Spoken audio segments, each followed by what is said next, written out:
dominating Hollywood starting with Scarlett. This video is purely for entertainment and does not infringe on copyrights or laws. The rights to the novel and image belong to the original author. We do not claim ownership. Don't like waiting and want to listen to this fanfic in full now? Subscribe to our Patreon, where you'll find the best fanfics. Chapter 226 Assassination of the Head of State. Tang was a little surprised by Taylor's words. He didn't expect that the girl would confess so openly. Of course, he was not a fool. He had already seen what the girl thought of him, but the reason why he didn't give any response was very simple. A girl like Taylor Swift would definitely be very clingy. If the two were together, she would definitely advertise all over the world. So Tang couldn't easily agree to her. At least he had to wait until she was a little more mature. What do you mean by liking? Therefore, Tang didn't react much to Taylor's words, but just turned his head to ask her. It's just liking, nothing else. I like you, isn't that enough? Taylor's expression was very serious. Yeah, that's enough. Tang smiled, but you're only 17 this year. What does age have to do with this? Of course it has something to do with it. Tang explained, if you're dating a boy of the same age, then no one cares about your age. Everyone will just say that this is pure love and should be blessed and respected. But if you and I are together, then those people will say that this is a kidnapping, a deception, an adult man kidnapping an underage girl. Tang raised his mouth. What do you think? Let them talk, I don't care. What does it matter? Taylor's expression was very stubborn. You're right, actually I don't care that much. Tang laughed, and then when Taylor was happy, he said, it's just that I don't like you that much yet. His words were unusually direct, and Taylor was a little hurt when she heard it, but she suddenly realized something from this sentence. What do you mean? What do you mean by not liking you that much? Taylor asked him. It's just, we haven't spent enough time together, Taylor, and we've been discussing music all the time, didn't you notice? You are right. So we don't really know each other that well, and to be honest, I like strong women, you know, the kind that shine on the stage. Like the Grammys. Yeah, that's right. Think about when you're singing on the Grammy stage, and I'm sitting down there, and we're looking at each other, that feeling must be very strong. After Tang finished speaking, Taylor propped up his chin with his hand, and was also a little expectant. Yeah, if I'm singing on that stage. If he confessed to him again, would he get a positive answer?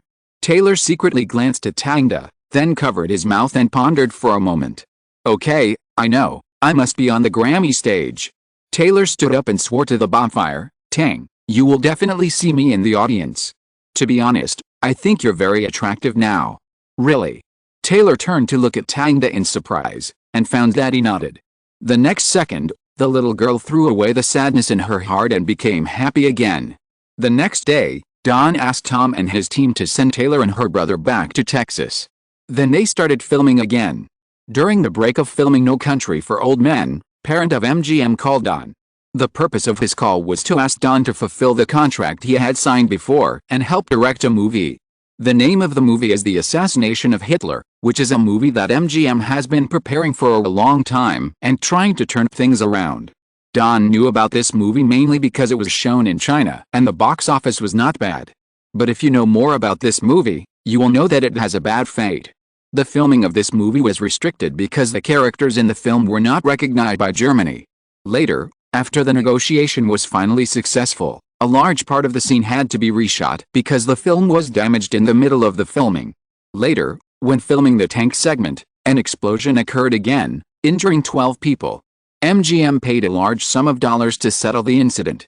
But this is not the end, because the originally scheduled release date collided with Wanted starring Angelina Jolie, and the film was postponed for several months for box office considerations. In the end, the film earned $83 million in North America and $200 million worldwide. But MGM, which spent $75 million, can only be considered to be a break-even, but it is not much to say that it made much money. It did not alleviate their increasingly serious debt crisis at all, which undoubtedly made the MGM executives who had originally had expectations a little discouraged. For Tang, there is only one reason why the movie did not achieve too high a box office, that is, the movie was shot too straightforward. The content of the movie is based on the entire process from the initial plan of the Valkyrie operation on July 20, 1944 to the final failure. It is a real historical event.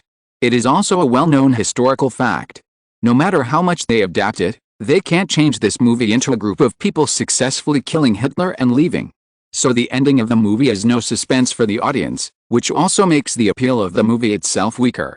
The original movie spent a lot of time focusing on the period before the assassination, which resulted in insufficient dramatic tension.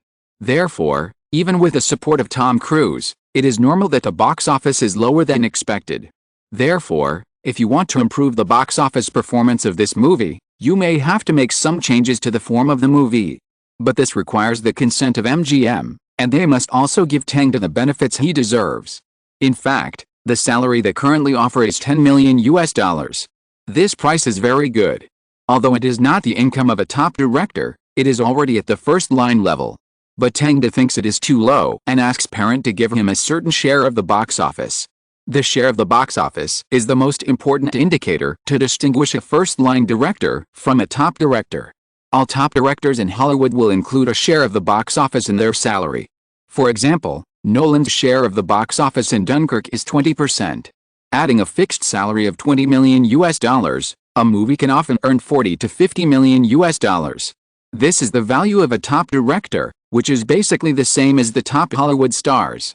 However, Parent of MGM seemed very hesitant about this proposal and did not agree to it immediately. Although Don's 50 Shades of Grey, Saw and Memoirs of a Geisha have proved his strength in box office appeal, he still lacks experience in large-scale commercial films. Nolan officially joined the ranks of top directors after Batman became famous. However, Don has not really proved himself yet, so MGM is not very supportive of his request. The two sides negotiated several times on the phone, but failed to reach a consensus. It was not until the filming of No Country for Old Men was completed and Don returned to New York that Parent met with him to discuss the issue of salary. "Don, I know you are very confident in yourself." Parent crossed his hands on his chest in the office and said, "But your request is indeed a bit, you know." "I understand, Parent." Don smiled, picked up the water cup, took a sip and put it down again. $10 million plus the 10% share does sound a bit like a lion's mouth. "But Parent, I have never lost money. Or, I have been making money and winning, right?" This statement may be a bit arrogant when spoken by others. But when Tang said it, Parent thought it was normal. In his 20s, the movies he shot had a global box office of more than $1.5 billion. It can be said that he is indeed a miracle and an undoubted genius. Parent wanted him to direct for this reason. "Well, I think we can sign a bet agreement." Parent thought carefully. It seemed that this was the only way to make both parties agree. However, Tang shook his head. "Don't bet, this is what I deserve." "What do you mean?" Parent was a little confused. "I can convince Tom Cruise to participate." Tang sold this future partner without hesitation. "Really?" This surprised Parent. Top male actors have always been the most needed for such big-budget movies. Because this will strengthen the box office appeal and is conducive to the promotion of the movie, and Tom Cruise's tough appearance is indeed in line with the requirements of this movie. But Parent didn't expect Tang to be so sure, as if he and Tom Cruise had become brothers and could make decisions for each other. Of course, 100%. The reason why Tang was so sure was not because of the relationship between partners. It was because he knew the reason why Tom Cruise participated in this movie in his previous life. It was very simple, just because the profile photo of the movie's protagonist Stauffenberg looked very similar to him. Tom Cruise has always been casual, which can be seen from the fact that he often gets crazy on interview programs recently. Tang secretly complained that he might have reached menopause early. After selling Tom Cruise, Parent's expression became hesitant. Obviously, he didn't expect Tang to bring such a surprise. So Tang continued to speak. "To be honest, this movie should be difficult to shoot." Parent didn't respond, but his expression betrayed him. For a movie with an open ending, how to shoot it in an attractive way, I think this is the most important problem of this movie. I believe this is also the reason why you found me, because I am good at this, suspense. Well, you are right, we considered Bryan Singer before, you know, X-Men. He has always shot commercial films. To be honest, he is also suitable for our candidates, but he is not as good as you. Parent was in his office, so he was not so shy when speaking. He is better at big scenes and lacks some delicate things. You are different, Tang. Although you have never filmed such big scenes, You have a better grasp of suspense and human nature, and the cost is more controllable." Parent laughed. This is indeed in line with their careful budgeting style. "So, Parent, I will make some special adaptations to the whole movie." Tang smiled slightly, and then put forward his ideas. 10 minutes later, the secretary outside the office heard a round of applause. Then Parent's voice came, "Tang, you convinced me. It seems to be a wise decision to ask you to be the director." Parent did not expect Tang to surprise him again. After listening to Tang's ideas, he immediately realized that he was indeed very different from other commercial directors. Perhaps because of commercial films, many directors prefer to attract audiences with exciting scenes and hot battles. Although audiences are indeed attracted by these things, because the story gives way to the picture, the reputation and subsequent box office growth of the movie are often not strong. But Tang's thinking is completely different. His thinking is to first find a story framework that highlights the plot, and then package it with various wonderful scenes and pictures. After watching those gimmicks, the audience will find that the story is also very interesting, which is easier to form word-of-mouth spread. In Parent's view, this kind of thinking may be because Tang started out shooting low-cost productions and art films, and pays more attention to the integrity and reversal of the story than commercial film directors. This reminds him of a person, Christopher Nolan. He is also a similar director who can shoot a wonderful story in commercial blockbusters. It would be great if this movie could be as popular as Batman. Parent's mind flashed this thought, and he shrugged again, thinking it was unlikely. That was the box office achieved by the addition of comic IP, top visual effects and top stories. The assassination of Hitler did not have this kind of influence. On the other hand, after leaving MGM, Tang got on the car with a signed contract. He finally took another step and became a director who could share the box office. If nothing unexpected happens, No Country for Old Men will be his last movie that does not participate in the box office share. Tang tapped his knees with his fingers. Tom, who was driving, saw that he was in a good mood and turned on the radio to play a song. However, just when he was about to arrive at a company, Tang received a call from Heath Ledger. "Hello, Ledger, what's up?" "Yes, Tang, there's something. It's like this. Someone wants to talk to you." "Talk? Talk about what?" Tang was a little confused. "It's director Nolan. He heard about your upcoming movie Inception and wanted to talk to you." "What?" Tang was even more puzzled.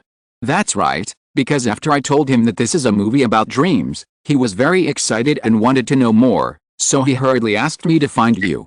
"Okay, then when and where?" Tang thought about it and seemed to know why Nolan wanted to find him. "I remember that before the filming of Inception, the script was polished for about 6 years. But that's what they say. When many writers are asked, they say that they have been writing their works for more than 10 years, but in fact, they only start writing for a few months. The rest of the time is spent thinking in their minds. So Nolan is probably no exception. He probably only has a creative idea and some settings. So he wants to find Tang because he has noticed something that agrees with his idea and wants to verify it. But fortunately, Tang is well prepared. Chapter 227 Nolan joins. Tang met Christopher Nolan at the old address of the company. Norton I, Angel Declaration, and Supreme Creativity have now completely moved out of here. Fernando found an office building in Queens and rented 4 floors as the future office space for Norton I, Angel Declaration, Supreme Creativity, and Bernay Public Relations. So now this old place is basically abandoned. Because of the lack of popularity, when Christopher Nolan walked in, he was stunned for a while. Here. But Tang was sitting on a chair near the door. He was looking at the hall and thinking about his experience in the past 2 years.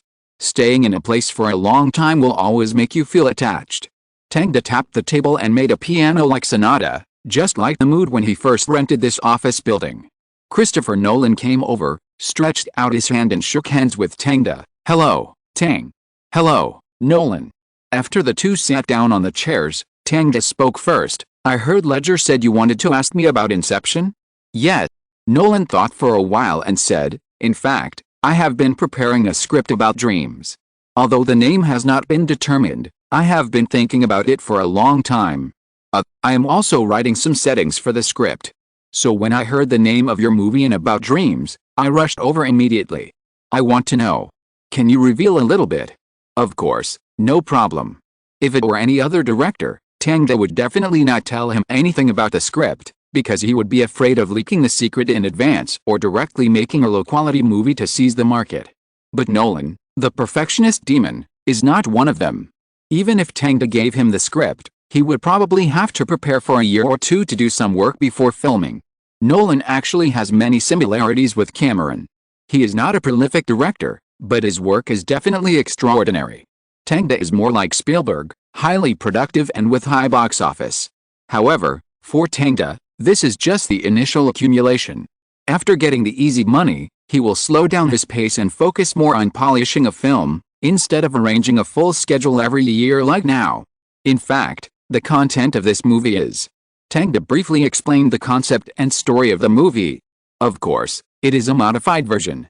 Some names have been replaced, and the content of the story has also changed.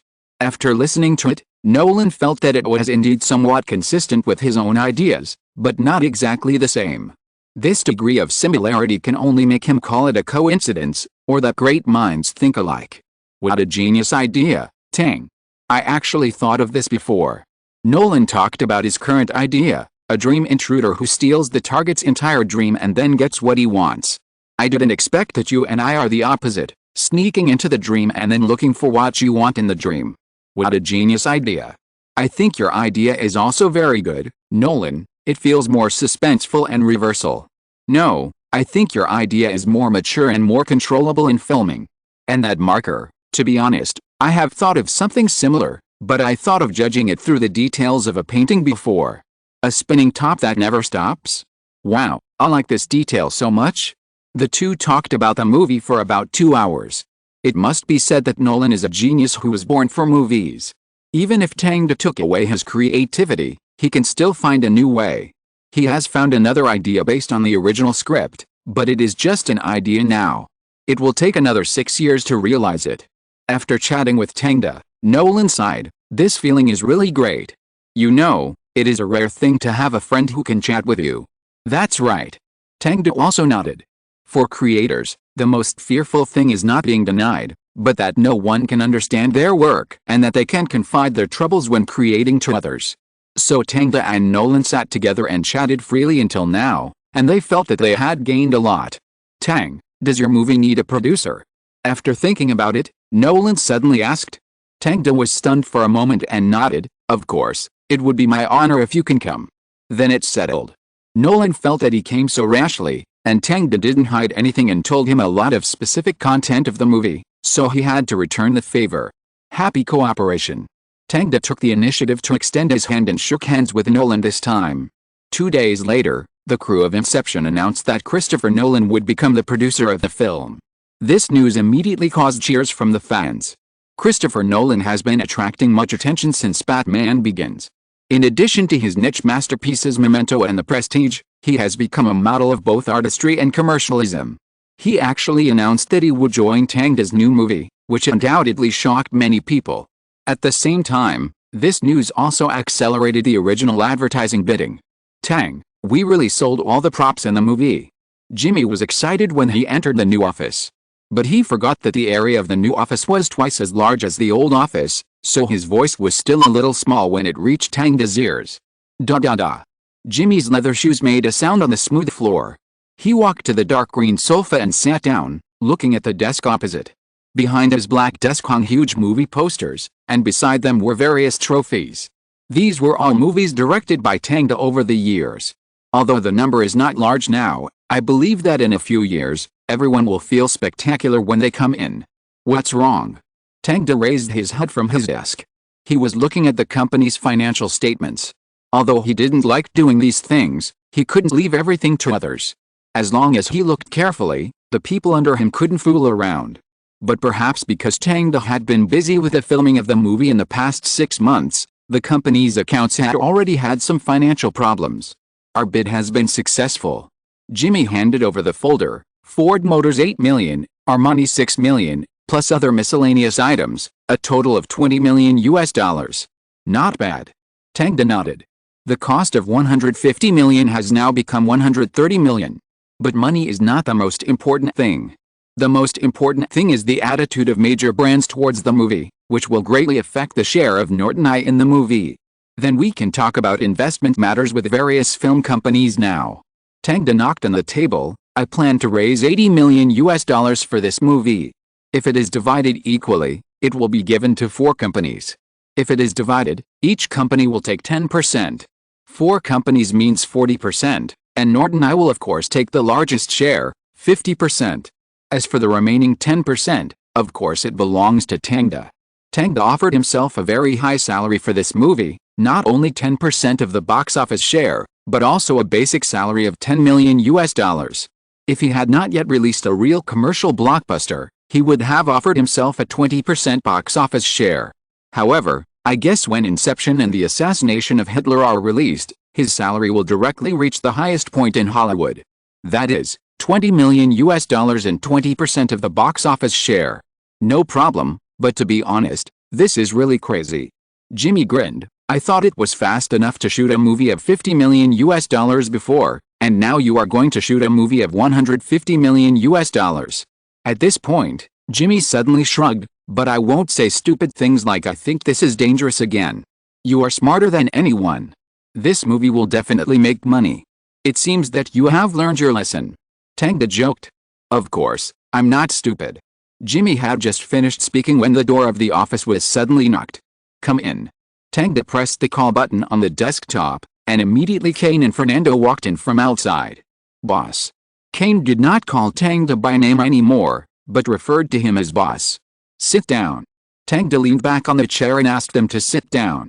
Several people sat down, and Jimmy also found a place to sit on the sofa. Take a look at this. Tang threw the financial statistics in his hand to several people. Kane and Fernando carefully looked at the data and comparison on the report, frowning.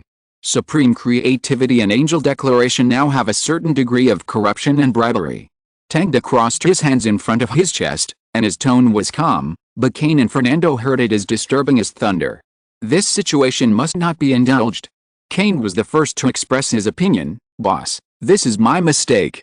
I didn't find anyone embezzling the company's property in the name of research. Although the data cannot speak, it can tell everyone the truth. Since the company's finances have always been under the black umbrella consulting, they are not familiar with Tang and other companies, and therefore can be fair and just. The financial data they provide is obviously more intuitive than that provided by our company, and can also reveal some dark corners of the transaction. For example, with an Angel Declaration, some people received high subsidies from the company in the name of researching the music market, but did not produce any results. There are also people in the sales team of Supreme Creativity who accepted bribes from customers and brought in some customers who did not meet the company's regulations to provide them with advertisements. If this continues, the reputation of Supreme Creativity will be ruined by these people. Tang looked at Fernando. Fernando said with a serious face, I understand, boss. I will investigate the matter as quickly as possible, but how far should we go? Dismiss them and take them to court, as well as those non-compliant customers. Tang's tone was devoid of any human touch. Like a sculpture, there is an old saying in China, killing a chicken to scare the monkey, which means that if you kill a chicken, the monkey will be afraid. So there is no need to show any mercy to those who dare to violate the company's regulations. And this is also a good opportunity for publicity. We must convey a tough attitude to the industry to prevent real high-end brand customers from losing confidence in us. Okay, I understand. Fernando and Kane walked out of the office with a heavy heart. Although the company has changed its office space and expanded further, the uneven recruitment of personnel has become a new problem for the company. But this problem cannot be solved. It is inevitable with the development of the company. No large company can escape this fate. Fortunately, the company has been in an upward period, and the internal management has been keeping pace with Tang. Therefore, 3 days later, after a wave of investigations and purges, a total of 5 typical employees were fired and 2 small managers were sued in court. After dealing with these matters, the investment company of Inception was finally determined. MGM, Lionsgate, Sony and New Line Cinema. 2 of these 4 companies have cooperated before, and New Line was the one who competed with Tang before. Later, New Line wanted to find Tang to direct some movies, but unfortunately, New Line's movies did not quite suit Tang's appetite, so the 2 sides have not reached an agreement. However, the president of New Line has been paying attention to Tang, so after the announcement of Inception this time, he immediately came to discuss investment. After the investment was settled, Inception officially entered the preparation stage for filming. Tang came to the largest studio in Los Angeles, where his prop team had built a real scene of a rotating corridor and was conducting experiments. "Look at this, Tang, your idea is really crazy." Leonardo and Tang came to the studio together. When he saw this real scene, his eyes widened. There was a rectangular corridor with a hexagonal steel circle structure on the outside, just like the ring of a space station, and various lighting props were installed inside. The overall length was about 100 feet, and the visual effect was amazing. The prop team could make the corridor rotate by controlling the mechanism. When Leonardo saw it, he didn't know what to say. "Tang, you are really crazy. You actually shot this scene." Even he felt that this approach was too expensive. Tang shook his head. "This is necessary, Leonardo. You have to know that special effects will eventually become outdated. Only real-life shooting can make the entire movie immortal after decades or hundreds of years." "Yes, you're right." Leonardo put his hands on his hips and smiled. "Fortunately I don't have to do Parker on it." "Haha, that's right, but it's hard for Heath Ledger." Tang also laughed. The two looked at each other, both of them gloating. "But you will be needed for another scene." Tang took Leonardo to the next door, and when he saw the swaying bar in the air controlled by various steel structures, he couldn't help but touch the back of his neck. "Tang, I think I'm going to vomit." "It's okay, I have a bag." Chapter 228 Tilt Bar. The filming of Inception starts with the indoor scene. It starts with a scene where Cobb, played by Leonardo, and Fisher, played by Downey, talk in the bar. The filming of movies is often disordered, especially for commercial movies of this kind, which must be considered according to the cost, and cannot be filmed in the order of the script. Therefore, actors are often thrown into different scenes one after another and perform in accordance with the content of the script. Before the official filming of Inception, in the conference room, Tang first communicated with the heads of the entire crew about the precautions of the filming process. "Chris, have the various explosion effects been planned?" Tang asked the crew's visual effects director, Chris Corbett. This thin middle-aged man with gray hair has more than 10 years of experience in film visual effects. He is one of the best visual effects masters in Hollywood. He is responsible for the visual effects of Inception. In the previous life of Inception, the flooding of the attic and the street explosion were his work. "We have a plan. We will tentatively use a fixed-point explosion to show the instability of dreams. For the flooding scene in the attic, I plan to use 200 gallons of water, and then use air cannons to spray water in from the window, and..." He spoke for 20 minutes, and Tang took notes in his notebook while listening. Since he found a top Hollywood prop team, plus a group of elite soldiers, it saved him a lot of trouble and allowed him to focus more on the movie. After confirming the visual effects, he looked at another person. "Paul, how are the special effects arranged?" "Paul Franklin, this is the special effects supervisor of Inception. Although the entire film is basically shot using real scenes, special effects are still very important. There will always be places that cannot be reached in real shooting, such as the street explosion and destruction scene. Many hard objects cannot be directly handled by explosions, and special effects are needed at this time. It's all arranged, Director. Tom, what about you?" After Don finished talking to Paul, he turned to a man with a high nose and green eyes. Tom Strozer, the special effects coordinator of Inception, is also the core figure of many scenes. He is responsible for training actors to adapt to the scene, such as the rotating corridor and the tilted bar. "I think the bar is not enough. Now the performance of many extras is not very good." He gestured with his hands while speaking. "Once the bar is tilted, it is difficult for them to keep their bodies, and some people move around and scream." "Well..." Don pondered for a moment, then add a live audition and find more people. "Ollie, you are responsible for this matter. Find a few more batches of extras, and we will directly audition at the bar on the spot." "No problem." Ollie, one of the assistant directors, nodded. He's from Sony and is an experienced actor-director. After hearing their discussion, producer Emma was also recording some precautions on the side. She is a producer of New Line and a producer of The Hobbit. She has a lot of experience in this kind of commercial blockbuster, which is why the investors sent her here. After 3 hours in the conference room, Tang finally arranged everything, including the photography director. Tang handed it over to other professionals this time. Because Inception is not a low-budget movie, it is much larger and more complicated than Memoirs of a Geisha and 50 Shades of Grey. If Tang is distracted by photography again, it will be a loss. After finishing these, 2 more days passed. On Saturday, Leonardo DiCaprio and Robert Downey Jr. finally met at the Tilted Bar. "Hello, Downey." "Hello, Leonardo." After a simple greeting, the two came to the Tilted Bar. This time, unlike the previous rush, they finally got a closer look at this behemoth. First of all, there is a 4-sided building on top, with various bar decorations inside and various steel structures outside to wrap it tightly. Those steel structures are like a person's palm, holding the bar in his hand. At the bottom, 2 hydraulic rods are used to control the tilt. When the left side needs to be raised, the left hydraulic rod will be raised and the right hydraulic rod will be lowered. It looks like a seesaw. Downey sighed. His makeup today is very young. The exquisite dark blue suit and gold-rimmed glasses, coupled with neatly groomed hair and clean beardless chin, look like a real elite. Although Downey is a bit older than Fisher in the original film, it is more in line with the plot and Tang's opinion. Because if the CEO father in the movie really had a son in his old age, he would not give the child so much oppression. Fathers are often the strictest to their eldest sons. And from the appearance, a 30-year-old elite rich second generation has a father who is about to die in his 80s or 90s. No matter how you think about it, it feels a bit wrong. So Downey's age is just right. Yet, a huge seesaw. Leonardo was wearing a dark suit and combed his hair back, looking like an elite. Where is Tangda? Downey glanced around, but did not find Tangda's shadow. I really haven't seen him. Leonardo looked around and guessed, maybe he's in there.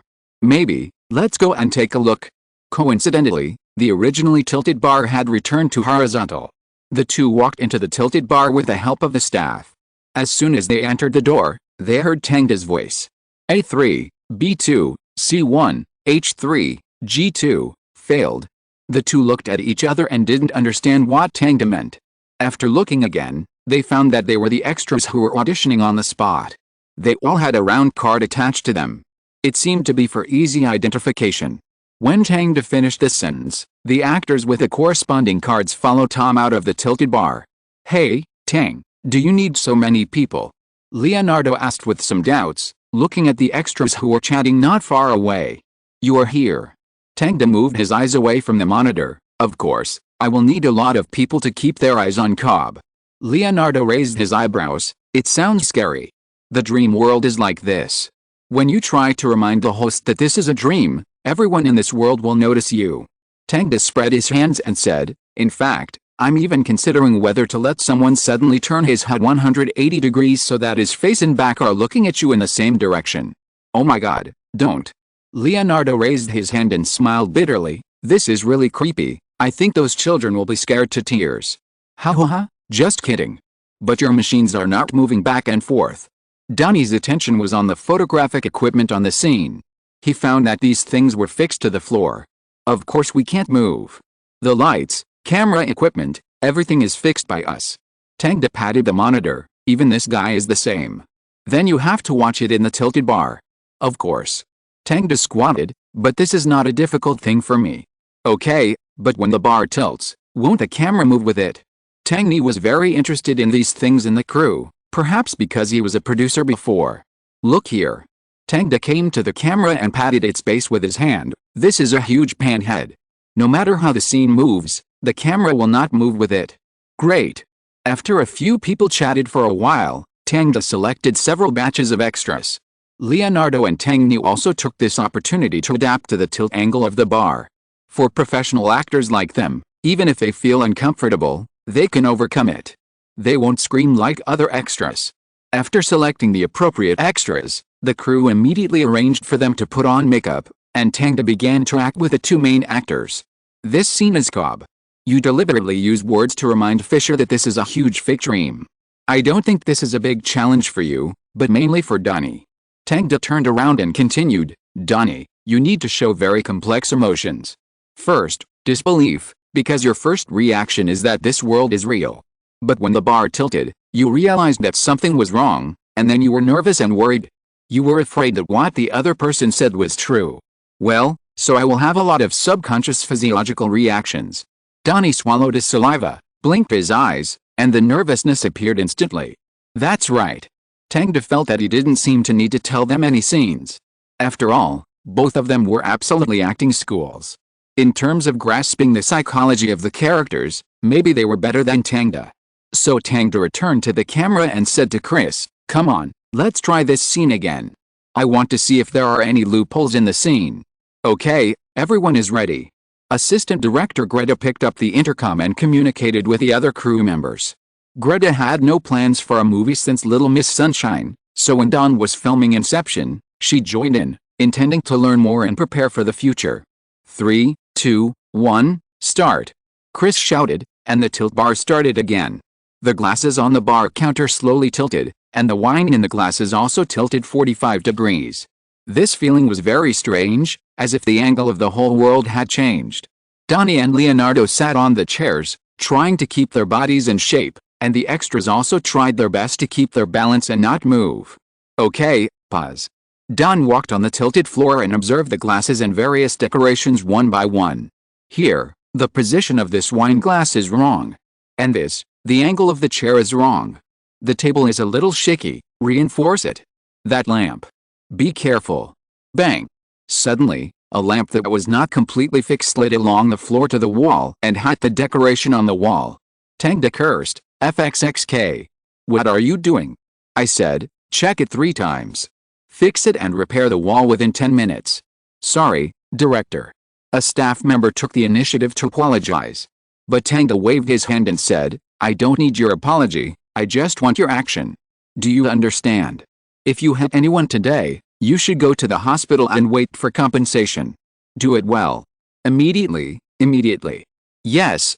The staff hurried to get the light back and fix it again. Greta shrugged, thinking that the irritable guy is back again. "But this is Tang, isn't it?" After everything was ready again, Tang also started today's official shooting. "All departments are ready, please reply if you receive it." Because there were too many people in the crew, they could only use the intercom to reply. Tang sat behind the monitor, waiting for the preparation of the scene. At the same time, Scarlett Johansson also walked up from the side. The actress in the original Inception is Tallulah Riley, the future wife of Musk, the beautiful quantum physicist actress. But now she is still filming New School for the Arts and has no time to audition for Inception, so this role was given to Scarlett by Tang. With her status, she can certainly play a more important role, but unfortunately, there is no role suitable for her in Inception. And too much actor pay is not conducive to cost control, so she played a supporting role as a guest for more than 10 seconds. But even if it is just a supporting role, when she appeared in front of everyone in a shiny dress, showing her beautiful back and heavy makeup, everyone still couldn't help but wow and express admiration. "So beautiful." Scarlett smiled and lifted her hair, then looked at Tang. "Where should I be, Director?" "You should be on the chair." Tang smiled, got up and brought her to Tang. Tang glanced at the two people's eyes and seemed to notice something. But he didn't say anything, just smiled politely. "Come on, let's get started." Tang returned to the monitor and saw that everything was ready, so he shouted start. The next second, the camera started and all the actors entered the stage. When Cobb walked into the bar, Fisher was chatting with a beautiful girl in front of him. Cobb walked to Fisher and stretched out his hand. "Nice to meet you, I'm Rod Green from the marketing department." "And you are?" Cobb looked at the beautiful girl, and she immediately said, "I'm leaving." After that, she stood up and approached Fisher. "If you are bored, come find me." Fisher was silent for a moment, then picked up a napkin from his arms and found a string of numbers written on it. "She must have dumped you." Cobb stood by and raised his glass. "Unless her number is really only 6 digits. Fisher realized something when he heard this, and immediately picked up the tissue to take a look. It was indeed 6 digits. It's easy to be robbed if you chat up strangers randomly. Fisher touched his pocket when he heard this, and sure enough, his wallet was gone. "Damn, that wallet alone is worth $500? Don't worry, my people have already taken care of it." Fisher looked at the strange man sitting next to him with some confusion, and realized that he should not belong to the marketing department as he introduced himself. Cobb approached Fisher. "My name is Charles, you should remember me, I'm your security director here." Security director. Although Fisher didn't say anything, the puzzled expression on his face proved his thoughts. Chapter 229 Rotating Corridor. Security. Fisher subconsciously thought that Charles should be a security supervisor, and smiled, with a nonchalant expression. But the next moment Cobb said seriously, "No, I am responsible for the security of special areas, subconscious security." "Are you talking about dreams?" "You are talking about stealing dreams." As the son of a top group, Fisher naturally knew that there was such a power as stealing dreams in this world. Cobb emphasized, "I am here to protect you." He spoke very hard, with a slightly exaggerated expression. "You are not safe here, they are coming for you." It was after this sentence that Fisher seemed to realize something, and then the bar slowly tilted. He looked at the shaking bar and the 45-degree angle of the wine in the glass, and was a little shocked. At the same time, the bottles above their heads also tilted to a certain extent. "All this is not real, you are dreaming." When Cobb said this, all the people who were drinking and chatting next to them turned their eyes to look at them. Their expressions were very calm, and this calmness was accompanied by disturbing emotions, and their eyes were staring straight at people, making people feel uneasy. The easiest way to prove it is to recall how you came to this hotel. Fisher swallowed his saliva, blinked his eyes, and tried to calm himself down. He followed Cobb's instructions and recalled, but found nothing. So he believed Cobb's words and left the bar with him under everyone's gaze. Cut. Tang shouted to stop. This was the third time they shot the bar scene. The first two times were because Leonardo's performance was not adjusted to the best state and there was a problem with the props, but Tang was finally satisfied with the third time. "Very good, this is it." Tang watched the playback again. "Wait 3 days to dismantle this bar." "No problem." Chris nodded. Although the tilted bar scene was very difficult to create, it had completed its mission and naturally had to be dismantled, and all the materials would be used in other scenes. This is also the reason why many movies take a long time to shoot. Each scene takes a lot of time to make, and the production time is longer than the shooting time. After finishing this scene, they reshot the scenes of Scarlett and John Lone. Tang gave the role of Ken Watanabe in Inception to Zhen Long. The other actors were basically unchanged. Tom Hardy still played the role of the pretender Eames. Marion Cotillard still played Cobb's wife. Dilip Raoul played the round-faced pharmacist Yusuf. So Scarlett's role was quickly finished.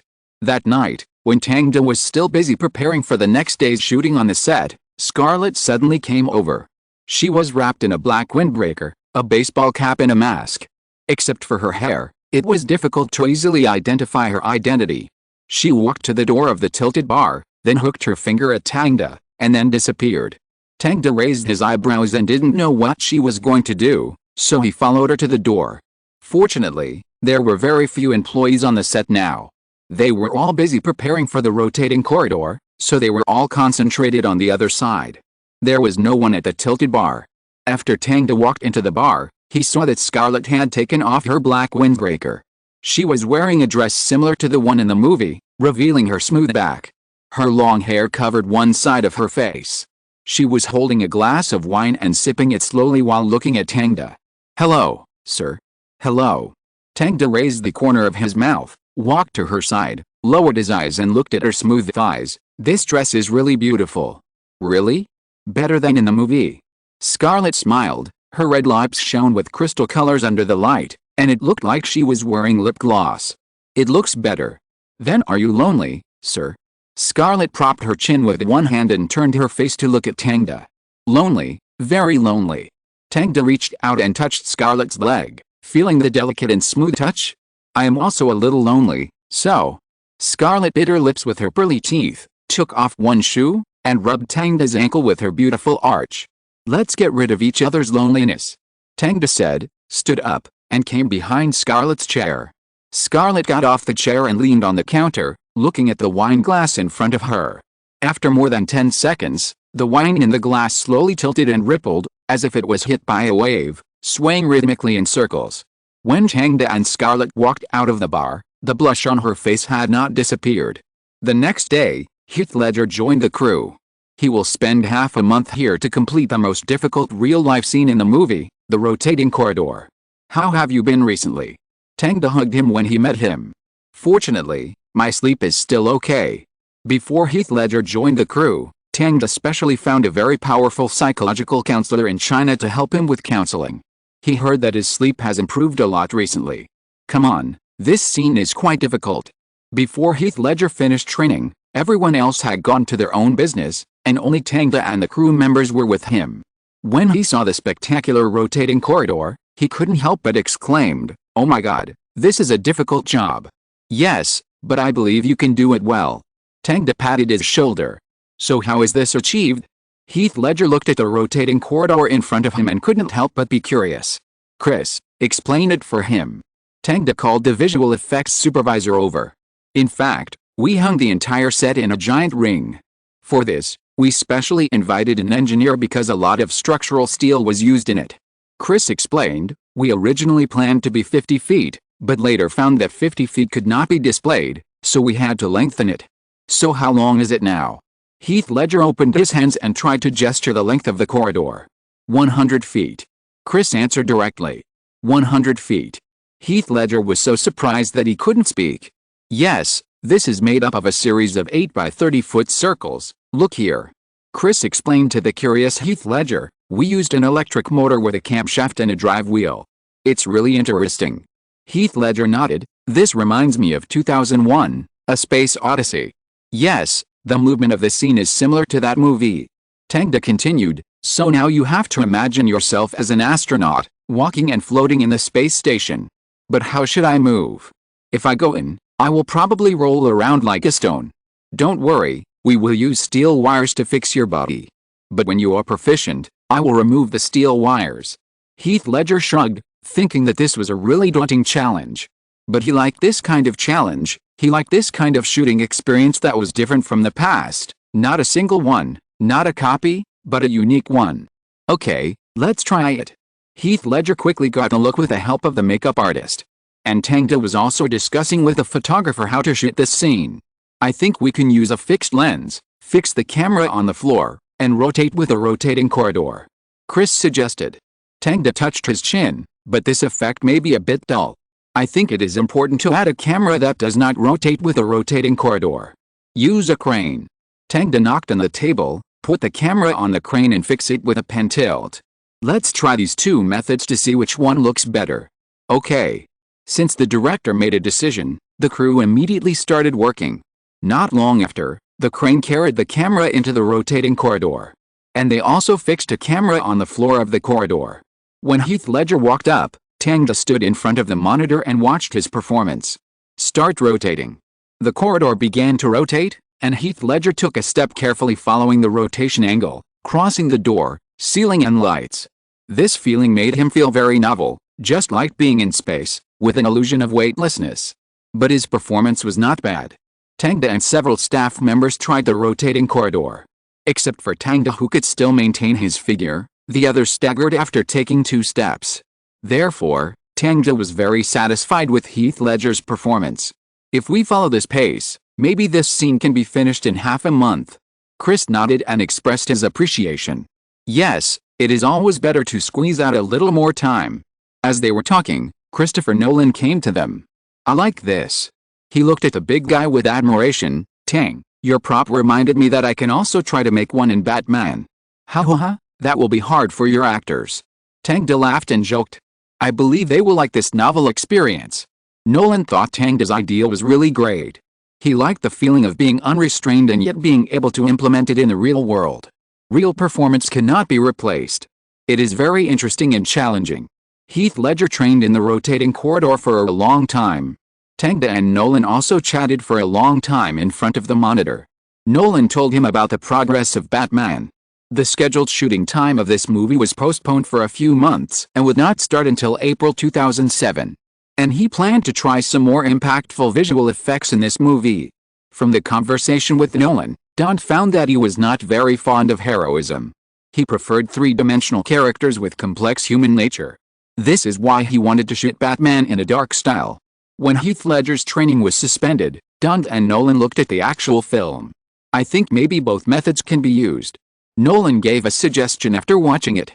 Because he found that in the clips shot by the camera fixed on the floor, the audience could not see the corridor rotating because the rotation direction of the camera and the corridor was the same.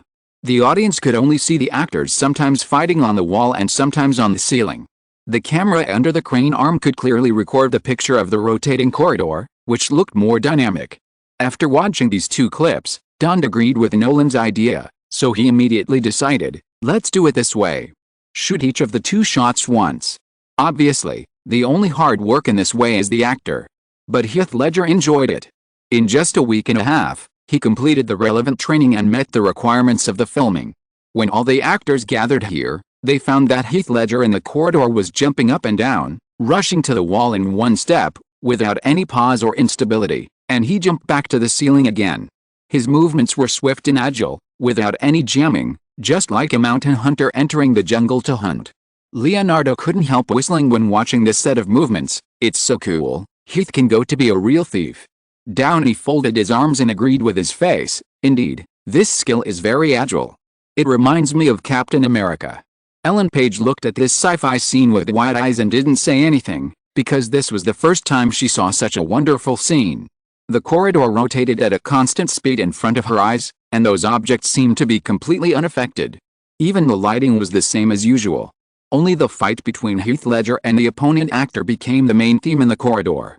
He didn't even tie a wire. I think the audience will be amazed after seeing this scene. You're right. Tang came over from the side, so you guys get ready, it's your turn next. Although they didn't need to do anything in the corridor, they had to pretend to sleep in the floating room. Leonardo and others looked at this rotating room, pulled the corners of their mouths, and felt a little difficult. My God, this place is really dizzy. Don't open your eyes, Peggy, close your eyes. Oops, your foot hit me, Leonardo. Sorry, I didn't control my body well.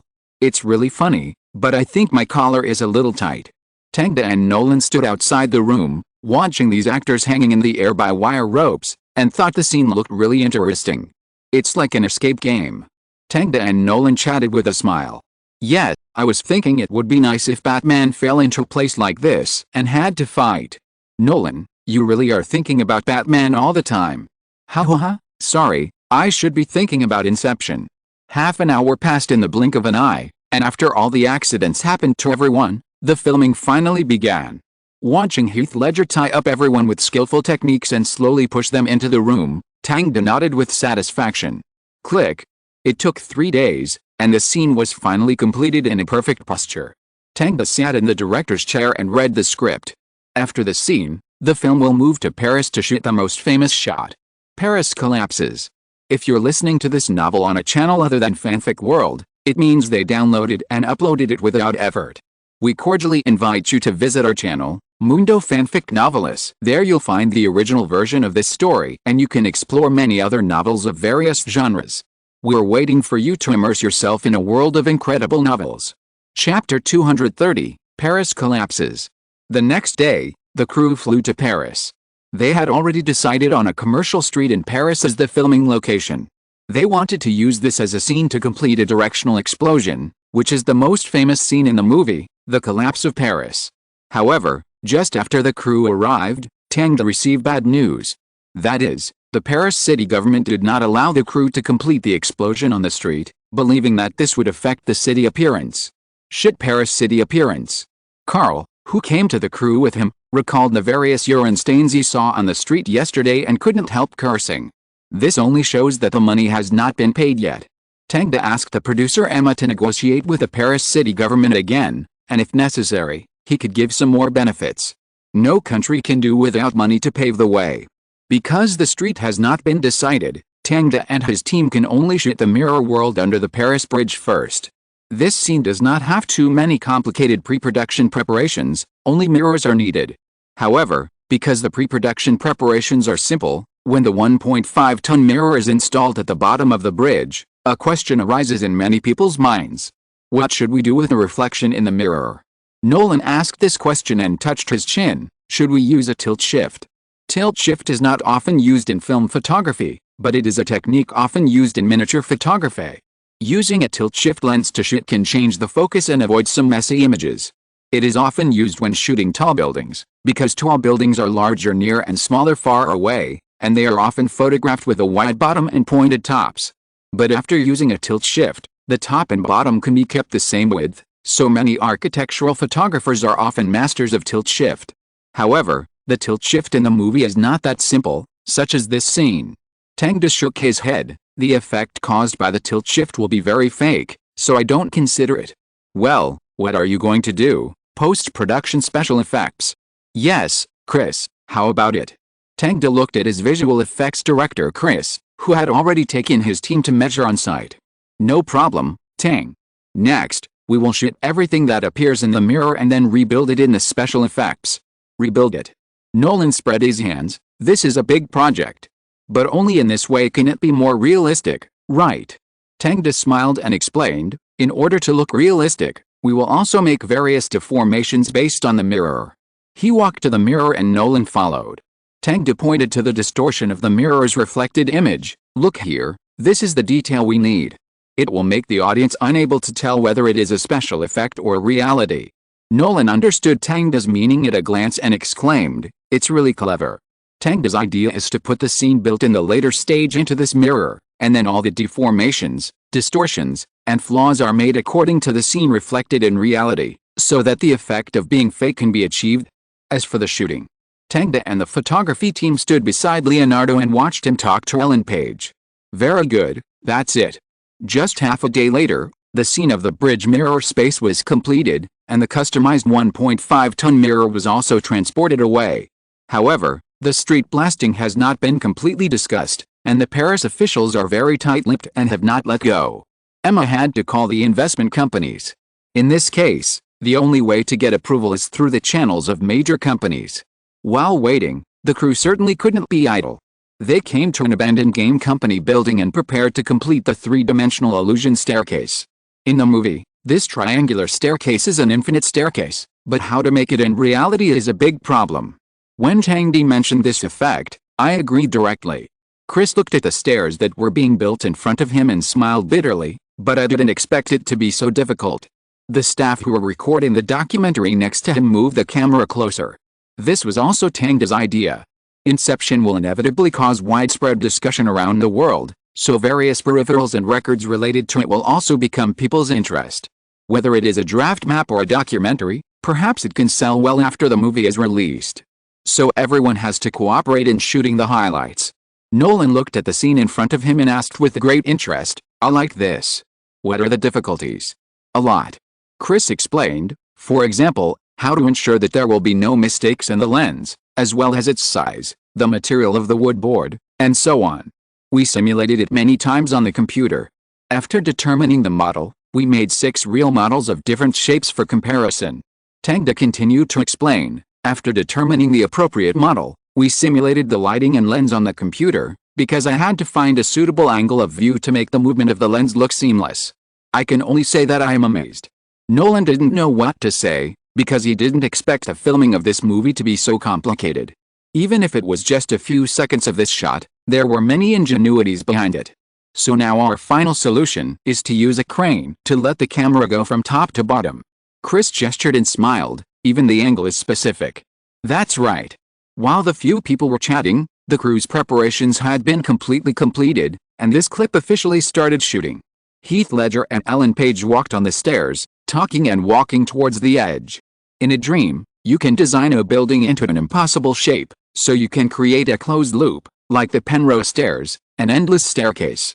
The heroine played by Ellen Page listened to the man's voice and found herself in an endless loop of stairs. Just when she was puzzled by this, the man stopped and the two looked down. The camera, which was originally at a high altitude, quickly moved down, and the stairs that originally looked like they were connected visually were directly split into 2 halves, revealing the hanging space in the middle. Click. Very good. Tang nodded after seeing the effect on the monitor and passed this shot. After that, they shot all the other scenes of the same scene. Before the Paris city government agreed to the shooting request, Tang and the crew first came to a warehouse. Because they planned to demonstrate the scene of the collapse of Paris in advance. In the past few days, Nolan and Chris have been thinking about this shot for a long time, adding more changes, and making the whole shot more impactful. But in this way, it needs to be demonstrated again. The warehouse had been set up in advance to look like a cafe. There was a round table and 2 dummies in front of the air cannon, and a car was parked on the side. There were also coffee cups and water cups on the round table. Chris planned to use the air cannon to test the range first to ensure that the actors and the table would not be hit by the air cannon. 3, 2, 1. Fire. Bang. With a violent muffled sound, 2 balls of air were blown out by the air cannon, carrying a large amount of feathers and paper scraps. The vehicle next to it was shaken and rolled over and stopped further away. Tang, Chris, and Nolan immediately went forward to check. There's nothing wrong with the table, and the coffee cup and water cup are not affected. Nolan nodded, thinking that the idea of this air cannon is really good. It is safe and has a good explosion effect. However, Tang touched the chair and said, "There are some paper scraps here. Chris, you need to adjust it another 1 to 2 degrees. No problem." After remeasuring the safe distance, Chris and the special effects team conducted the experiment again. Bang! This time, the table and chair were not affected at all, only the vehicle and the stalls on both sides were pushed away. Okay, let's do another real-life experiment. Chris sat at the round table with another petite woman, pretending to be an actor. Then the air cannon exploded. Bang! Did you feel anything? Tang asked after it was over. Chris shook his head. Nothing at all, I can only feel some airflow. Very good, then do it this way. At the same time, under the influence of Sony, the Paris city government finally approved the filming application of Inception and agreed to rent them an entire street. Seeing that the street explosion scene had passed the review, Tang and his team quickly seized the opportunity and blocked the road directly on the night they received the news and began preparations. After staying up all night, the actors also took their positions in the morning of the next day. Leonardo and Ellen Page sat at the round table in front of the cafe. The sun was very strong today, and the two of them couldn't help squinting in the sun. Pull a 5-meter curtain above them. Tang immediately ordered the lighting team to block the light. Not long after, a huge curtain blocked the sun, forming a shadow next to the round table. When the crew was setting up the air cannon, Tang walked over to the two of them. "How are you preparing?" He looked at Ellen Page. "No problem." Ellen Page smiled. Leonardo interrupted and asked, "So there will be 2 air cannons shooting out from our side?" "Yes." Tang gestured with his hands, "But don't worry, we have tried the safe distance before, you won't be affected in any way." "That's good." Leonardo sat on the chair and continued to read the script. The camera crew should pay attention to the position of the actors and determine the angles of the two people. The script supervisor should remember the changes in the actors' movements. Got it. Got it. This scene had a goof in the original movie. That is, during the conversation between the two people, Leonardo was still hugging his arms in the previous second, and his movement became leaning forward in the next second. There was a lack of action connection in the middle, probably because the shooting time was too short at the time. Tang is now facing the same problem. Although the Paris city government agreed to the crew's shooting, there was only 1 day. So they had to finish shooting this scene as quickly as possible. Come on, time waits for no one, let's finish the scenes before the air cannon first. Okay, all departments get ready. Tang sat behind the monitor, ready to deal with any situation at any time. And this unexpected situation soon appeared. Peggy. Don't be so hesitant. You think you are in reality now. Not a dream. Leonardo, don't do so many little movements, the camera can't connect. Lighting team, the character's face is lacking light. Didn't you see it? Hurry up and fill it in. The second time. FXXK. Don't you have a brain? I said I would use a foam board. Someone else come to light it. Photography, why is your lens shaking? I'll give you 5 minutes. Fix all the problems. Often, the more urgent the time, the more things there are. The crew that usually cooperates well immediately made a lot of mistakes in a limited time. Fortunately, Tang's eyesight is amazing, and he can accurately find the problems every time, so there is no bigger shooting accident. After spending a whole morning, they finally finished shooting the literary drama segment. Tang also specially checked whether there were any mistakes. Then it was the turn of the explosion scene. Remember, all the actors, stand in a fixed safe position, don't move, these air cannons are not dangerous and will not affect you. The actors nodded and stood in the assigned positions. When everything was ready, Tang stared at the screen and watched the scene in the camera. Demolition department, prepare. 3, 2, 1. Start. Bang. The first shot was successfully completed, smashing a fruit stand into pieces. Bang. The second shot was successfully completed, smashing the newsstand into pieces. Bang. The third shot was fired. Ka. Tang shouted and interrupted the filming. Pause. Pause. Chris immediately waved and shouted to signal the explosion team to stop. Then Tang stood up angrily, walked to an extra, grabbed his collar and cursed, "FXXK. You. What are you doing? Shit. What's wrong?" The crew rushed over and surrounded the two to prevent other reporters from taking pictures. "What are you doing?" But Tang still didn't let go of his collar. "What are you doing in the camera? You're giving me the middle finger. FXXK. What?" Everyone else was surprised. "I didn't. You're slandering me." The hook-nosed white actor struggled fiercely and shouted loudly, "The director hit me. The director of Inception hit me. Let go." Tang. Chris and Nolan hurriedly separated Tangda. Tangda let go of his hand, straightened his clothes, looked at the red-faced and thick-necked hook-nosed man and sneered, "Do you think you're smart? Do you think I can't find it?" "I didn't." The hook-nosed actor shouted repeatedly. "Okay, then I'll show you the evidence." Tangda asked someone to bring the monitor over, and soon they saw the playback of this clip.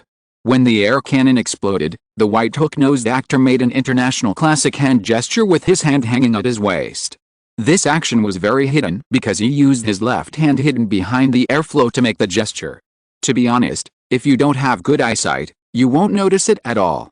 This is not true. This is just a natural reaction of my body. However, the hook-nosed actor still argued after seeing this scene. Let him go.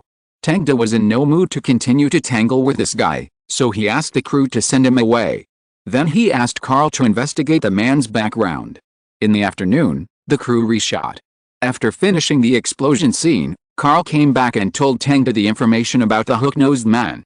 Unlike what he thought, the appearance of this hook-nosed man can be called an unprovoked disaster. Chapter 231 Juno released. Carl looked at Tangda and said, "He is an extra we found in Paris. His name is Mabes. I went to his home and asked around. I found out that he had joined a non-governmental organization called the Paris Maintenance Union. You should know what it is just by the name. This group of people are really idle." Tangda was speechless. He originally thought that this guy was sent by some rivals to disgust him, but he didn't expect that he was a local extreme protection organization. Yet, there are so many urine stains and damages, but they don't care about them. Instead, they want to mess up our movie. Carl was also speechless. There are many labor unions and non-governmental organizations in France, and they have to hold a big strike and protest from time to time. The Paris Maintenance Union is one of them. They aim to protect the environment and image of Paris from damage and condemn any behavior that destroys Paris. If this behavior is implemented, it would be good, but unfortunately they are more keen on riding on the popularity. That is, they sabotage in various movies, interviews, and TV series, and extend their middle fingers to express their anger, and call it their resistance to those who destroy Paris. The next day, the news of the accident on the set of Inception immediately appeared in the newspaper. There were also complaints from actors against director Tangda, saying that he threatened them physically and beat them up. However, Tangda had a plan in place. He called all the reporters together in the afternoon and showed them the photos in his hand. The photos showed the actor with the hook nose giving the middle finger. So in just half a day, the major media began to report the news that the unscrupulous union tried to disrupt the movie. Tangda didn't care about these disturbances. After shooting the street explosion scene, they had already left Paris for Canada. While Inception was being filmed, Juno had already completed post-production and started to promote it. What movie is this? Juno. When Judy saw the poster, she was hesitating with Miran next to the drugstore. Miran had no intention to look at the posters. All his thoughts were on Judy's belly. Buy a test strip to know if you are pregnant. Of course. Judy complained, "I told you to take safety measures." Miran scratched his head embarrassedly, "I was too excited at the time." Humph. Judy insisted, "So if you were really pregnant, do you want to be a father?" "What do you mean?" Miran was stunned and then nodded, "Of course, I won't shirk it. Who wants you to be responsible?" Judy rolled her eyes at him, making Miran a little confused. He touched his hair and watched Judy walk into the drugstore. Then Miran looked at the movie poster next to him out of boredom. Why is this poster posted next to the drugstore?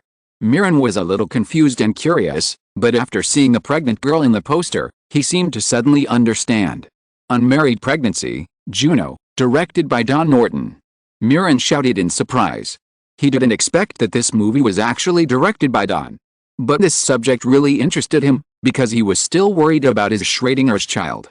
When Judy finished buying the test strips and walked out of the drugstore, Mirren pointed at the poster and said, "How about, let's go see this movie this weekend?" Juno. Judy looked at the poster and thought of herself from the image of Ellen Page. If she was pregnant, she might have to run around holding her belly like her. "Let's go see it." Judy made a decision. Okay. The two left the drugstore. Not long after, another couple stopped when they passed by the drugstore. Just like what was happening in front of major drugstores in New York City and even the United States at this moment. Do you want to see this movie? Being pregnant before marriage at school. Aren't we the two of us? Of course we have to go and see if the male lead is a bastard like you. Hey, baby, I took responsibility. Then why didn't you remember to wear a condom at that time? I was high, you know, baby, I can't control my brother. Humph. At the same time, some black women with big bellies passed by this poster alone. However, no matter what state or identity, when they see this poster, they will be attracted by the big belly of Ellen Page in the poster and decide to go to the movie this weekend. On the weekend, Mirren and Judy came to the cinema. There are so many people. The two of them looked at this group of equally young audiences, looked at each other, and subconsciously realized that these people should all come to see Juno. Yes, look, there are also pregnant women. Following Mirren's gaze, Judy nodded thankfully. Fortunately, I'm not pregnant. Yes. Mirren also felt like he had survived a disaster.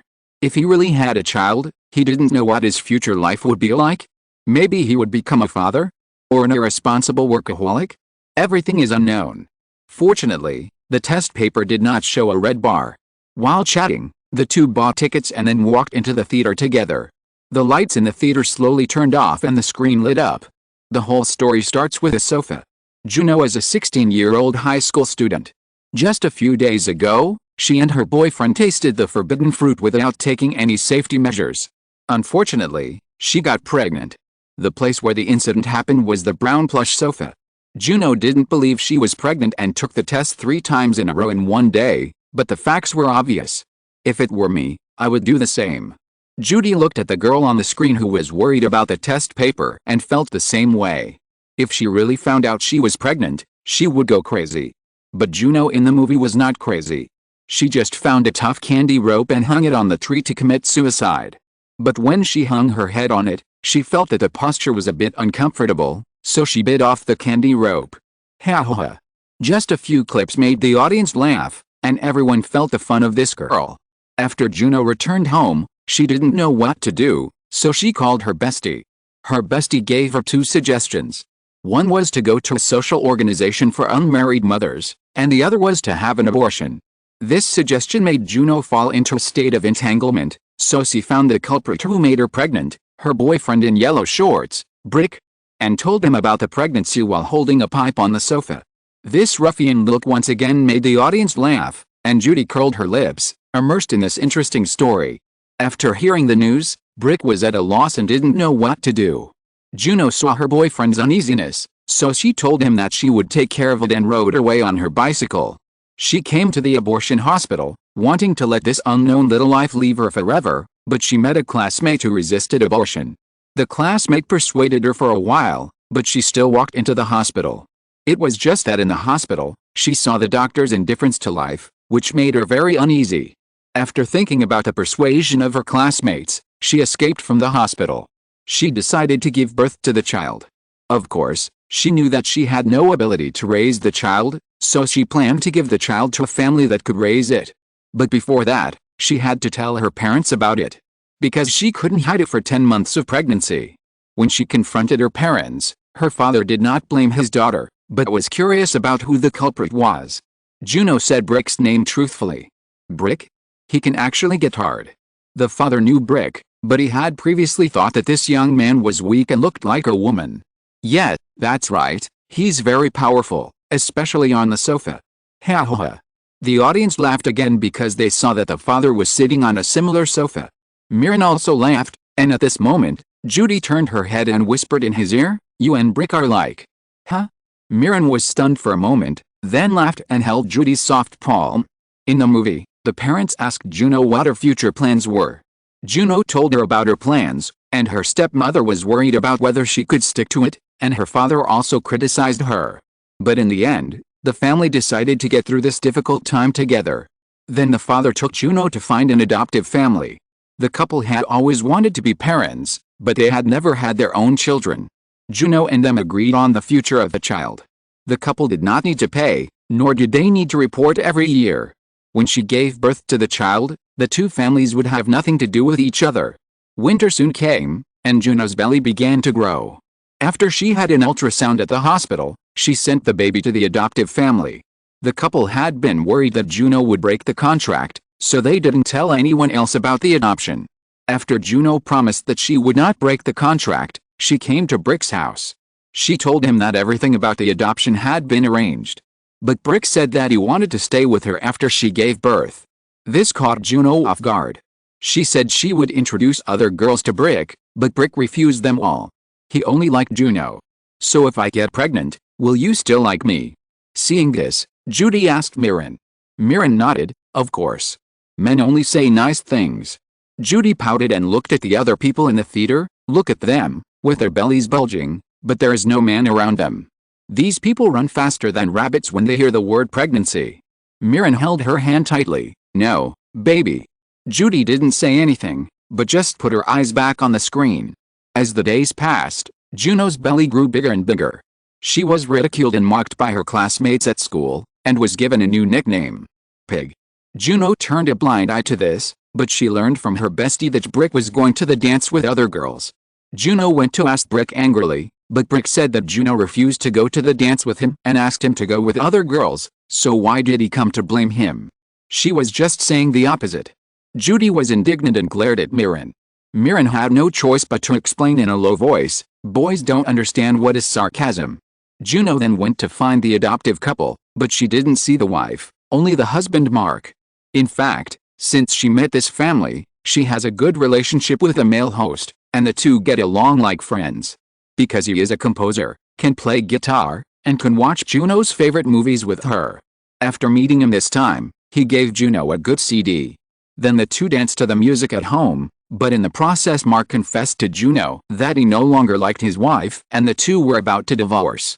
And he thought Juno was a very special girl. These words scared Juno, and she persuaded Mark not to give up the marriage. After all, if they divorced, Juno's child would not be able to be adopted. At night, she asked her father what true love is. Dad said that only those who don't care about her appearance and like her at any time can be called love. So Juno found Brick again, and the two reconciled and kissed each other in public. After seeing them, her best friend teased them, and Juno kissed without hesitation and raised her middle finger. So cool.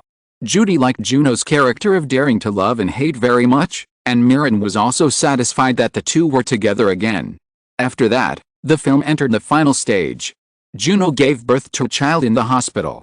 The adoptive couple did not choose to divorce, but held the child with joy.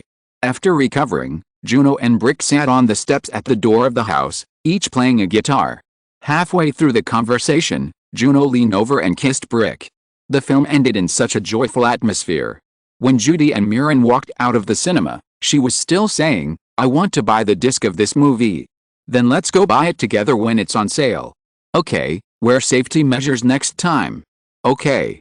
Only 3 days after the film was released, the headlines of major Hollywood media were all given to this film. $10 million. A single mother with a baby bravely enters Hollywood. Look at the current group of single mothers from Juno. A heartwarming work, a model sample of low-budget movies.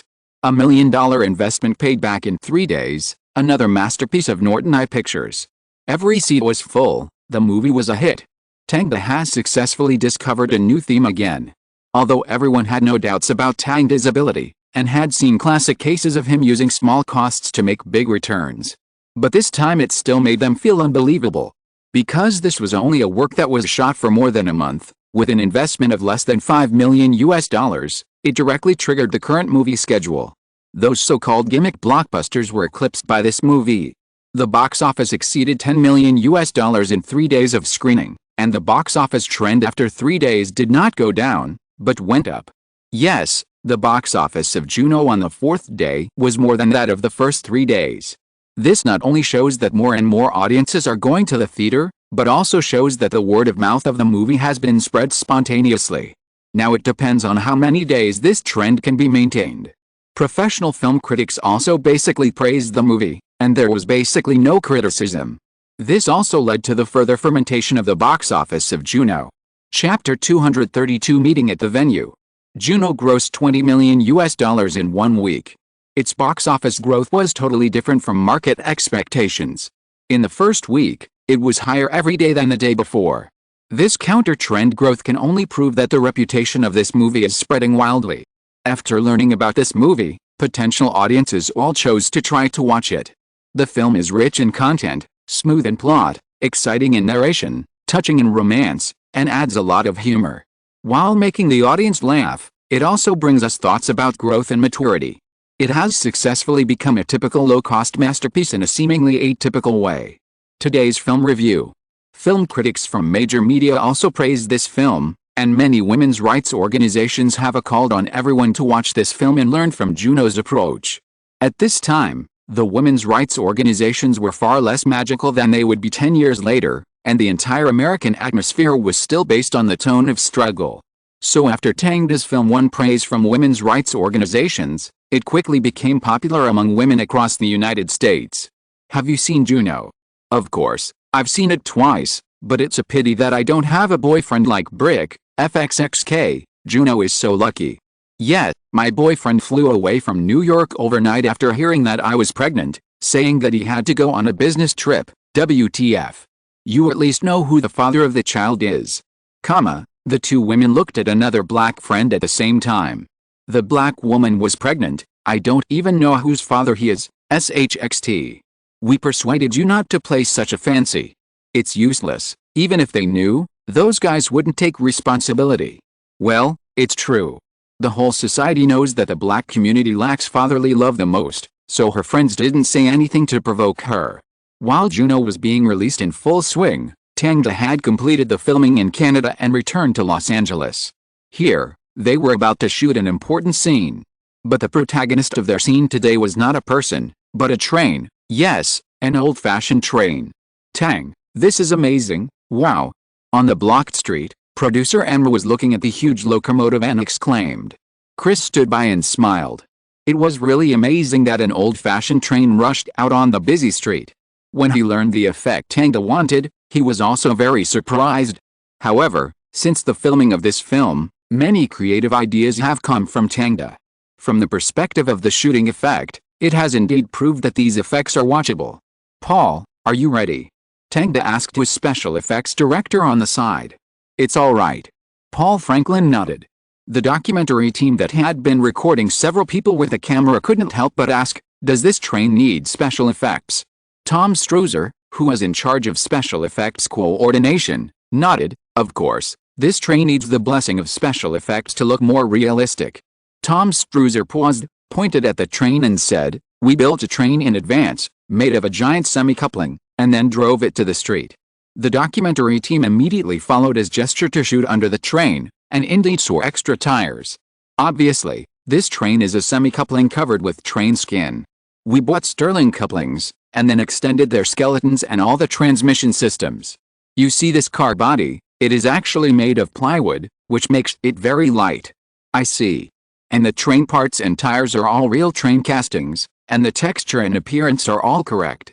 At this point, Tom Strozer looked at the front of the train. As for the various steel structures of the front of the train, we used real steel, 1.5 tons of steel, which is a big project. Before the filming of the movie started, the documentary team came to interview Tang again and asked him about his thoughts when designing this scene. The train is running on the road, which is a violent conflict that is completely contrary to reality. I want to express Cobb's sense of danger and emphasize the danger he brings. Bringing unfamiliar elements into these dreams at the worst time, I think it is this effect that can make action movies go to the next level. Then what do you think is the challenge of this scene? Asked the documentary interviewer. Tang thought for a moment and replied, I think the biggest challenge is how to highlight the visual in coordination. We want it to look like it is not an ordinary train passing by, so I have brought in a lot of cars for this purpose. On the shooting site, opposite the train, there were a lot of cars parked, and these cars were specially lightened. Because Tang wanted to create that kind of unparalleled sense of power. Therefore, These cars parked all over the road, just to let the train hit them.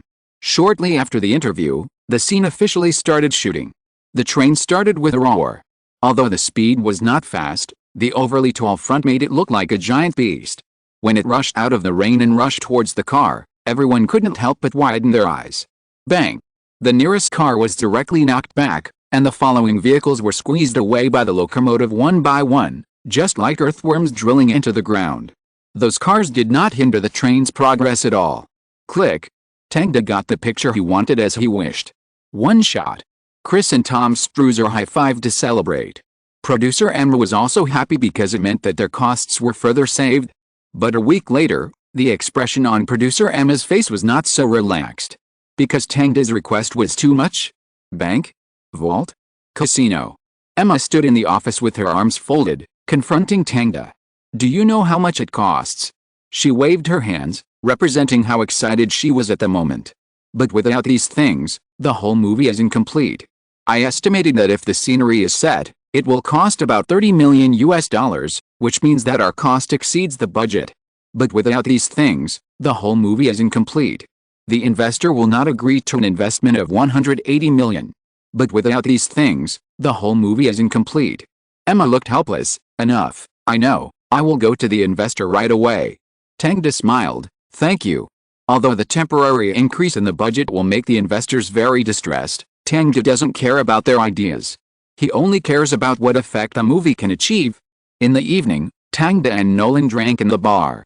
Tang, maybe we don't need to set up all the scenery. What if we renovate the existing bank or casino? Nolan made his own suggestion. Renovation. Tangda raised his eyebrows. You reminded me, but we need to find a casino to cooperate. Yet, which casino is willing to be blown up? Nolan also thought this was difficult. In Tangda's arrangement of scenes, this scene will be the second to last dream that the protagonists enter, corresponding to the scene of the Snow Mountain Fortress. The protagonists will make a big fuss in the casino and then dive deep into the bank vault. And at the end, there will be a big explosion in the casino. This will be the most popular segment in the film and the only big explosion scene. But the problem they are facing now is that if they build a casino bank by themselves, the cost will be too high. If they want to find a casino to cooperate, which casino will be willing to be blown up? Unless it has been planned to be blown up. When Tangda thought of this, he suddenly had an idea and called the producer Emma. Emma, ask the team to look for large casinos that are temporarily closed across the United States, such as those that are about to be renovated or are poorly managed and want to be rented out. I know this is difficult, but don't you need to save the budget? Okay, I'll wait for your news. After hanging up the phone, Tangda raised his glass and clinked it with Nolan. As long as the budget is reduced, Emma is willing to do anything. She is a good producer. Nolan smiled. While waiting for news from the casino, Tangda and his team continued to shoot the drama. Soon, another thing interrupted Tangda. Avril held a concert in Los Angeles and invited him. In fact, he had never listened to Avril's concert in its entirety. He had been avoiding it with various reasons or leaving early just to avoid Avril suddenly confessing to him on stage. He felt that Avril would do such a thing. But this time was different. This was the last concert of Avril's tour and it was also her birthday. If Tangda didn't participate, she would feel very sorry. So Tangda couldn't escape this time. As a last resort, he could only go to the concert with his family. Brother Regis and Louis, who had not seen each other for a long time, greeted Tangda politely. Children grow up very fast. In just half a year, they have grown to more than 1.5 meters. You know, they are still primary school students. Tangda touched the heads of the two children and sighed. Maybe in a few years, you will be as tall as me. That's right. Carmela hugged the two children proudly. I have been taking care of them very carefully. You are getting younger and younger now. Tangda looked at his mother. The wrinkles on her face have been reduced a lot compared to 2 years ago. Haha, this is thanks to the current technology. And thanks to Mrs. Smith's recommendation. Carmela is still a shining female star in the new community. Her identity as a writer and Tangda's fame make her loved by many peers. Of course, most of these likes are because Tangda is not married yet. In order to deal with this group of people, Carmela made up a lot of excuses for Tangda. She complained to Tangda about his behavior behind his back.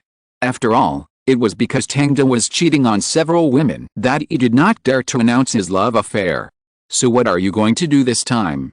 Watching the two children rushing into the concert hall happily, Carmela turned her head and asked Tangda. Nothing. Tangda shook his head. Carmela couldn't help pinching Tangda. Damn it, how come you are nothing like your father? You just want to mess around with other girls every day. And you want me to clean up your mess. Tangda hissed, then hugged his mother's shoulders. There's nothing I can do. Maybe this is my fate. I don't want to lose anyone. Facing his mother, Tangda rarely showed a mischievous expression. Humph, I think you are playing with fire. I will only give you 1 year. If you haven't made it clear with those girls by then, I will help you make it clear. Okay. Tangda nodded, but he was wondering why there was no movement in the stomachs of several women for such a long time. He went to the hospital for a checkup and there was no problem with equality. Is it just a matter of probability? Tangda frowned and took Carmela to the VIP seat of the concert. But something he didn't expect happened. While they were waiting for the concert to start, Tangda suddenly saw a familiar figure walking by. It was Taylor Swift. Why is she here? Tangda didn't expect to see her here. But it was obviously impossible to avoid her, because Taylor Swift walked straight towards him and saw Tangda at the same time. Tang. She trotted over and was about to hug him intimately, but Tangda winked at her. Huh? Taylor then noticed Carmela and the two little boys next to him. Taylor, this is my mother Carmela. Tangda smiled and introduced his mother in the same way. This is the singer signed by my company, Taylor Swift. Oh, I've heard your songs. Carmela stood up and smiled at Taylor. Hello. Taylor was a little flustered. He didn't expect to see Tangda's mother, and he immediately behaved a lot better. Come on, Taylor, sit next to Carmela. Tangda saw this and directly exchanged seats with Carmela. It happened that Regis was looking at Tangda and shouted, Brother, sit here. What a good assist.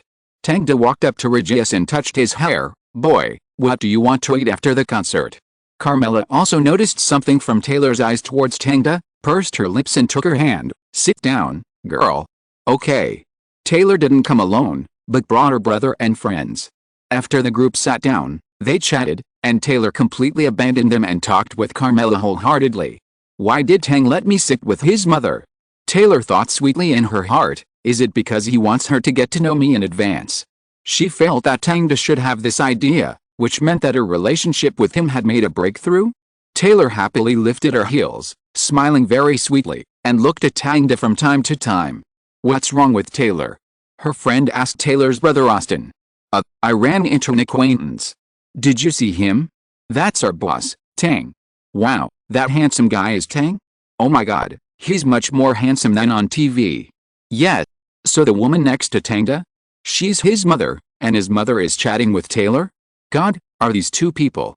Austin saw that this sensitive woman had guessed the truth of the matter, and immediately put his hand to his mouth. SHH, don't talk nonsense. Chapter 233 Two Red Stripes. Avril's concert started soon. In the midst of the powerful rock music, she appeared on stage in a shiny sequined outfit and began to sing with a microphone. The audience shook their heads and began to sing after the cheers. Taylor and Carmela finally stopped chatting and started to listen to the songs. The two little guys next to Tangda were excited to hear the music and shook their butts and heads.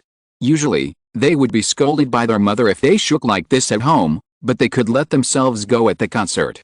When the opening song ended, Avril walked to the side of the stage to talk to the audience.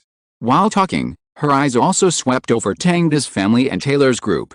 However, because Carmela was between the two, she naturally thought that the two had nothing to do with each other. She smiled at Tangda and continued to sing. The whole concert lasted nearly 3 hours. Avril sang and danced, full of energy. It can be said that it really made the audience worth the ticket price. When the concert ended, Taylor planned to leave with Tangda, but found that Tangda next to Carmela had disappeared. She asked Carmela with some doubt, Auntie, where is Tang? Oh, I think he should have left early. He just received a call, which seems to be related to work. Carmela lied for her son. Okay. Taylor was a little disappointed. Although she was happy to meet Carmela, she actually wanted to sit next to Tangda and watch the concert. Now that Tangda left, even leaving together became a luxury. But the next second she suddenly felt her phone vibrating.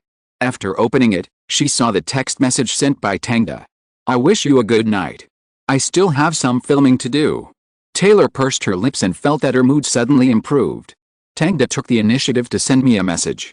She left the concert with her brother Austin and friends with a cheerful step. At the same time, Tang also saw Avril, who was walking tiredly in the dressing room backstage. When Avril saw him, she didn't even put down her guitar, but ran over and hugged Tang like a koala. "Wow, you're really heavy," Tang exclaimed exaggeratedly, and Avril immediately looked up and stared at him. "Who is heavy?" "Oh, I mean the guitar is heavy." Tang changed his words, and Avril immediately lowered her head and began to kiss him. She didn't stop until there was a knock on the door. Tang immediately waved his hand to signal, and then left through another door. 20 minutes later, Avril took off her makeup, changed her clothes, and walked to the underground parking lot, and saw Tang's car parked at the door. Tang. Avril kissed him again after getting in the car, hugged him tightly, as if she wanted to crush herself and throw herself into Tang's arms. Let's go home." Tang was about to drive, but he saw Avril leaning over and lowering her head, holding the water bottle and trying to drink water. Hiss. Tang immediately stepped on the brakes and leaned his head against the backrest of the car. "Your skills have improved again." After feeling it for a while, Tang couldn't help but praise. "Really? How about this? Isn't it more fun to spin?" "Wow. It's really fun. Have you studied?" "I watched a video and learned." Be gentle." "Yes, that's it." 15 minutes later, Avril finally opened the bottle cap and drank the water inside. That night, they returned to the high-rise apartment and changed locations 7 times in the room. They didn't fall asleep until 3 o'clock in the morning of the next day, exhausted. 2 days later, the new budget for Inception was in place, and the casino that Emma contacted also had a plan. Las Vegas, Golden California Casino is going to be renovated. Tang looked at Emma in front of him. "Then can we blow it up?" Emma spread her hands and shrugged. "Of course we can. But we have to lose money. Then blow it up." Tang didn't hesitate at all. "First embed the banks, and then blow them up. That's a big project." "Tang, I didn't expect you to spend money so much." Emma was indeed a little helpless. Other film directors could accept special effects, but Tang and Nolan were outliers. They had to shoot on location to feel satisfied. Oh, and Cameron, insisting on more awesome and expensive special effects is the future development of movies, and the money spent on researching technology is far more than other filmmakers. Since the actual shooting location has been determined, the props team and workers quickly joined the group and started construction. Tang accompanied him throughout the whole process, supervising the entire project to ensure that it can meet his own ideas. A month later, the entire scene was completed, and a lighthouse building was erected behind the Golden California Casino. Inside it was the bank's vault. Leonardo and Downey walked inside the casino, looking at the space layout after the crew's transformation, and couldn't help but exclaimed, "This is really spectacular." That's right, in the center of the casino, there is a huge elevator, and on it is the silver vault, which is filled with various gold bars and cash, which looks particularly shocking through the tempered glass. Once a crisis occurs, the elevator will immediately rise and move the vault to the inside of the lighthouse. This thing should make a lot of noise when it moves. Downey looked at the huge thing in front of him, but it does fit Fisher's inner world. Money is just a tool in his eyes, and the things inside are what he must protect. He was talking about the closed door in the vault, which was the key to the dream. The money outside was just to protect it. After everyone finished watching the scene, the formal shooting began. It took about a week to shoot all the drama. As for the explosion scene, because it must be completed in one go, a lot of preparation work was done. After everything was ready, they demonstrated the explosion process on a small model again, and simulated it several times in the computer software. It was not until Tang felt that there was no problem at all that they finally started shooting. Demolition department, get ready. Lighthouse explosion point A is okay. Lighthouse explosion point B is okay. Bank vault explosion point A is okay. Tang, Nolan and other crew members had already moved away from the casino. In order to reduce the impact of the explosion, they also set up a cordon within 100 meters around them and asked the police department for assistance. This was to avoid crushing or hitting anyone. As time passed, seeing that all the blasting work was completed, Tang picked up the pager. "Okay, start detonating." Lighthouse point A detonation completed. Bank point A detonation completed. After all the detonation work was done, Tang stared at the monitoring screen closely. Not long after, he saw sparks coming out of the lighthouse. Boom. First, various flames spewed out from all over the casino, and then accompanied by huge smoke rising, a loud noise came. The lighthouse broke into two pieces in front of everyone's eyes, like a mountain collapsing, scaring everyone back a few steps. Fortunately, the material used to make the lighthouse is special and very light. Even if it fell on the casino, it did not destroy it. However, this detail cannot be seen on the screen, because more flames and explosions cover everything, and with the blessing of post-production special effects, the audience will only see a shocking and violent explosion. Very good. Tang waved his fist. This was also his first time to shoot an explosion of such a scale, but the result was very successful. I remember that the explosion scene of the Snow Fortress in the previous life of Inception was filmed twice. Because some shots were not taken in the first time, Tang learned from the lesson and mobilized all the shots he could mobilize this time. There were even 2 helicopters in the sky to cooperate with the filming. Nolan, who was watching the explosion shots, was fascinated and seemed to be very interested in this form. Men, all like explosions. After the filming of the scene was completed, the other scenes of Inception were no longer difficult. In December, Inception was officially announced to be completed. Tang, you look in a good mood. Is it because Juno performed well at the global box office? On the golf course, Anne Hathaway was playing golf with Tang. Tang stood behind her, his legs apart, and his 2 hands went from her back to the front to hold her hands, helping her find the feeling of hitting the ball. Yes, it's pretty good. Let me guess. Anne Hathaway smiled and looked at the hole in the distance. 300 million. That's not it, 250 million. Tang pulled her hand and swung hard. Bang! The golf ball flew out immediately. Tang hugged Anne Hathaway and watched the trajectory of the golf ball together. How is it? Isn't it very simple? Indeed. Anne Hathaway nodded. I already know how to do it. Then let's compete. Tang raised the corner of his mouth. Compete for what? Anne Hathaway was wearing a short skirt with a gray top today, looking sporty and beautiful. Who is on top and who is on the bottom at night? Tang hugged her waist and whispered. You are such a hooligan.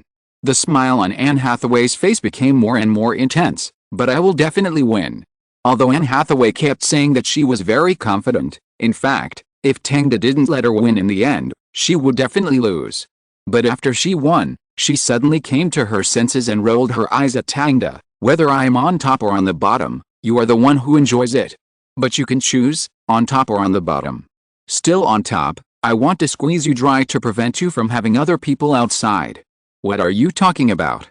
Tang was a little confused. Anne Hathaway shook her head. Nothing.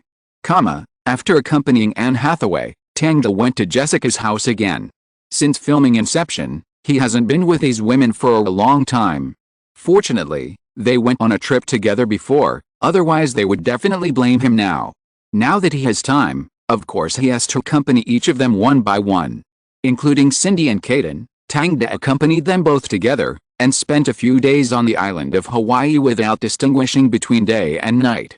It can only be said that if it weren't for his good health, Tang really couldn't bear this intensity.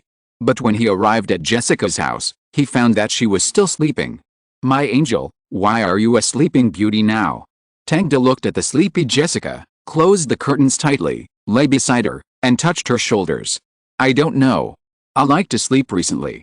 Jessica hugged Tang's body and buried her head in his chest. The familiar orange scent made her feel quiet. But her heart was not as calm as it seemed. Tang, when do you think we can officially announce it? Why do you say that? Tang hugged Jessica. You know I hate those media. Yes. But if we don't announce it, will there be no media? Jessica seemed very depressed. I have been resting these days, and I always feel that I can't get motivated. Tang, I also had a nightmare. In the dream, you have other women and don't love me anymore. Tang kissed Jessica's forehead. Don't worry, my angel, I won't leave you. Really?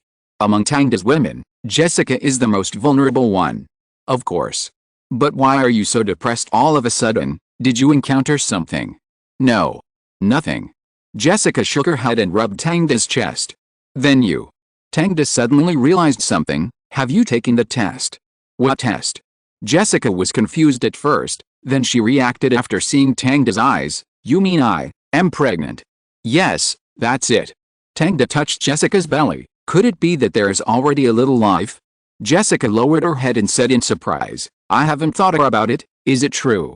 I'll ask Tom to buy some test sticks now. Jessica nodded. In the pharmacy, Tom picked up a few boxes of test sticks and handed them to the clerk with an expressionless face. Oh, sir, one is enough for the pregnancy test. Why do you buy so many? The clerk looked at Tom with some confusion. Tom remained silent, thought for a while and said, maybe I have to repeat the test several times.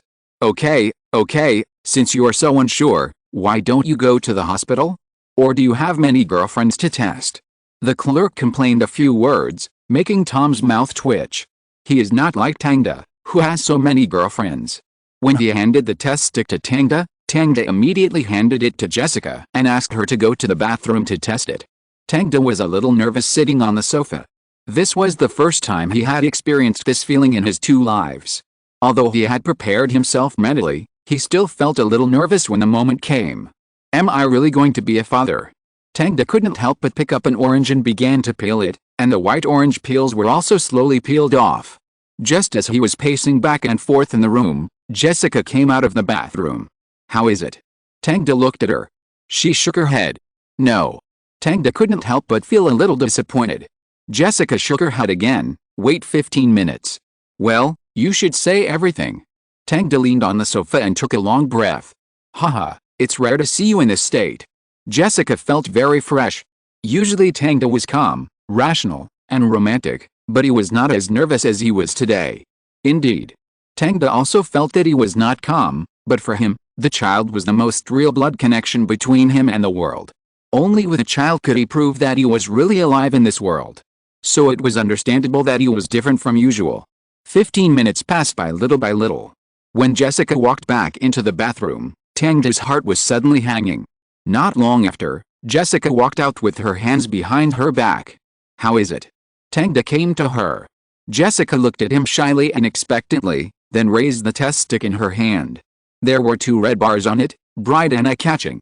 Chapter 234 Berlin Premiere. Tangda has been accompanying Jessica Alba these 2 days. They have not done anything inappropriate during these 2 days. They live like a couple, and even breakfast is made by Tangda. My angel. Tangda leaned on Jessica's belly and listened to the sound. Jessica patted his head. Don't listen, you can't hear anything now. Tangda smiled slightly and put his arm around her shoulders. I'm too anxious. I can understand you. Jessica leaned on Tangda's shoulder and fantasized sweetly. When I think about this little life in my belly and will grow up slowly in the next few months, I feel very happy. Yet, Tangda hugged her and said, I will hire a few nutritionists and nannies in the future. Don't do housework by yourself and take good care of your body. Hey, I'm not a weak girl, I can do it. Jessica shook her head at Tangda's protection. I don't need so many people watching me, I still have to continue working. Okay. My angel, but even so, there must be nannies and nutritionists to help you do some things. After all, professional matters should be left to professionals. Okay. Then it's settled. 2 days later, after Jessica made the arrangements, Tangda participated in several award ceremonies without stopping. The movie Juno not only received very high box office, but also won a lot of awards. The 11th Golden Satellite Award for Best Musical Comedy Film, Best Musical Comedy Actress, the 12th American Film Critics' Choice Award for Best Comedy, the 22nd Independent Spirit Award for Best Film, etc. The film received more than 20 nominations and 9 awards in total, which can be said to have won 1/3 of the awards in the United States. This undoubtedly made it gain higher expectations from many people, such as impacting the Oscars. Only Tangda knew that this year's Oscar was destined to belong to Martin Scorsese's The Departed. It has to be admitted that this old man's gangster movies are really good, and he has been active in Hollywood even in his 70s. Even in his 70s, he has not stopped making movies. So Tangda has no plans to participate in this Oscar. Tangda's current job is to do the preliminary preparations for Valkyrie. Of course, this also includes the management of new United Artists.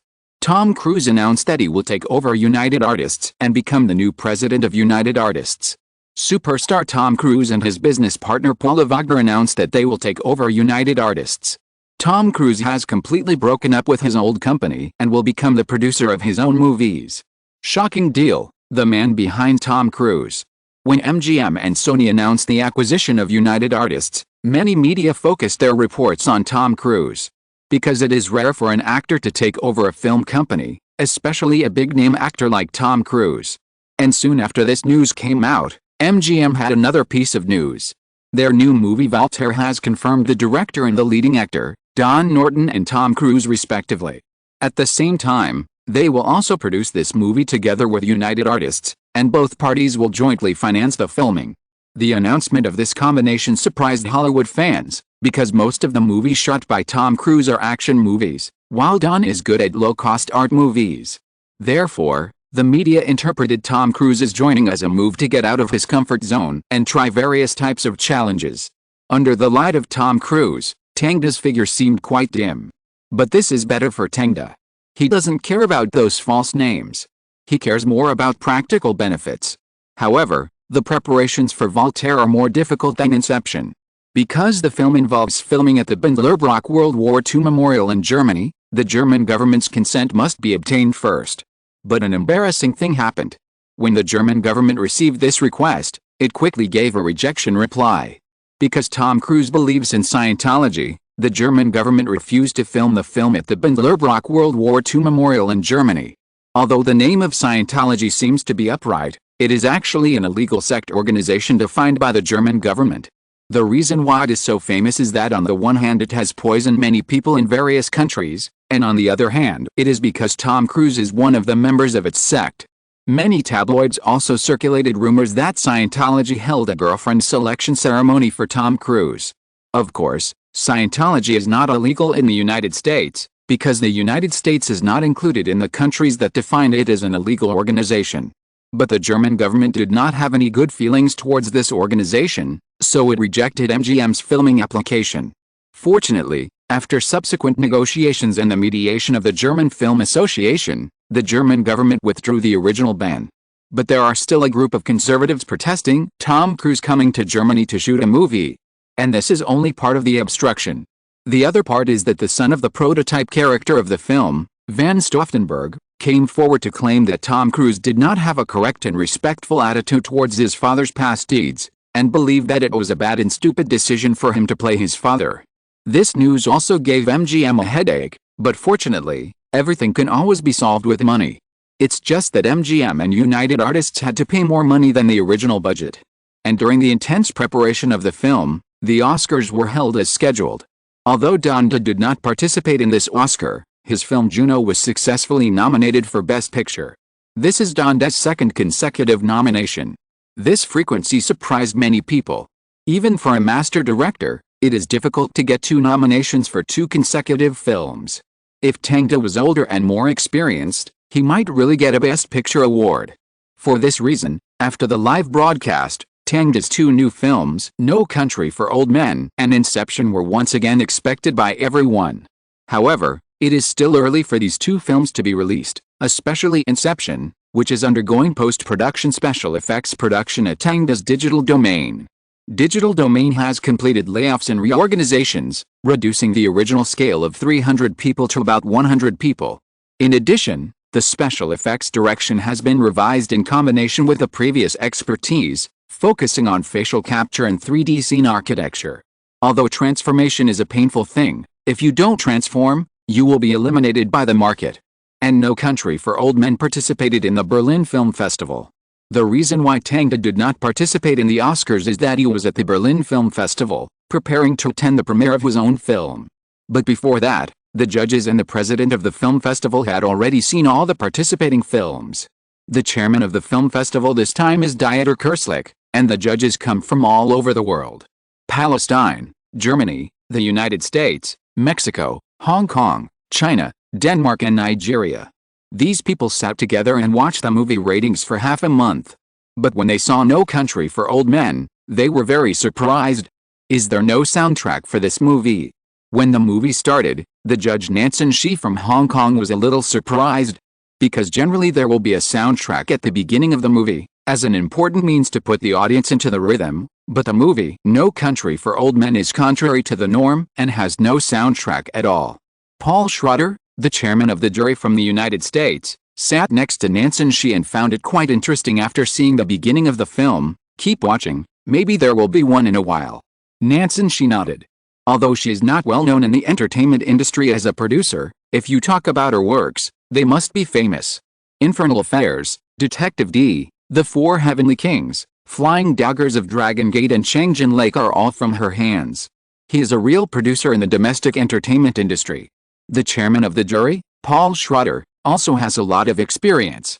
The script of Taxi Driver, which won the Cannes Palme d'Or, was written by him. He has a lot of experience in Hollywood, but he is not on the mainstream business circle. The two watched the movie screen light up, the deep blue and the orange of the sunset complemented each other, and the narration sounded in everyone's ears. I became the sheriff of this town at the age of 25. Isn't it hard to believe? My grandfather was a policeman, and so was my father. My father and I were policemen at the same time. I think he must be very proud. At least I do. The older generation of sheriffs sometimes didn't even carry guns. Many people find it unbelievable. But many of my predecessors were like that. I like to listen to their stories, and I don't miss a single one. I always compare myself with them. I can't help but wonder how they did it back then. A few years ago, I sent a boy to Huntsville to sit on the electric chair. I arrested him myself and testified in court. He killed a 14-year-old girl. The newspaper said it was a crime of passion, but he told me that there was no passion in it at all. He has been planning to kill someone as long as he can remember, and he said that if he was let out, he would kill again. He said he knew he would go to hell. I don't understand why he would do that. I really don't understand. The 1-minute narration was all in old man's chattering, but the judges present did not feel bored at all. The opening narration is great and very immersive. Paul Schrader gave a simple evaluation on paper. This is his habit of watching movies. He will record all his feelings when watching the movie so that he can give a fair score after the movie. In fact, most of the other judges are like this. In order to maintain fairness, everyone will take a piece of paper to write and draw, recording the advantages and disadvantages. Advantages: the narration is very immersive. Disadvantages: no soundtrack. This is Shi Nanchang's notes. However, this impression was soon thrown behind her as the plot progressed. Because they saw a suspect being taken back to the police station by the police. And just when the police reported to the superior and said that there would be no accidents and he was very confident, he was handcuffed by the suspect, dragged on the ground, and strangled to death viciously. The police's leather shoes left black marks on the ground, sloppy like weeds. It was also at this time that the judges saw the appearance of the suspect, a funny man with a mushroom head, Anton. After Tang strangled the policeman, he took back his weapon and drove a police car to stop an innocent and honest middle-aged man on the road. When he took the spring gun and shot the man without mercy with a devilish smile on his face, Shi Nanchang couldn't help but feel a chill on his back. She crossed out her notes and re-recorded. Advantages: the plot is clean and neat, and the personality of the perverted killer is established in a few scenes. Disadvantages: none. After Tang appeared, they soon saw the protagonist of the film, Moss. Watching him take the money box left after the gang fight because of greed, and return to the scene of the fight because of his only kindness, wanting to give the dying man a drink of water. But the gang's help has arrived, and the two sides have a gunfight and chase. Moss jumped into the water and escaped with injuries. At the same time, the perverted killer Tang was deciding the life and death of the store manager in a small convenience store. How much are these? Tang came to the store manager with the purchased items. The store manager glanced at it, a total of 69 cents. And gasoline. Tang added, "Well, is it raining where you come from?" The store manager asked casually. Unexpectedly, this sentence made Tang's expression cold. "Where do you mean? I see you are from Dallas. Where I come from is none of your business." The store manager was a little confused. He didn't expect this customer to be so angry. "Brother, I don't mean anything else." He looked up and explained. "You don't mean anything else. Just killing time. If it makes you unhappy, I can't help it. Do you need anything else?" But Tang didn't seem to let him go and kept staring at him. "Okay, I think I'm going to close the store." "Close?" Tang looked out the window. "What time do you close?" Now. "What time is it now?" "Close when it's almost dark." Tang stopped eating and shook his head. "Are you perfunctory to me? Do you live in the house behind?" "Yes, that's right." The store manager didn't know why the man in front of him asked this question. He felt a little insecure. "Guess how much you have lost with a coin?" And Tang put down the candy and took out a coin. "I don't know, I can't tell." And Tang flicked up the coin neatly and then put it on the table. "Guess." "Why?" "Just guess." "I want to know why I have to guess." "You have to guess, and I can't help you guess. That's not fair." And Tang then said the philosophy he has always believed in: you have been gambling all your life, but you don't realize it. You have to guess one side. What can you get if you win? Everything. What? If you guess right, you can get everything. And Tang only said this sentence and stopped talking, but the meaning behind his words was obvious. "Okay, then it's the front side." The store manager had no choice but to make a guess. And Tang moved his finger away, and it was indeed the front side. Shi Nanchang and Paul Schroeder's hearts immediately lifted up. Because they all knew that the moment to decide the life and death of the store manager had arrived. However, Tang followed his words and did not kill the store manager. He just reminded, "Don't put this coin in your pocket. If it is mixed with other coins, it will not be a lucky coin." After that, he turned and left. But the judges had already seen a certain paranoia of this killer from the plot. Wonderful dialogue.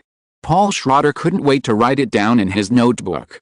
He vaguely realized that the real protagonist of this film was not Moss, but the perverted killer, Anton. Chapter 235, No Country for Old Men. The plot continues to progress. After leaving the store, the perverted killer Anton met the gangsters in the wild. Because the gang boss hired him to get the box of money back. However, after getting the signal receiver, Anton shot the two gangsters directly. The judges were shocked by this decisive look, and they were more impressed by the killer. Then the scene changed, and two policemen rode horses to the scene of the gang fight. As soon as the old sheriff spoke, everyone knew that he was the narrator at the beginning of the movie, and his voice was exactly the same. The old sheriff was experienced and knew the general outline of the whole thing after watching for a while. He saw the drug transactions, the black eating the black, and the traces of other people's activities at the scene. Although his age made him not as aggressive as when he was young, he was also more wise than when he was young. But just as they were investigating the scene, the perverted killer Anton had already arrived at Moss's house. He used a spring-loaded gun to open the door handle.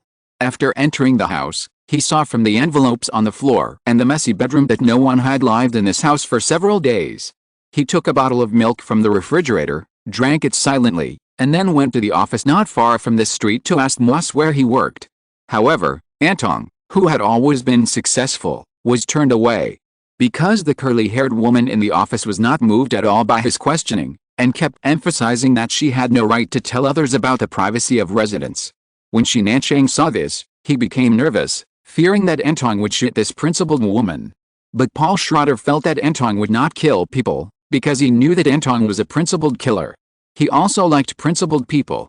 Sure enough, Anton left and he did not kill the woman. At the same time, the sheriff found Moss's home. When they saw that his door had been opened, they immediately realized that the killer was one step ahead. Especially when the sheriff saw the half bottle of milk left on the table, his face became even heavier. Cold-blooded killer with strong psychological quality. Perhaps because of his age, Paul Schroeder put himself in the mind of the sheriff. He knew that this was an unscrupulous and experienced killer who was not easy to deal with. His life might be in danger. But the policeman's duty made the sheriff unable to let go of his sense of responsibility, and he could only continue to pursue. Unfortunately, his speed was still one step slower than the killer. Moss came to a motel, stayed in the room, and hid the cash box in the ventilation duct. He was always worried that the killers would come, so even at night, he didn't dare to sleep in the room easily, but sat in a taxi and drove around the motel. The next day, he went to the gun store to buy a double-barreled shotgun, and he also booked a room next door. Because the ventilation ducts of the motel were connected to each other, he used a hook to hook the cash box in the original room duct at night. Moss was extremely cautious. However, just as he was taking action, the killer Anton also came to the motel under the instruction of the signal receiver. He took a shotgun with a silencer and killed to the room indicated by the signal. Bang! He decisively killed the person on the bed, and then the person with the submachine gun in the bathroom. Finally, when facing an unarmed man, he asked, "How did you find this place?" He didn't wait for the result and killed the man directly. But he knew that the gang had deceived him and he was not the only one looking for the cash box. On the other side, Moss heard the gunshot and realized that something was wrong and left the motel directly. He changed to a new hotel and asked the owner to inform him when there were new guests. Back in the room, he carefully checked the cash box in his hand. As a result, he found a signal device hidden in a pile of US dollars. Only then did he know why he was being chased. At this time, he seemed to hear something. He called the front desk, but no one answered. He immediately picked up the shotgun, aimed it at the door, and shot decisively after seeing a figure in the gap under the door. But the other party also fired a spring gun. Moss was hit by the door handle, turned around and jumped out of the window to escape. After re-entering the hotel, he saw blood all over the floor. It was obvious that the owner of the store was dead. Moss escaped from the hotel and got into a car. Just as he was about to urge the driver to leave, the driver was shot on the neck. The blood splashed like a fountain, which was both thrilling and cruel. Moss had to engage in a face-to-face gunfight with Tang. Fortunately, he beat Tang away, although he was also seriously injured. In order to cover up the scars, he found a man on the roadside and spent $500 to buy his clothes. Shi Nanchang finally breathed a sigh of relief when she saw this. Although the plot just now had no soundtrack and was not very fast, it had a kind of magic that made people unable to divert their attention. She even felt that her heart was tightened by the pressure of the killer Tang. So she continued to write in the notebook. The excellent plot rhythm makes people unable to stop worrying about the fate of the characters, and the pictures look particularly real. After writing, she raised her head and continued to watch the movie. At this time, Moss had successfully escaped. He threw the money box on the grass in the wild, because most people would not pay attention there, and then he lay alone in the park for a night. On the other side, Anton was also seriously injured, but his way of dealing with it was much more violent than Moss. He limped and dragged his injured leg, stuffed a piece of cloth into the throttle valve of the car in front of the drugstore, and then lit it with a lighter, and then entered the drugstore. When the car exploded and everyone's eyes were focused on the street, he took the medicine he needed from the medicine shelf. And after returning to the hotel, he treated and sutured his wounds by himself. He was expressionless throughout the whole process, which made Paul Schrader grin. "This perverted killer is really too vivid," he muttered, watching intently. The scene turned to the hospital, where Moss was lying on the bed and talking to another killer in a cowboy hat hired by the gang boss. The killer persuaded him to hand over the $1.5 million US. Moss asked him why he didn't trade with Anton. The killer said something meaningful. "No, you don't understand, you can't make a deal with him. Even if you pay back the money, he will still kill you, just because you have caused a lot of trouble. He is a special person, or a principled person. He handles money, drugs and everything with the same principles. He is not like you. Yet, he is not like me either." Principles, this is a word that is repeatedly emphasized in the movie. Paul Schrader wrote it down in his notebook. He was eager to know what kind of ending this principled killer would have. Killed by Moss? Or arrested by the police? Or die with other killers? He was very curious. This was also the idea of all the judges at the scene. Everyone had completely forgotten the fact that the movie had no soundtrack and was immersed in the narrative of the movie. The old sheriff found Moss's wife. He thought that Moss's whereabouts could be broken through from his wife. But the scene did not give the two of them long before turning to the killer in the cowboy hat. He searched for the place where Moss hid the cash box. After returning empty-handed, he found that Anton was following him in the hotel. The two sat down in the room, but Anton was holding the shotgun, while the cowboy hat killer was unarmed. The cowboy hat killer knew that he was in danger, so he put forward many conditions in exchange for his life. But Anton just smiled at these words and asked, "If the rules you follow brought you here, then what's the use of the rules?" The underlying meaning of this sentence is that if the things you follow will only make you die, then why bother to follow them? It can be said that this sentence directly points out the core of Anton's entire nature. He is a typical evil person who chooses to do evil because it is more beneficial to him. After hearing this, Paul Schrader couldn't help but write a heavy stroke on the notebook. However, the cowboy hat killer in the movie didn't have this interest, because he knew he was dead. Sure enough, Anton killed him. Then he called Moss again. On the phone, he asked Moss to hand over the cash box, otherwise he would kill his whole family. Of course, even if Moss handed over the cash box, he would die, but his wife would live. Moss did not agree. He would not give up his life like this, So he called his mother and wife and planned to leave the city together by car. Anton came to the office of the gang boss. Yes, he directly shot the gang boss who gave him the task. Because the boss gave the same task to several groups of people, in addition to the killer Anton, there was also a group of Mexicans. This was considered by Anton to be a performance without principles and he must die. Moss's mother and wife reunited with Moss. They packed up their things in the motel and prepared to leave.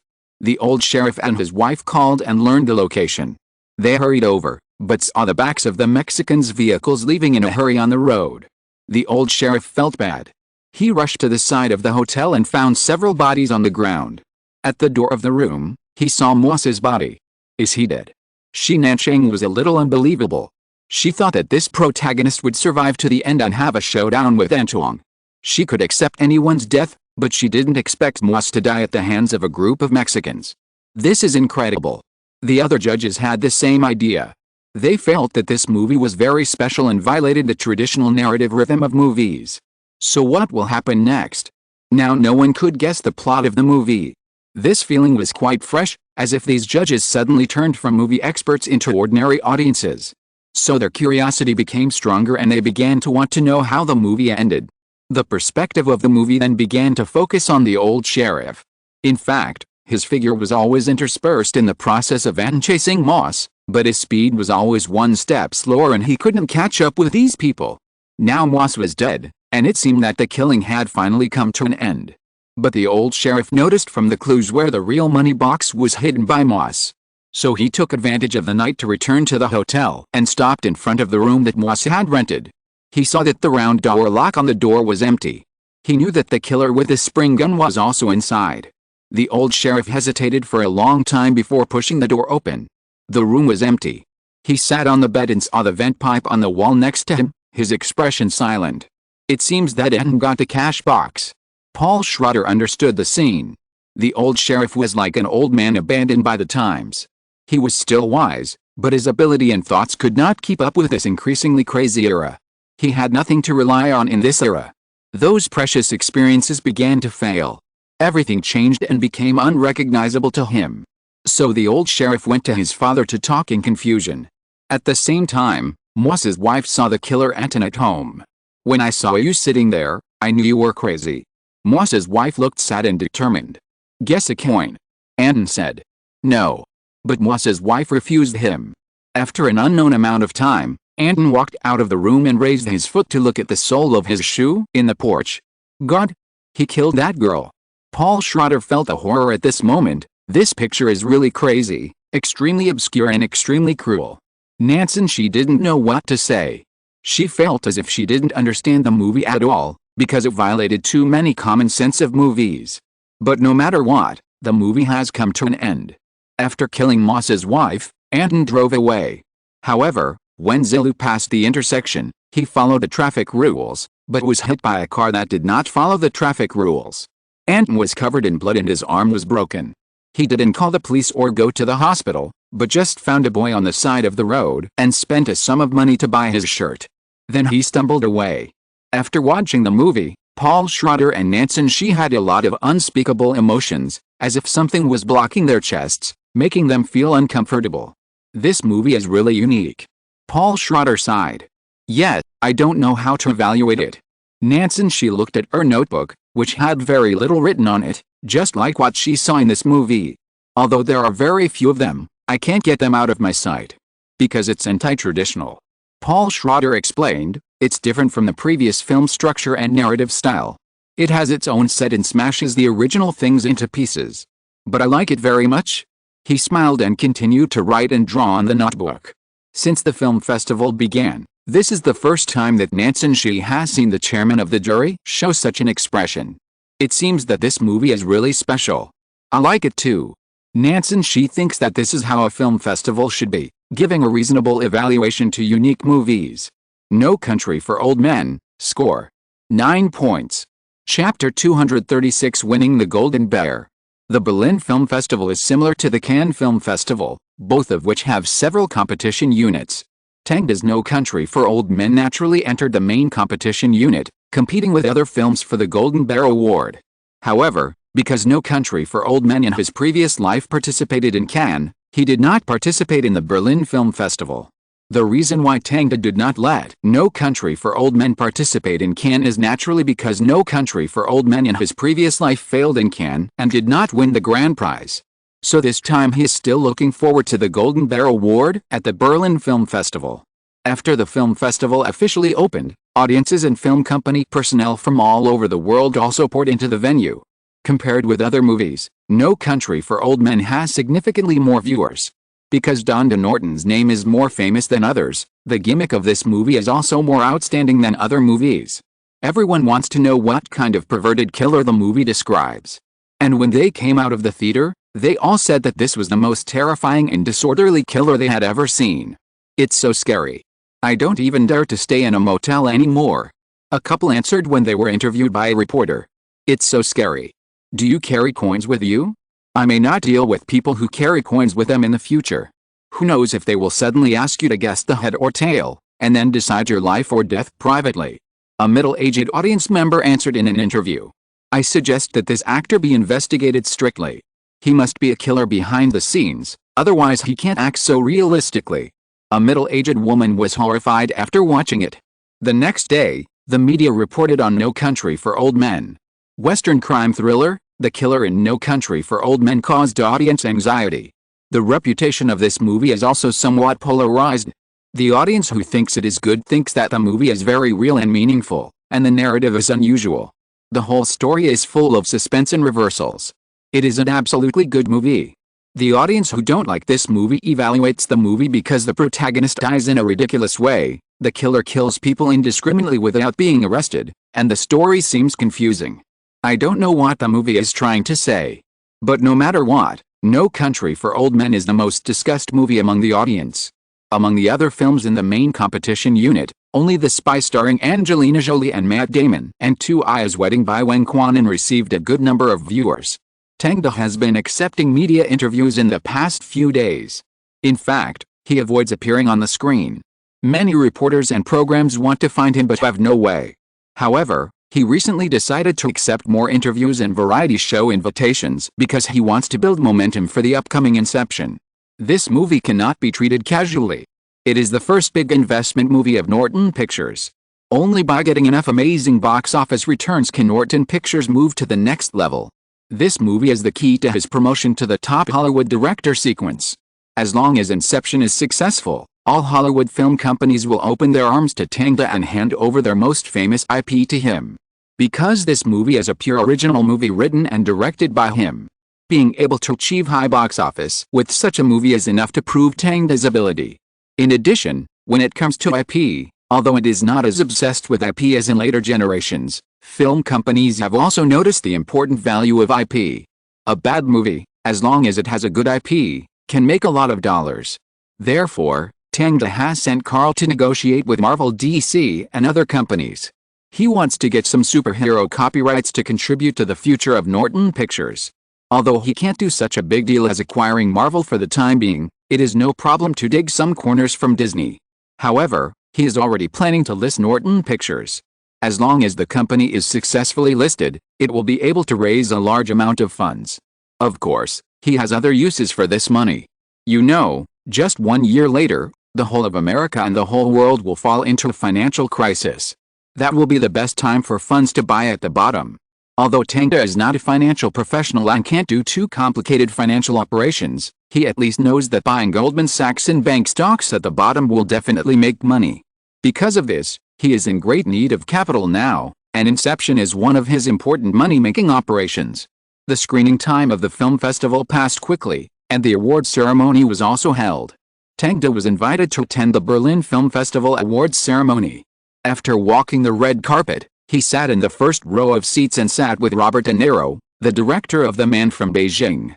"Hello, Tang." He smiled and shook hands with Tang. Tang also responded politely, "Hello, Mr. De Niro. I really liked your performance in The Godfather." That's right, Robert De Niro played Vito Corleone in The Godfather 2 and won the Oscar for Best Supporting Actor. The Godfather series is Tang's favorite movie, so he also likes the actors in it. "Thank you." Robert De Niro smiled and said, "If there is a chance to work together, of course, I would love to." Tang sat down and chatted with him while waiting for the awards to begin. Soon, Dieter Kurslick, the chairman of the Berlin Film Festival, came to the stage and began to announce the winners of the major awards. The first awards were presented to some non-main competition units, such as the Golden Bear Award in the short film unit, which was awarded to Hanluo Smithman's Contact. The Teddy Award for Best Feature Film went to Joe Mealing's Tattoo.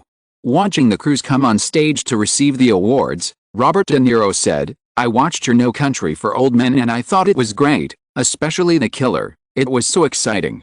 Tang pointed to Javier Bardem not far behind him and said, "Look, the perverted killer is here. Wow, his hair has changed, but it's still so intimidating." Robert De Niro shrugged his shoulders after seeing Javier Bardem, showing a rather frightened expression. Indeed. The first thing Javier Bardem did after filming the movie was to cut his hair. His current hair is much fresher than before, and he doesn't look as gloomy as in the movie. But he still looks scary. Especially his smile. Not long after, the film festival handed out the awards to the main competition unit, and the chairman Dieter Kurslick stood on the stage, picked up the card and said, "Let's take a look at the Silver Bear Award for Best Actor first." At this moment, many people turned their eyes to Javier Bardem's face. He smiled. Javier Bardem. Wow. Applause broke out. This can be said to be well-deserved. After all, no one else can match such an amazing killer role. Javier Bardem stood on the stage and held the microphone. "Thank you to the judges, thank you to No Country for Old Men, thank you to Tang, who gave me this opportunity to play this role, although I really think that hairstyle is ugly. But this is Anton, who looks funny, but is actually the most principled killer." Tang laughed and applauded below, and hugged Javier Bardem again after he received the award. Next is the Silver Bear Award for Best Director, and the winning work is No Country for Old Men, Donda Norton. Wow. The applause was even more enthusiastic this time, because everyone was surprised that the judges actually gave this award to Tang. Tang went on stage and picked up the microphone. "I am very lucky to get this cute little bear. It reminds me of the days when I tossed and turned for No Country for Old Men. Now it seems that everything is worth it. Thank you." After thanking him, he walked off the stage and returned to his seat. Before the awards ceremony, everyone agreed that Don's No Country for Old Men would win the 2 awards of Best Picture and Best Actor at most, but now it seems confusing. Because who will the judges give the Best Picture award to? And soon the answer was revealed. Golden Bear Award for Best Picture. Paul Schrader took the card, scanned it, put it down and said, "No Country for Old Men." Wow. Immediately, the crew stood up and hugged each other. "Congratulations. Don. Great, Don." Don and the crew members went on stage again, and the photo of his smiling face was also taken by the media and spread to America. No Country for Old Men won 3 awards at the Berlin Film Festival. Invincible. No Country for Old Men successfully won the Best Director, Best Actor, and Best Picture. This is the first time that Don has won an International Director Award. No Country for Old Men is about to be released. Will it be the next Juno? Although the media have compared No Country for Old Men with Juno, as long as you have seen this movie, no one thinks that this movie can get too high a box office. It's not that the story is not exciting, but because its subject matter and form of expression are not so attractive. The audience is not as wide as Juno. But everyone thinks it is normal for this movie to recover its cost and make a profit, and perhaps the global box office can hit the 100 million yuan mark.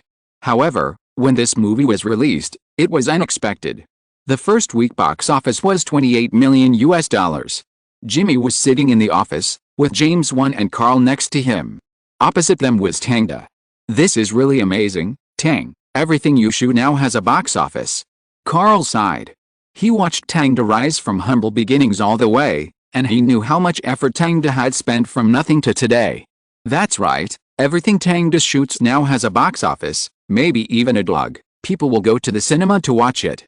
What Jimmy said was not all flattery, but a director box office ranking recently released by The Hollywood Reporter. Tang ranked 5th with a total global movie box office of $1.18 billion. The first place was Spielberg, the second was Peter Jackson, and the third was Cameron. Christopher Nolan is behind him, ranking 10th. It seems that Tang has not made any blockbusters, but each of his movies has achieved considerable box office, and there are all kinds of genres, and he has never lost money. Therefore, The Hollywood Reporter also calls Tang a big stew director, which means that he can shoot anything and everything can be popular. The box office of No Country for Old Men must be good this time. Maybe the North American box office can exceed 100 million. Jimmy guessed. Tang just shook his head. It's not that simple. This movie only has a high box office in the early stage. I estimate that the overall box office will be around 70 million, and it will not be higher. After all, no matter how good the quality of the movie is, its audience is indeed not as wide as Juno, and no one will be willing to watch it several times in a row. However, if the DVD of this movie is sold, it should be very good. I believe those fans will not mind collecting this movie that won the Golden Bear Award at the Berlin Film Festival. Okay, let's not talk about this. How are you doing recently? Seeing Tang asking him, James Wan answered truthfully, to be honest, not very good. His Dead Silence has been filmed, and Lionsgate and Norton jointly invested in the distribution, but the box office was very bleak. So far, the box office has only been tens of millions of dollars. Not as good as the first week box office of No Country for Old Men. It can be said that this is a heavy blow to James Wan. Don't be discouraged. I remember you asked me before, what do you think of this movie? Tang crossed his hands on his chest. I said before that its box office would not be high, right? That's right. James Wan admired Tang's vision. What he said was so accurate. But I have updated my thoughts now. Tang smiled. I think the DVD sales of this movie will be very good. Why? James Wan didn't understand. Because it is really scary and thrilling enough. Tang explained, it is a good horror movie, but it is not suitable for watching in theaters, and its box office is not good because it is not well known and has not enough gimmicks. What happened in a small town itself has a strong sense of alienation with the audience. The reason why they want to watch horror movies is actually to experience enough excitement and crisis. This is also the reason why Saw has a higher box office. The location is set in the city and punishing the evildoers is obviously more watchable. Or you can find another gimmick that is attractive enough, such as a real event that has happened, and adapt it. Just like those blood smear films every year where people chop beautiful women with chainsaws.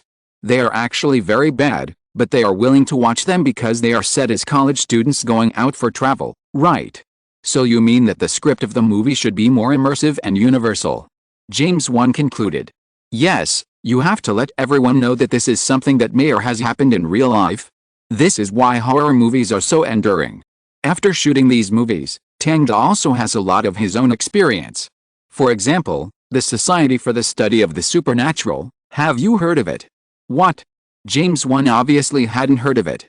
Carl, come and explain it to James Wan. Carl stood up. He had lost a lot of weight recently because Tang had assigned a lot of work to him, so busy that he even missed his favorite afternoon tea time. But he was becoming more and more proficient in the company's business. He opened his folder and explained his recent work results to James Wan. If you're listening to this novel on a channel other than Fanfic World, it means they downloaded and uploaded it without effort. We cordially invite you to visit our channel, Mundo Fanfic Novelis. There you'll find the original version of this story and you can explore many other novels of various genres. We're waiting for you to immerse yourself in a world of incredible novels. Chapter 237 Preview. It's like this. The Society for Paranormal Research was co-founded by Lorraine Warren and Ed Warren in 1952, specifically to investigate paranormal phenomena. James Wan was immediately interested when he heard this. There's actually such a thing. Of course, to be honest, I also felt creepy when I was investigating. Carl rubbed his temples. Because of poor sleep, his dark circles have worsened recently. The Warrens have handled more than thousands of paranormal events in 50 years, and the most unforgettable one for them is this one. Carl took out a photo, which was an old yellowed film, and it was a photo of a building. The Perrin family. This is the paranormal event that impressed the Warrens the most. A family, so what happened in their family? James Wan picked up the photo, his eyes obviously shining. Well, I don't know the details, and I don't want to know. Carl shrugged. I only know that one of the Perron family, Andrea Perron, wrote a novel about her family's affairs, called True Story, Dark House, Lighthouse. This name doesn't sound like a supernatural event. James Wan complained. That's right, so the sales are very bad, and not many people know about it. So we bought the copyright of this novel. James Wan looked at Tang. No, there are other things in between. Tang said and motioned Carl to continue. "Oh, that's right, because when I went to find the author of this novel, I found that her adaptation rights had been sold to producer Tony De Rosagrund. He also adapted it into a script for it, but it has never been sold." "I see." James Wan suddenly realized, "When can I see this script?" He seemed a little impatient, because this story sounded very interesting, a couple who specialize in investigating supernatural events, and a real event that has been hidden for many years. Just like what Tang said, it is very immersive, and I guess American audiences should like this story. Leave it to when. After Tang finished speaking, Carl handed all the information to James Wan. "Take your time to read it, and be careful not to have nightmares at night." Having nightmares, wouldn't that be more inspiring? James Wan was happy. Damn it. Carl scratched his head, looking helpless. Norton Pictures will fully invest in this movie. The Conjuring series of movies is a big signboard that attracts money. The first one was $319 million, and the second one was $320 million. Logically speaking, this series should be able to become an evergreen tree. Unfortunately, Warner Brothers is not a good person. The third part has greatly reduced the cost, and it has also been replaced by a streaming premiere. Of course, the biggest failure is that James Wan was not retained as the director. This made the third part directly fail, and coupled with Warner Bros.'s crazy exploitation of other characters in the Conjuring series, the future of this series is already uncertain, and it is far less stable than Saw. But these problems do not exist for Tang, because if James Wan is not available, he can replace him to direct. He is not like other movie directors, who have to direct more expensive films. After all, they are making films for other film companies. If they don't advance, they will retreat. Their pay is getting higher and higher, and small-budget films can't afford them. But Tang is different. Norton Pictures is his own. He can pay his director salary with a salary of $1 plus 30% of the movie box office. This is much more profitable than a fixed salary. A movie with a box office of $200 million can make $30 million. It's just that other film companies will not pay Tang in this way. After confirming the next movie of James Wan, Tang communicated with Tokyo again. Since the launch of AKB48 in 2006, in just a few months, this girl group's theater has become popular in Akihabara and has become a beautiful landscape. Their first single album saw current petals and photo album close. AKB48 inches have won the love of a large number of fans and opened up the otaku market at once. After that, they held a concert, I Want to See You The Pillar Is Gone. This name has its origin, because in the theater where AKB48 first started, there was a huge pillar that blocked the view, and the theater environment was also relatively ordinary. So the fans were very impressed by this, and the fans who experienced this period also regarded this pillar as a spiritual totem. Although the AKB48 founded by Tang was not actually that embarrassed, he asked Akamoto Yasushi to deliberately make it shabby. Only in this way, from an unknown ordinary girl to a popular girl group, fans will have a sense of nurturing. And this feeling will be passed on from generation to subsequent fans as fans pass on by word of mouth. No matter when, the story of the ugly duckling turning into a white swan is exciting. After the concert, AKB48 recruited the next group of people as members of Group E. At the beginning of 2007, they had just released their second group single album. Uniforms Are Really a Nuisance. The sales of this album soared compared to the first one, and it has successfully caused a sensation in the entire island record industry, and invitations for various commercial performances and activities have been delivered to the company like snowflakes. However, Tang and Akamoto Yasushi jointly formulated a new development direction, which is to focus on quality and not consider non-quality advertisements for the time being. After all, the development potential of the AKB48 girl group is far from being fully tapped. In a few years, this girl group will become a business card of the island country and spread all over the world. Only then will it be the time to really make money. After communicating about the girl group, Tang dealt with other things in the company. The most important thing is the competition between Supreme Creativity and Crown Creativity. Rachel has now been promoted and has become a new talented advertising designer for Crown Creativity. Because Tang changed his spy strategy, he did not intend to kill Crown Creativity by stealing business. Instead, he asked Jimmy to gather the strength of the entire company to help Rachel, provide creativity, and let her gain a foothold in Crown Creativity. This led to Rachel's success in several consecutive advertising plans, and coupled with her own beauty, she was favored by the top management all of a sudden. Now her position is like riding a rocket, and she is about to become the creative director of the department. That's good. Tang said with a smile. Rachel will become a nuclear warhead, exploding at the most critical moment. What if she turns against us? Jimmy was a little worried. She is now living the life of an elite woman. Don't worry. Tang knocked on the table, because every time she wants to escape or rebel, she will see me on TV. That's right, she is just a planner in an advertising company, and you are a big director in Hollywood. More importantly, you are a capitalist. Jimmy nodded. She is a smart woman, she will know what to do. Oh, by the way, the trailer for Inception has been produced. Is it going to be released? Let's release it. It's time for the whole United States to see this movie.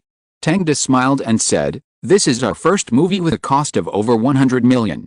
Are you nervous? I think the other investment companies should be nervous. Jimmy shook his head. He has become much more mature during this period. I only know that you will definitely not stop. Yes, go ahead. The next day, on the big screen in Times Square in New York, all passers-by saw a simple and sharp but imaginative movie trailer. Everyone has had a dream. The scene begins with Leonardo's whisper. He looks at the camera and says in a soothing tone, beautiful dreams, nightmares, or some strange dreams. These words correspond to different scenes, a beautiful woman, a car accident, and two children who are laughing and playing but whose faces cannot be seen clearly. You will find that everything in the dream is difficult to control, and you can only passively accept it. Leonardo with different identities appears in the picture. He is like a doll in a factory, being manipulated by a pair of big hands at will, and constantly changing his clothes. Sometimes there are dreams within dreams. Leonardo was sitting on the beach drinking a drink, but he suddenly woke up from the bed after he finished speaking. Then he saw a row of policemen holding weapons and pointing them at him, so he woke up from the bed again. Although you don't know the meaning of the dream, you know that the deepest secret in your heart is hidden in it. For this reason, you don't even dare to talk in your sleep. Leonardo walked in the casino, shuttled through the crowd, until he saw the shining huge vault. Yes, that's right there. Leonardo raised his glass and smiled. Let me guess, what is your secret? The next moment, the surrounding scene changed into a dark counseling room with only one overhead light. Awake.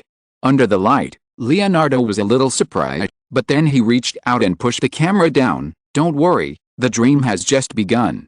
In an instant, various scenes in front of the camera changed, sometimes in a hospital, sometimes on a battlefield, sometimes on an airplane, sometimes on the bottom of the sea.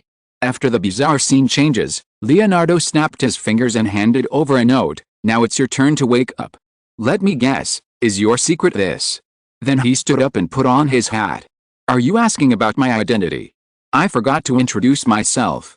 My name is Dom Cobb, and I'm a dream stealer. As soon as the voice fell, passers-by saw that the entire dark room was lifted up and moved away by several people, and the scenery in front of them suddenly turned into a beach. These are my companions. I will introduce them to you one by one. The figures of Heath Ledger, Ellen Page and other actors flashed in the screen. You can't remember it even if you know it. Leonardo showed his signature smile and snapped his fingers again. Why? Because you are still in a dream. But now, wake up. Snap. After snapping his fingers, the camera blinked and found that he was actually sleeping on a chair, and in front of him was a large wooden table. Wow. Then, the camera simulated a human eye and raised it, and a gyroscope appeared in front of everyone, spinning on the table. It just seemed that it had no intention of stopping and kept spinning. But before everyone finished watching, the screen went black and the name of the movie appeared. This movie looks so cool. A little boy jumped up after watching it intently and asked his parents, has my secret really been stolen? Silly child, of course not, it's just a movie. The mother rubbed his little head and answered with a gentle smile. But I really do have dreams within dreams, and that's so weird. The little boy mumbled a few words, then shouted, I want to see this movie. Of course you can. The mother and father looked at each other. They were also very interested in this kind of blockbuster. Let's go together then. Not far away, there were also couples discussing this movie. You don't like to talk in your sleep at night. The boy complained, but I often talk in my sleep. This is really unfair. Do you think I want to listen? Your sleep talk every night is like Africans going hunting. I think you should go to the hospital. Okay, then are you interested in this movie? Of course, Leonardo, I have to see it. Ask other people, such as your bestie, and we can go to see it together. Then call your good brother. On campus, Murin and his girlfriend Jody also saw the promotion of this movie. This cast is really strong, I'm really curious. Murin felt that he must go to see it just by looking at these actors. Yet, I like Heath Ledger, he looks so sunny. Judy nodded and asked curiously, but I didn't understand the trailer of this movie, what story is it telling? Well, I didn't fully understand it either, but I can interpret it a little bit. Murin immediately explained when she saw that she finally had something to show. First of all, this trailer is actually from a first-person perspective. Then at the beginning Leonardo has been introducing dreams, and we have seen many kinds of dreams with him. To be honest, I think those elements in the picture must be very important, and perhaps there are some hints. Then there is a dream within a dream. I think this is obviously the most important content, because we woke up several times. The first time was in the bank, we woke up, and Leonardo pushed us back to the dream. Then we woke up again, and we thought we were really waking up this time, but we found out that the scene was actually set up by their team, and it was still fake. This is a dream within a dream. It's really magical, but I don't understand why we saw a spinning top in the end. Yet, and that spinning top didn't stop in the end. What does it represent? Judy and Murin fell into deep thought. Of course, after they see the movie, they will understand the meaning. Not long after, the trailer of Inception swept the United States. This short and sharp video became the subject of discussion among American movie fans because of various streams. There was also a wave of discussion in the online forums. Everyone was curious about what kind of movie this was. But their doubts can only be solved by the next movie trailer. At the same time, Tang finally participated in his first TV talk show. The Oprah Talk Show. Chapter 238 Meeting the Stewardess Again. Hello, Don Norton. Wow. When Don walked onto the Azure stage, he heard a lot of cheers and screams, and Oprah Winfrey stood on the stage to welcome Don. Thank you.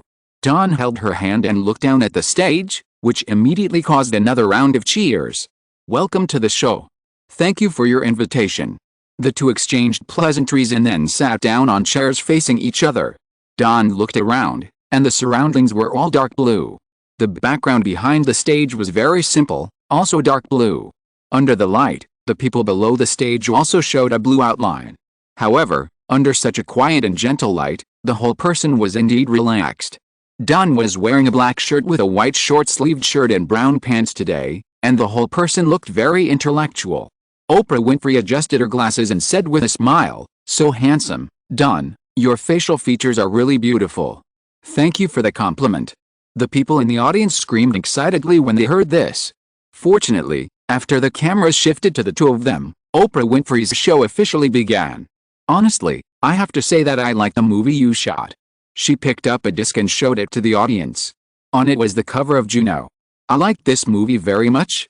I even took my children to see it twice. Oprah Winfrey turned to look at the audience. Honestly, I have to say that I admire you for bringing this story to the world and to all the girls in this form. It contains humor and depth, and is full of sincerity and truth. It's incredible. Thank you very much. Tang nodded modestly. The movie is called Juno. Seriously, you are going to love it. To be honest, I never thought that someone would make the subject of unmarried pregnancy so interesting and vivid. It looks like a real story about a girl next door. Oprah Winfrey laughed. So Don, where did you get the inspiration? In fact, the inspiration for this story may come from my mother, Carmela. Don explained, because she often told me how strong she was when she was pregnant. She ran around the streets with me at 8 months old just for a wonderful news topic. Haha, then what? Then she had to take painkillers to complete the topic and almost fell to the ground. Don said humorously, fortunately, I didn't get a concussion. Ha ha ha, that's interesting, Don, maybe this is why you are different. Oprah Winfrey showed an admiring expression. Maybe, I think humor is an instinct that has always existed in my body. In those sad days, I had to use humor to fight boredom and all negative emotions. Otherwise, you know, when sadness fills you up, you will just lie on the bed, listen to music and cry silently, and can't do anything.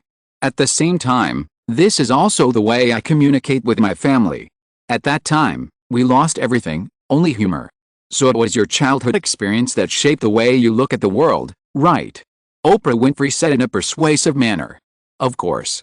After watching your Juno, I watched your Memoirs of a Geisha and No Country for Old Men in the past few days. Sorry, I'm not very good at watching horror movies and I will be scared. Ha ha ha, I think there seem to be many shots in your shots that are deep and quiet. The characters and the pictures form a whole. They are not loosely separated, but fused together, such as this. After Oprah Winfrey finished speaking, the big screen immediately showed the scene of Zhang Ziyi and Gong Li confronting each other in the rain in Memoirs of a Geisha. How did you come up with this picture? Emotions. Tangda's answer was brief and powerful. I think if you want to integrate the characters in the movie into the plot and the picture, then emotions are the best weapon.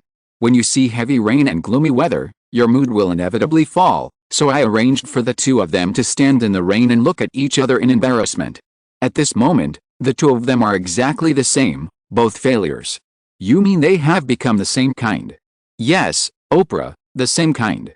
Oprah Winfrey changed the subject. I know your family went through some major changes when you were a child.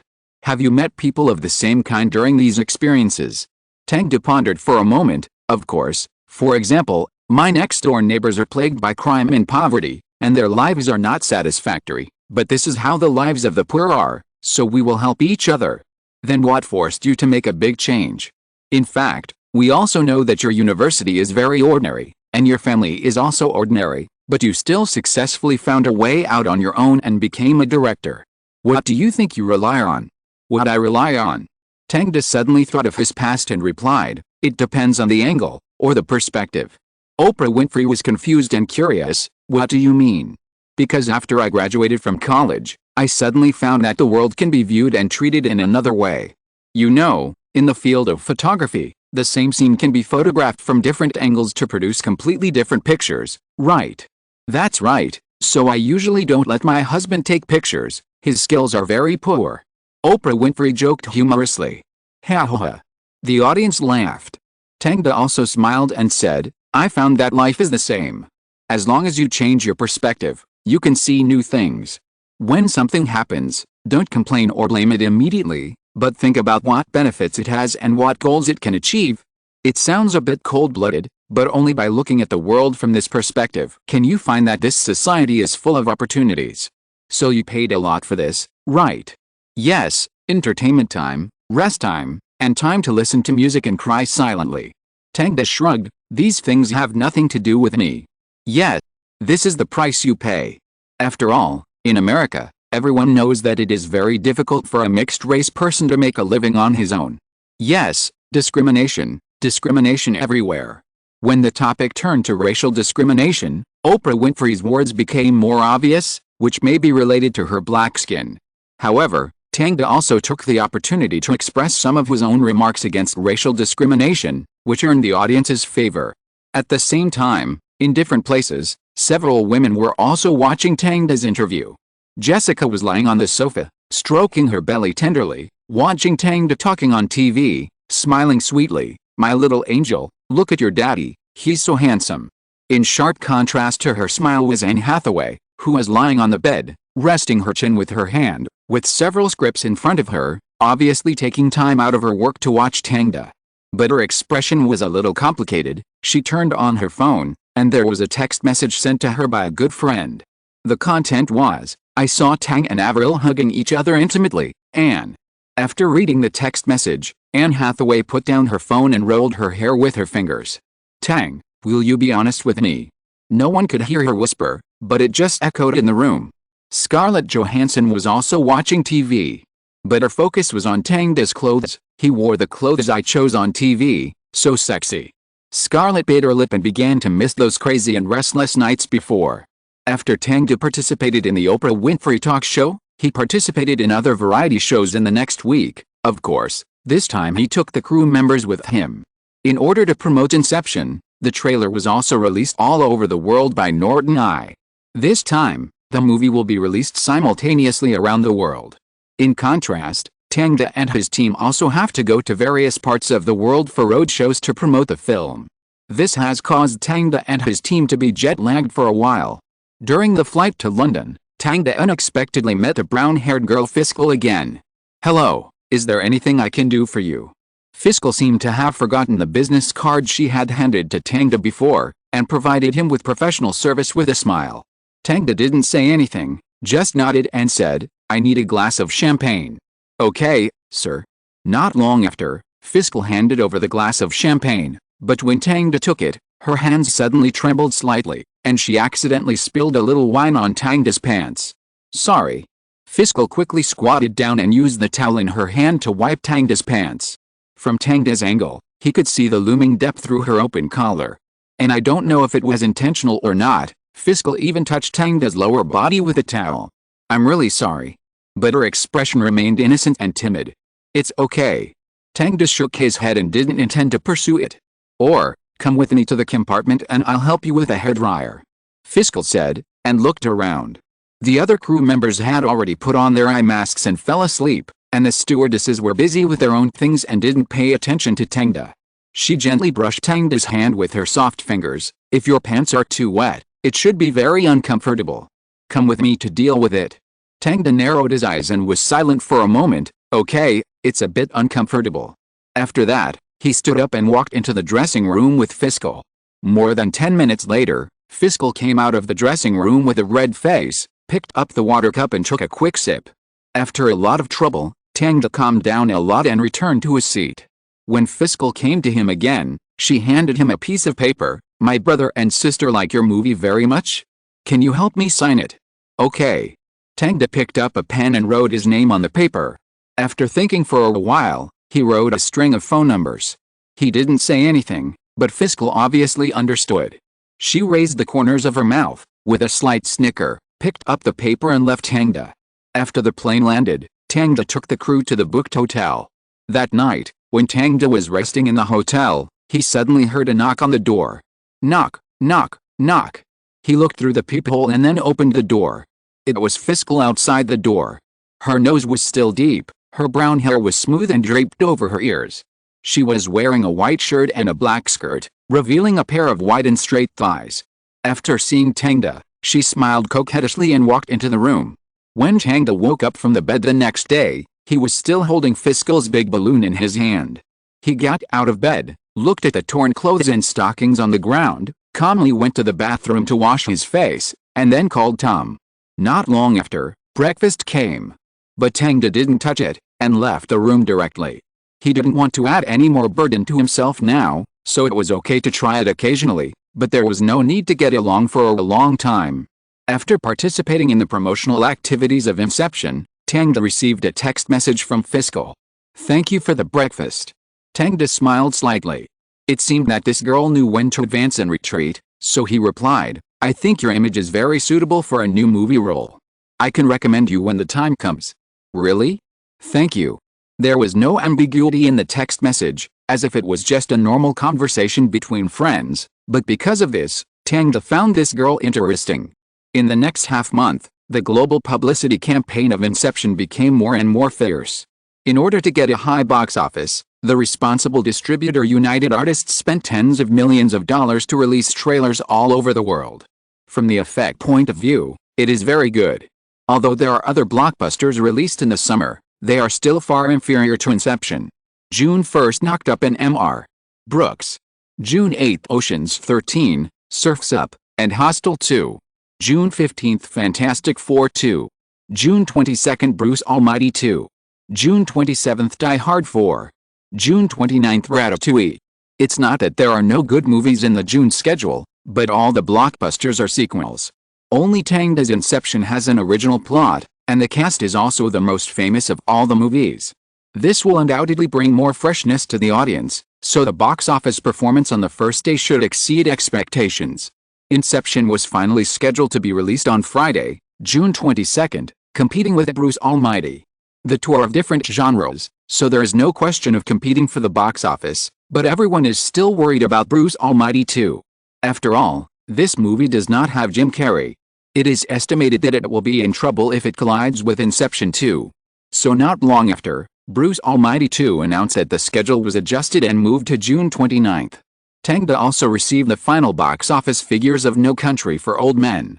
Chapter 239 Accidents occur frequently.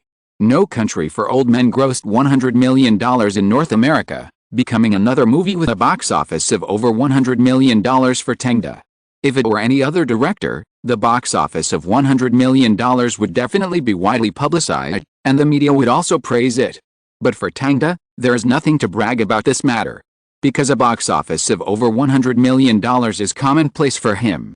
Since his debut, the box office of his movies has never been less than $100 million. Therefore, the media did not report too much on this movie. Instead, film critics praised this movie as an ambitious work that breaks the film narrative type, worthy of the Berlin Golden Bear Award. At the same time as the series of promotional activities for Inception, the movie Volume 11 finally made a breakthrough. The negotiations with Germany finally took a new step. With a dual blessing of money and connections, they withdrew the previous ban. The crew was allowed to shoot at the Bendler Block World War II Memorial. The lifting of this ban means that the crew can proceed normally, and Tang had to take time to participate in the various arrangements of the crew. However, unlike the linear narrative in his previous life, Tang's shooting this time adopted a montage double-line narrative. One storyline tells the whole process of the protagonist Stauffenberg and his gang assassinating the Führer. Another storyline tells the daily life of the Führer, including Germany's deployment of various strategies and some horrifying concentration camp behaviors. In short, the two storylines run in parallel and intersect at the end to reveal the answer. The answer is that the second line is actually the story after the Führer was assassinated, which means that the assassination is doomed to fail. When the Führer says the execution, the two lines will intersect and announce the answer to the audience. After Tang finished talking about this narrative method, the screenwriter was excited. "Great! This is a great idea. This can enhance the suspense of the whole movie." Although everyone knows that the Führer was not assassinated, the fate of the protagonist is still what they care about. And when the protagonist thinks the assassination is successful, the cruel ending is suddenly revealed, which is more likely to shock the audience. Just follow this. I will change the script now. After confirming the script, Tang and the props team and special effects team determined the various scenes of the movie. Tang obviously didn't spend as much energy on this movie as he did on Inception. This is the difference between a biological son and a godson, but Tang still completed his due work. On the other hand, the producer Yuri's was obviously more concerned. He was busy every day, and many things that Tang should do were also managed by him. When it came to July, the crew immediately flew to the World War II Memorial in Germany, intending to shoot there first, so as to prevent the German government from going back on its word again and driving them out. In addition to Tom Cruise, this movie also gathered a lot of veteran actors. For example, Bill Nighy, who starred in Underworld, Kenneth Branagh, who starred in Hamlet, and Tom Wilkinson, who starred in Ang Lee's Sense and Sensibility. In comparison, there are fewer female roles. There is only one actress with a name, Karis Van Houten, and the rest are purely supporting roles with few lines. Tang arranged a small supporting role for Fisher in the movie. Although there were only 2 scenes, she still took a year off to come. After she arrived at the scene, the filming officially began. Because the scenes involving the Berlin city government had to be shot as soon as possible, they requisitioned more than a dozen tanks at the World War II Memorial on the first day. Tang stood outside the scene, carefully staring at the details, holding a microphone and constantly correcting their actions. The light is offset 30 degrees to the left. It looks too straight now, like a stage light. Actors should not gather under the tank. Although this big guy's handsome, it is easy to malfunction. If your legs are crushed in, we don't have the equipment to save you. And those extras standing next to the bomb box drinking water, who brought you here? Get out of here, do you understand? Cruise, your hat is crooked. Adjust it, otherwise the Führer will definitely know you are a spy when he sees it. Seeing him so strict and even unkind, Fisher pouted on the side. Her heart was a little nervous, fearing that this hard-won opportunity would be wasted. Soon, her worries came true. When filming the scene where she was reporting, Tang scolded her badly. "What are you doing? Are you pouting your lips to kiss the officer in front of you? Hold your posture. You are a soldier. But look at your posture now, like a slut. If you continue to act like this, I will kick you out. Do you understand? Just shoot the next scene. I will only give you one last chance. If it doesn't work, don't shoot it." Even though the two of them had a one-night stand, Tang had no intention of pampering her at all. This was not because he wanted to hide her, but because Tangda could not allow her to bring such poor acting skills into his movie. This also caused Fiskal's self-confidence to suffer a great blow. Other actors, especially young male actors, comforted her. But she still felt very depressed. Until dinner in the evening, she found Tangda, who was resting. "Am I not suitable to be an actor?" she asked Tangda directly. Tangda nodded. "I should say you are not suitable for this kind of movie." "What do you mean?" Fiskal sat beside him and subconsciously curled her brown hair. "Because your temperament and acting skills are not suitable for playing such a serious female role. Real actors are good at changing their temperament and acting skills to play roles, but Fiskal can't do that. She is most used to showing a well-behaved expression to make men's hormones burst." After Fiskal understood Tangda's meaning, she thought about it and said, "Then I won't be an actor anymore." "What do you mean?" "I give up. I think it's more appropriate for me to be a vase." Fiskal made this decision very boldly, which made Tangda look at her with new eyes. "So can you help me take photos?" She leaned over and smiled.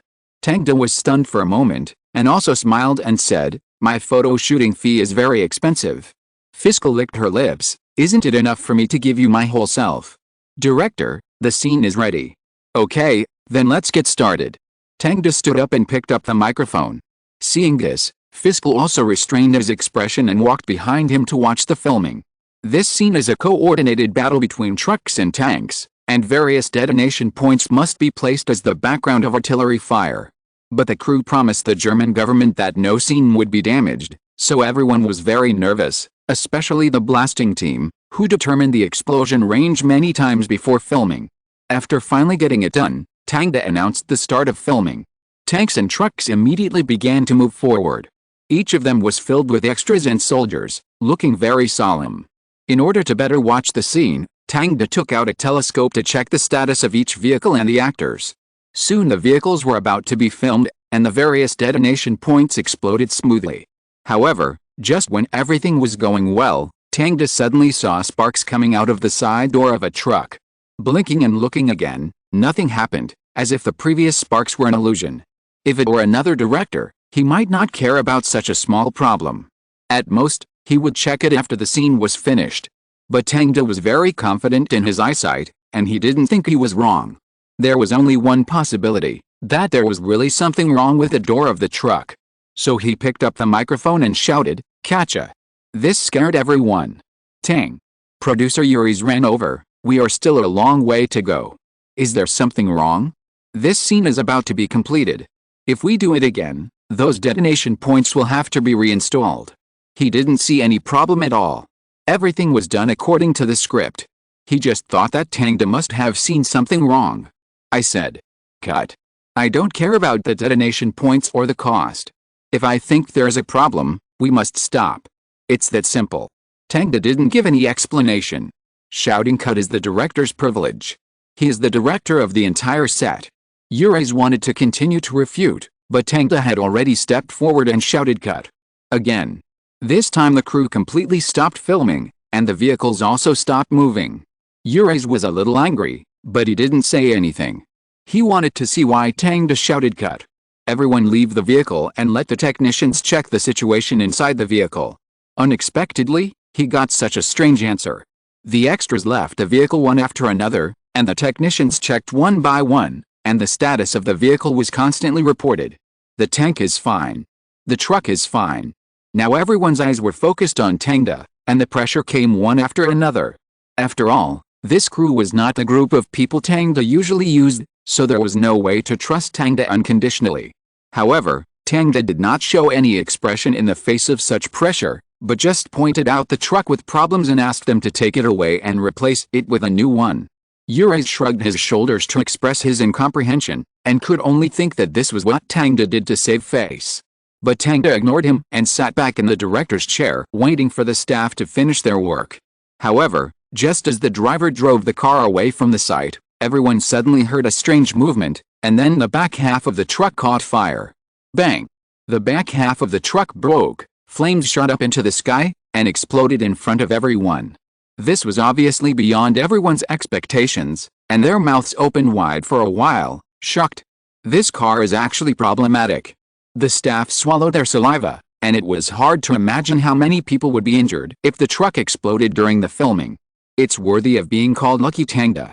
Another staff member thought of Tangda's nickname. Everyone focused their attention on Tangda again. Urais had nothing to say. If this happened during the filming, the entire crew would be in the New York Times, and the German government would certainly hold the crew responsible. And even if the dozen people were not in danger of life, they would definitely ask the film company to pay a large sum of money. In fact, this happened in the previous life. After the truck exploded, 12 extras were injured, one of whom was seriously injured. These people jointly sued and demanded $11 million in compensation from MGM and United Artists, which was not a small amount of money.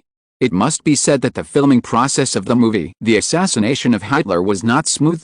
Even if it avoided this explosion, there were other accidents waiting. For example, when shooting a high-altitude overlooking scene, a camera actually fell from above and fell to the ground. Fortunately, no one was injured.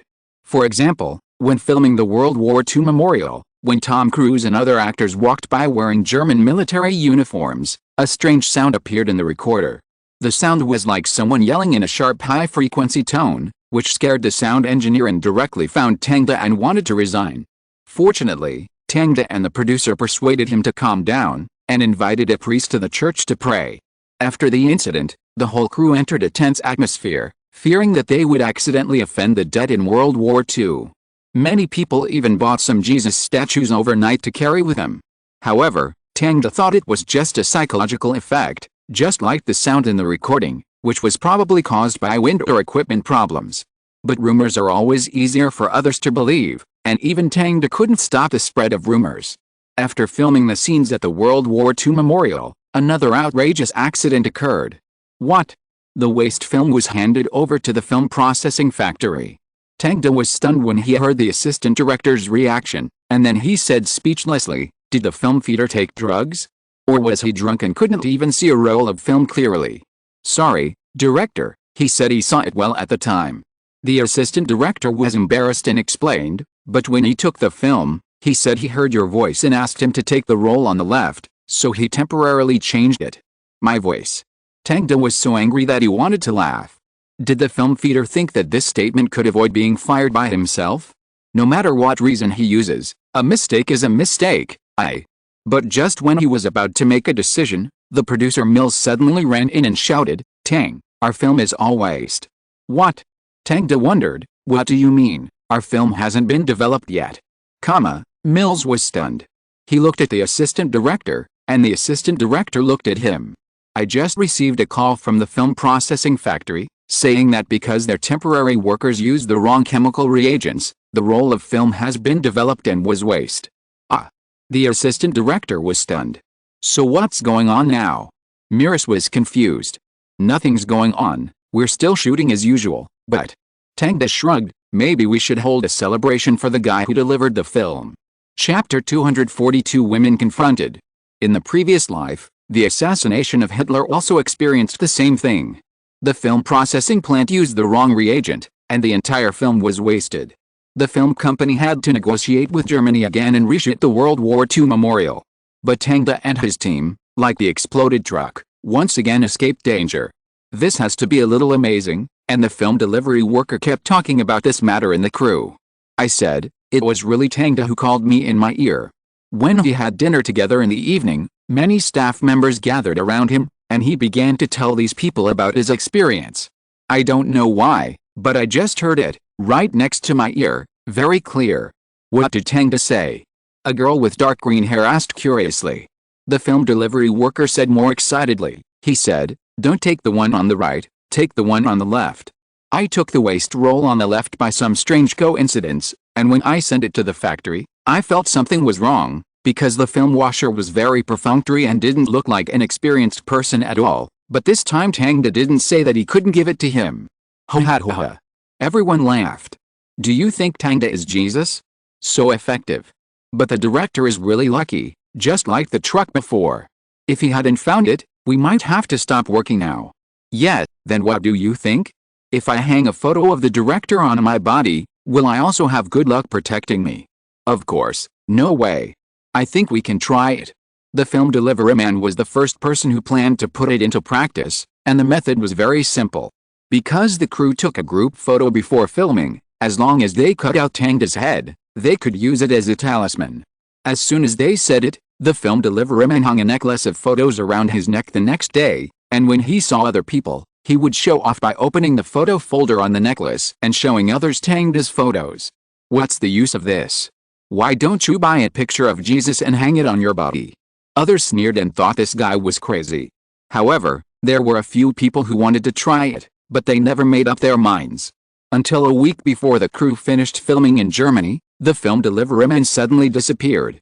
He called the assistant director and asked for leave, and then didn't come to the crew all day. When we arrived at the crew the next day, everyone was already packing up the props. So what did you do yesterday? The dark green-haired girl asked the ticket deliveryman, who couldn't help laughing. Hey, I went to collect the prize. Guys. The ticket deliveryman opened his hands and laughed. I won a prize. What did you win? How much? The lottery in the supermarket. The ticket deliveryman shook his head. No. You have no imagination. I won the third prize of the lottery. 100,000 euros. 100,000. WTF. You are kidding. The dark green-haired girl hugged her head in disbelief. You heard it right, and I didn't lie. It was 100,000 euros. Wow. After I finish shooting this movie, I will travel around the world. Oh my god, how is it possible? Others exclaimed in disbelief. Only the paper deliveryman picked up his necklace and kissed it. This is the power of good luck, Tangda. I bought a lottery ticket because I heard his words at that time. Really? Oh my god, then I should, maybe, need such a necklace. Where did you buy your necklace? Tell me. In the few days before the crew was about to leave Germany, the title of Good Luck Tangda became a topic of discussion again, and even the producer Miras heard about it. Did you hear it? Tang, they're all using your head as a necklace. Miras teased, maybe you will become God. Come on, Miras, these people are really too idle. Tangda smiled. But to be honest, thanks to you, otherwise this movie will definitely cost a lot of extra money. Miras felt terrible when he thought of the things that happened during the filming in Germany. Although he believed in God, he didn't think God would appear. Unexpectedly, so many accidents happened in the crew this time. This is all normal. I don't think there are any supernatural factors. Whatever there is, at least it's normal in your place. Miras sighed and sat back in his seat. After returning to New York, Tangda first went to Anne Hathaway's home, but something unexpected happened. Anne Hathaway on the phone was not as tender and affectionate as before, but her voice was very cold, and she told him that there was a guest waiting for him at home. When Tangda arrived at her house, he found out that the guest was Avril. After seeing Avril's face look grim, she crossed her arms and confronted Anne Hathaway across from her. Tangda touched his forehead and felt that things seemed to be getting tricky. Tang! Avril shouted with joy after seeing Tangda, but then snorted coldly and sat back on the sofa. Anne Hathaway, who was drinking water from a cup opposite her, also looked at Tangda, and her expression was even colder than Avril. What happened? Tangda walked over with some doubts, and naturally threw the black bag in his hand into the trash can. What is that? Anne Hathaway raised her eyes and asked. Avril looked at Tangda. A garbage bag. I just collected some unused waste in the car and took it out to throw away. Actually, it wasn't. The gift in the trash can was the one he bought for Anne Hathaway. But in the current situation, if he dared to take it out, the two women would surely ask who he bought it for. Giving it to anyone would push the other person's emotions to the brink. So Tangda had to throw it away. Humph. Avril snorted again, expressing her dissatisfaction. Anne Hathaway saw the silence and said, I think Tang, you should persuade this little girl. She should focus on music. She is still young. What do you mean? Old woman. Avril retorted unyieldingly, you should leave Tangda. You are not worthy of him at all. Wait.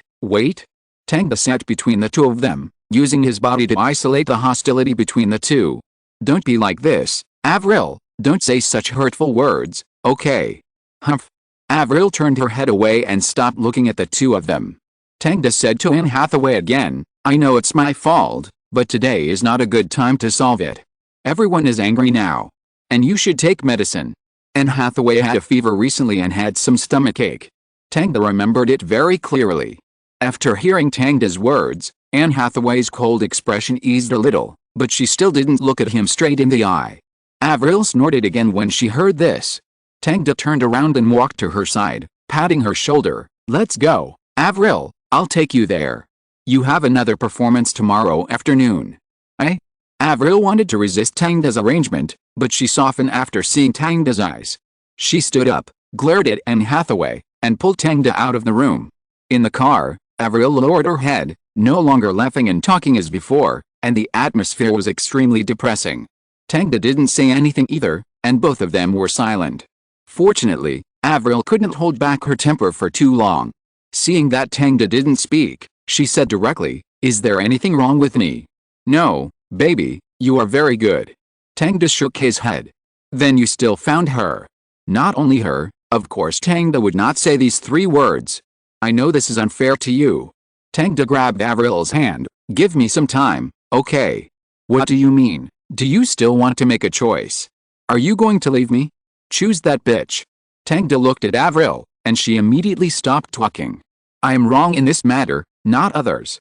When the car arrived in front of Avril's home, she immediately rushed out of the car, not wanting to continue talking to Tangda. But Tangda stopped her one step ahead. He held Avril in his arms, and let her bite and scold him. "Have you calmed down?" Tangda didn't say a word until Avril bit a clear mark on his arm, and even some skin was broken and bleeding. "I will never forgive you, bastard." Avril pushed Tangda away viciously and turned to walk home. "Mom, I'm back," she shouted loudly, just like the scene when Tangda sent her home for the first time. But facing her harsh words, Tangda did not feel frustrated, because he knew that the words he shouted were false. If Avril really didn't plan to be with him again, she wouldn't say such words. And Tangda was more troubled by Anne Hathaway. Although her emotions seemed stable, such calm people were often more decisive in doing things.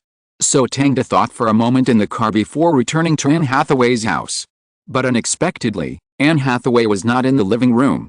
And when Tangda walked in, he found that the gift he threw into the trash can had been taken out by her. "I knew I couldn't hide it from her." He picked up the gift and looked at it. It was a little bear inlaid with diamonds, and it was obvious that it was very expensive. "Annie!" he shouted, but got no answer. Until there was a strange sound in the bathroom. Tangda walked over and opened the door. Anne Hathaway was indeed in the bathroom, but she was lying in front of the sink, and seemed to be retching. "What's wrong with you?" Tangda asked with concern. "Nothing." Anne Hathaway washed her face with water. "I just want to calm down." "Ugh." She vomited again on the sink. Tangda patted her back, helped her to catch her breath, and then asked in confusion, "How long have these symptoms occurred?" "Just a few days. It may be caused by the recent stomachache." Anne Hathaway finished speaking, and retched again. But Tangda noticed another possibility from her performance, so he asked with concern, "Are you pregnant?" "Huh?" Anne Hathaway stopped retching, raised her head and looked at Tangda through the mirror. Tangda shrugged. "It may also be a symptom of pregnancy." Half an hour later, Tangda and Anne Hathaway sat on the sofa, looking at the pregnancy test stick in their hands. It was indeed pregnant, and the 2 bars were very clear. This fact undoubtedly made the 2 people get rid of the previous things, and the atmosphere suddenly became much gentler. "I really didn't expect it." Anne Hathaway touched her belly and held her forehead. "I thought it was my stomachache." Tangda hugged her in his arms. "I know, it's unexpected, as if God suddenly sent it." "Sent by God." Anne Hathaway lowered her eyes and suddenly said, "Do you know how I found out?" Tangda was silent for a moment. "You tell me." "My friend sent me a message that you were together." Anne Hathaway touched her belly. "She said you were hugging each other and looked very close. So I tried Avril, but I didn't expect her to come directly to me." "I'm sorry. All men are like this, Tang, and it seems that you are no exception." Anne Hathaway shook her head. "So what are you going to do?" "I haven't thought about it yet." Tangda looked down at her and rubbed her back with his hands. "If you haven't thought about it, don't come to me." Anne Hathaway's tone was very calm, as if she had made a decision. "Your body. You don't need to care about it." Anne Hathaway raised her head and got out of his arms, and stood up. "If you can't make a decision, don't come to me." Tangda didn't say anything, but just stared at her for a while. After seeing the firmness in her eyes, Tangda nodded, stood up and held her shoulders. "I know, Anne, give me some time." After that, Tangda walked out of Anne Hathaway's house. At this time, the sky had turned dark, and the moon rose to the middle of the sky, reflecting the quiet environment around. Tangda didn't rush to get in the car, but stood on the side of the road and took out a cigar from the car. Tom came over and brought him a lighter. Tang lit the cigar and watched its smoke float in the air, filling the vision in front of him. By the way, Tom, do you have a girlfriend? Tang looked at Tom. Tom shook his head. No. Why? Tom thought for a moment. Maybe because I think it's too troublesome. Troublesome? Tang smiled. It's quite troublesome. You know, women are like cats. When they are angry, they will scratch you with their claws, scratch your skin, and bite your body. But when she is happy, she will stick out her little tongue to lick your hands, neck and face, and then make a purring sound, seeking your hug. I don't like to keep cats. Tom's answer style is the same as his expression when he kills people, quite cold. Tang shrugged. You should learn to keep one. I like dogs. Then you may need to find a more powerful girlfriend. Tang laughed and patted his shoulder. I'm a father again. Congratulations. But now the child's mother doesn't want to see me. You deserve it. Tang was confronted, but he didn't feel unhappy. His relationship with Tom had long gone beyond ordinary employment. It was like friends. Yes, but why can't we live a more carefree life? Tang raised his lips, and this is really difficult and worth a challenge, isn't it? Chapter 241, Inception Premiere. Tang did not look for Anne Hathaway and Avril during this period. Not only because going now would only make them angry, but more importantly, the filming of Volkswagen has already begun. While Tang was filming, some news came from Carl. Talking about copyright with Marvel did not get any good results. Because other film companies have already bought most of the well-known characters of this IP. For example, 20th Century Fox owns all the copyrights of X-Men, Universal owns the Hulk, Lionsgate owns the copyrights of Captain America, Black Panther, Black Widow, Deadpool, Iron Fist, Ant-Man, etc., and Sony owns Spider-Man. So Marvel is no longer planning to sell any hero. And Marvel has realized the importance of IP since 2005. They decided to make movies by themselves, so they mortgaged their IP to Merrill Lynch in exchange for filming funds. And their first trial work is Iron Man. And after a long casting process, this role finally fell on Downey. So he has now started to join the filming. Maybe next year we can see the figure of this Iron Man flying in the sky. When Marvel learned that Tang was interested in superheroes, they were also looking forward to the cooperation between the two sides. Carl used this opportunity to negotiate some cooperation between the companies. Perhaps after the box office of Iron Man explodes, Marvel will invite Tang to shoot other superhero movies. Of course, if Iron Man fails, then they will face a heavy debt crisis. But Tang knew that this movie was destined to take off and save Marvel from the water and fire. After thinking about it, he thought that maybe he could buy some Marvel stocks in advance. When the box office of the movie explodes, the stock will definitely rise sharply. After all, Marvel's current stock has almost hit the bottom. He handed this matter over to Lauren Ortiz of Black Umbrella, the business consulting and accounting company that was acquired before. Black Umbrella has developed very well recently and has made a name for itself in New York. Many multinational companies have come to Black Umbrella to avoid taxes, and many companies have used Black Umbrella's accounting services.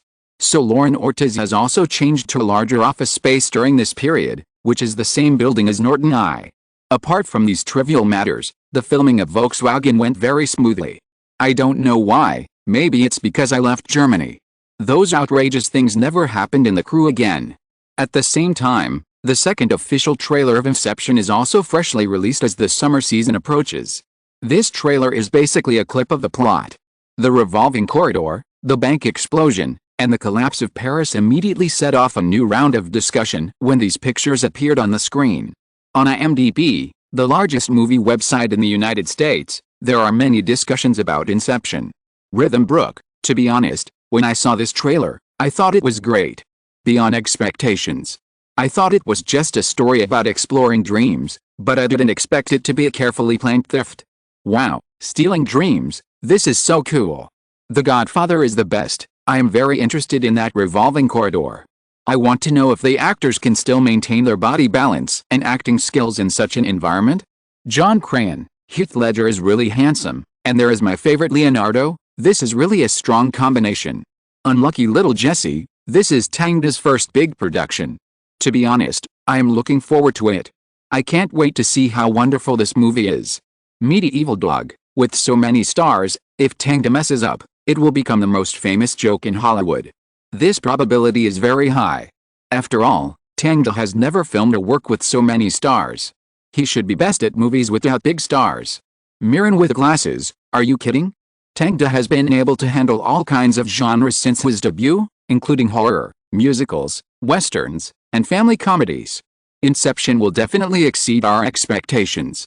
There are many similar discussions, and even the media is worried about whether Tang can handle a movie of such a length and such a high cost. However, when the reporter interviewed many leading actors, he got a unanimous answer. Ellen Page affirmed, "I think the director is very good, both in his imagination and his execution. He also helped me a lot on the set. He respects me very much and I trust him very much." Robert Downey Jr., "I think the director is very talented. Downey is the most demanding director I have ever seen in terms of the camera. He will not let go of any small flaws. So I think the picture is great and people who buy tickets will enjoy it. Of course, the story is also wonderful. I can only say that if you go to see it, it will subvert your perception of dreams." Heath Ledger, "I dare not say that this is a good movie that everyone thinks is good, but I think this movie will definitely make you feel beyond the ticket price. It is very charming. Although I worked very hard when shooting, I also enjoyed it." Leonardo DiCaprio, "I think this movie can be on the Oscars." Yes, you heard it right. I think this movie is great. It is one of the most unique movies I have ever shot. With a unanimous praise from the actors, the audience had higher expectations for the film. Correspondingly, the theater temporarily increased the screening of Inception. This will be the biggest battle Tang has experienced since his debut. For this movie, he has even invited many well-known directors and actors in the industry. He plans to hold the premiere the day before the movie is released, using a very effective publicity method that has become popular in later generations. For 2 months after the trailer was released, Tang was filming Valkyrie. From time to time, he would accompany Jessica and Anne Hathaway. Although Anne Hathaway's face was not very good to him, at least she still acquiesced to Tang's care for her growing belly, but they would never mention Avril in their daily interactions. As for Jessica, she is now a pure silly pregnant woman. Her biggest hobby every day is to find various music for prenatal education. Tang also found a Chinese masseur and a Chinese nutritionist for her to help her relax and keep the baby. "Tang," I said, "I don't need these." Jessica said this more than once, but she was defeated by Tang's doting eyes. However, after accepting it, she found that these pregnancy-preserving methods really made her feel much more comfortable. Even the baby in her belly did not move around anymore. Anne Hathaway's support was also very complete, so she did not refuse. However, these two women have not appeared in Hollywood recently, and many reporters are also curious about their whereabouts. For this reason, Tang also purchased more security services to ensure that they will not be disturbed by reporters. But it can only go this far. Pregnancy is something that cannot be concealed at all, and reporters will definitely see it. So in June, the news that Jessica was pregnant spread throughout Hollywood. It's just that reporters had no chance to get close to her, and there was no way to ask who the father of Jessica's child was. On the other hand, Avril was still working on a new album. After asking Tang several times without getting an answer, she went to other cities to avoid Tang. She did not tell Tang where she was, and did not reply to Tang's message. Tang knew that she still needed some time to think, so he did not pursue her too closely. Because of this, he spent a lot more time with Scarlett during this period, which made Scarlett call him a transgender. "You used to only look for me during award season." Scarlett, after another fierce battle, rested her chin on her head, naked, and looked at Tang with a half-smile. Tang looked at the huge white thing she was pressing on the bed, and couldn't help but touch her. "We went on a trip together." "Yes, but that was a long time ago, so which woman did you get hurt recently?" Scarlett smiled slightly and drew circles on Tang's chest with her fingers. "You know again." Tang teased. "Of course, you are a director now, so many women are rushing into your arms like moths to a flame. What am I?" Scarlett's white fingers twirled the ends of her hair, and her every smile in anger showed her charm. "Then what will it take for you to forgive me?" Tang never said it clearly, but just asked her in a teasing tone. "How about making a movie for me? Tailor-made." Scarlett turned over and looked at him with her chin up. "So you were waiting for me here?" Tang put his nose to her neck, sniffing the scent of citrus. "Yes, great director, as long as you tailor a movie for me, I will let you do whatever you want, no matter how many women you find. Do you agree?" Scarlett's eyes were fixed on Tang. Okay, no problem, I have even thought of the specific movie name and plot. What? So fast? Impossible. Scarlett narrowed her eyes. You are lying to me. When have I ever lied to you? Let's make a bet. Speaking of betting, Tang recalled that he and Scarlett had not made a bet for a long time. Okay, then let's make a bet. Scarlett nodded and whispered, what to bet on? Just bet, the initiative tonight, how about it? Not exciting enough. Scarlett bit her lip and licked it with her tongue. Bet whether we should be on the rooftop tonight. Are you serious? Tang was surprised. Of course, if you win I will still call you Dad. Tang raised his lips. That's what you said, then you can't run away, because the name of this movie is Lucy. Lucy. Scarlett raised her eyebrows, thinking it was really interesting. Yes, this movie is about. Tang briefly told Scarlett the plot, and soon she was silent. Great, I'm already looking forward to this role, I don't know why, I think I can definitely play her well. Scarlett said quite confidently. Of course. Tang smiled, because it should have been yours.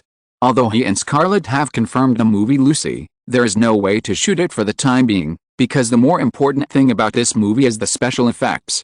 Tang took time out of the filming schedule to go to the digital field and told the team about the special effects involved in the movie Lucy. After they have overcome these technical difficulties, they can start the formal shooting. At the same time, the time finally came to June 21st. This day is the premiere day of Inception, which is also another way for Tang to promote it. In addition to all the crew members, Spielberg, Morgan Freeman, Nolan, and even Cameron were invited by Tang. Director James, how is your movie going? Tang walked into the theater with Cameron and asked about his progress. It's okay, but I didn't expect there are so many technical problems that need to be solved urgently, such as the delay of facial capture, and the fence effect of dynamic special effects is too difficult to eliminate. These are the problems facing the movie now. Cameron casually talked about some professional knowledge, which made Morgan Freeman next to him confused. Tang was able to talk back and forth with Cameron because he now has a special effects company. After chatting about these things, Cameron took a seat, and Tang invited Morgan Freeman again. You must save a schedule for me later. I have a movie that needs a very important role, and I think you can do it. Really? That's great. Morgan Freeman readily accepted. Tell me in advance when the time comes, and I will save a schedule for you. He is optimistic about Tang's performance in the movie and his future. You should know that there is a tacit consensus in Hollywood now, that is, if Tang's Inception can be successful, then he will definitely become a director like Spielberg in the future and become an important figure in Hollywood. This is not an exaggeration. Although there are many high-grossing directors in Hollywood, most of them are genre directors. There are not many directors like Spielberg who can stably produce high-quality works in each genre and gain mainstream recognition. Nolan is one, and Tang is also one now. Therefore, unless the schedule is not suitable, every actor will not refuse to work with such a rising director. After the schedule was determined, the movie officially entered the premiere stage. As a director, Tang first thanked everyone who came to participate in the premiere in front of the screen, and then sat in the first row, waiting for the movie to start. And on the side of the screen, there were some photographers holding cameras ready to shoot the reactions of the crowd. Yes, this is Tang's publicity strategy, using the reactions of practitioners to promote the movie. Of course, he will not match those overly marketing titles, nor will he tell everyone in advance to let them perform, which is simply too low. All he needs is a little emotional reaction from the crowd. That's enough. Soon, the lights dimmed and the screen lit up. The film Inception was shown to the public for the first time. Chapter 242, Inception. 2.5 hours passed quickly, and the premiere of Inception ended with the screen lit up. Many directors and actors also applauded and cheered for the last scene of the movie. Done, you shot a great movie. Spielberg praised, very imaginative, I must say it's great, the best movie I've seen in the past 2 years. That's right, done, if such a movie needs actors in the future, try to find me, I will keep a schedule for you at any time. Morgan Freeman was also very amazed and emphasized again. The other actors were the same, and they all expressed their willingness to participate in Tang's future movies. After all, everyone is not blind, a good movie is a good movie, this movie is both artistic and watchable, there is no reason why it won't be popular. Cameron also expressed his love for the movie. but he still pulled Tang to discuss the special effects. The special effects circle is not large. He knew that Tang bought a company he once invested in. Tang didn't feel boring, but talked to him very attentively, because he knew that this was the next trend, and special effects technology would become an integral part of future Hollywood films and even global films. The next day, the Hollywood Reporter suddenly published a photo. The photo showed Spielberg, Morgan Freeman, and Cameron performing on the screen. They applauded, praised, and smiled. Tang's new movie conquered two great directors. After this news headline came out, major film media followed up one after another. Inception won the praise of two major directors. This is a very creative and wonderful movie. Morgan Freeman claimed that he was willing to give up other works for Tang's future works. Batman director Nolan said that Inception will be the best science fiction movie in recent years. Cameron and Tang chatted at the premiere. Maybe we can see them co-directing in the future. After these eye-catching headlines came out, all the fans were excited, and major forums were crazy about discussing what heights this movie would reach. Maybe this will be the first commercial science fiction blockbuster to win the Oscar for Best Picture. I don't know who came up with this slogan, but there is no doubt that this sentence immediately made Inception the focus of Hollywood. As we all know, science fiction movies have never won the Oscar for Best Picture. Although Around the World in 80 Days, which won the Best Picture in 1956, was considered a science fiction movie by some viewers, it was actually classified as an action-adventure movie. It is generally recognized in the industry that science fiction movies have no chance of winning the Oscar. At most, they can win the visual effects and sound effects, and even the best photography is pitiful. Therefore, if Inception can win the Oscar for Best Picture, it will be a huge improvement for science fiction movies. It is precisely because of this that the audience is more interested in this movie. In the early morning of June 22, there was a long queue at the entrance of the cinema. Audiences in front of the TV. This is reporter Yukai. What we are seeing now is the first ticket sales scene of Inception. Reporter Yukai stood in front of the camera and said, then stepped aside. The audience immediately saw the brightly lit cinema not far away and the men, women, and children queuing up. According to our investigation, the film was shown on 7,182 screens. A total of 7,000 screens, breaking the record of 6,980 screens set by Pirates of the Caribbean, Dead Man's Chest. Although the number of screens does not represent the final first-day box office, there is no doubt that Inception has a greater advantage than other films. My guess is that either this film will soar to the sky, or the film's revenue will be cut in half after the first day. But the specific situation depends on the quality of the film. Next, let's interview a few viewers to see what they think. Good evening. Reporter Yukai came to a couple, who were Judy and Miran. Hello. The two replied politely. Why did you come to see this movie? Reporter Yukai handed over the microphone. Miran replied, because I am a loyal fan of Tang. I have watched every one of his works. I think this work will definitely exceed my expectations. Wow, he is actually a fan of the director.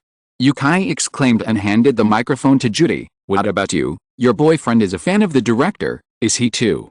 Yes, me too, because I like 50 Shades of Grey. Judy nodded and replied with a smile, and I especially like Heath Ledger. Haha, then guess how much the box office of this movie will be on the first day. $40 million. Judy and Miran thought about it and answered in unison. This is really an amazing number.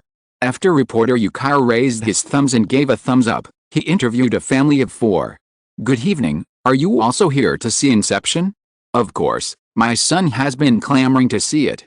The father answered first. I want to steal dreams. Steal all your dreams. The little boy shouted, making everyone around laugh. Have you seen Tang's previous works? Reporter Yukai continued to ask. I've seen 50 Shades of Grey and Juno. The mother replied with a smile. I like Tang's casting, every time it's great. So how much do you think the first day box office of this movie will be? $30 million. Both the father and the mother had the same idea, only the little boy disagreed. $100 million. Wow, $100 million. Yukai widened his eyes and pretended to be funny. He turned his head and looked at the camera. Did you hear that, audience? Everyone is very optimistic about the first day box office of Inception, and some even said $100 million. But I think $100 million is too sci-fi. In fact, there is no movie in Hollywood that has a first day box office of more than $100 million. The audience may not know much about the film industry, so the general guess is higher. I personally think that the first day box office of Inception will fluctuate between $25 million and $30 million. You know, this box office figure is already very amazing. Just as Yukai was interviewing the audience one after another, the movie finally started to check tickets. One by one, the audience entered the cinema holding popcorn and tickets. After they entered, another long queue formed in the cinema. In the largest cinema in New York, Jessica Alba and Donda were sitting in VIP seats, watching the movie with other audiences.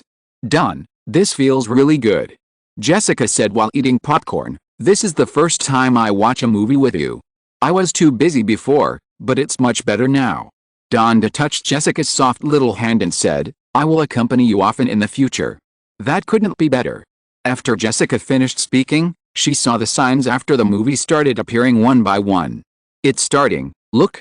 After the screen lit up, the audience in other seats also focused their attention on the screen. Not long after, they saw the waves, two little boys and girls making sand piles, and Cobb lying on the beach. Then a guard in a black uniform came over and took him away to an antique Chinese room.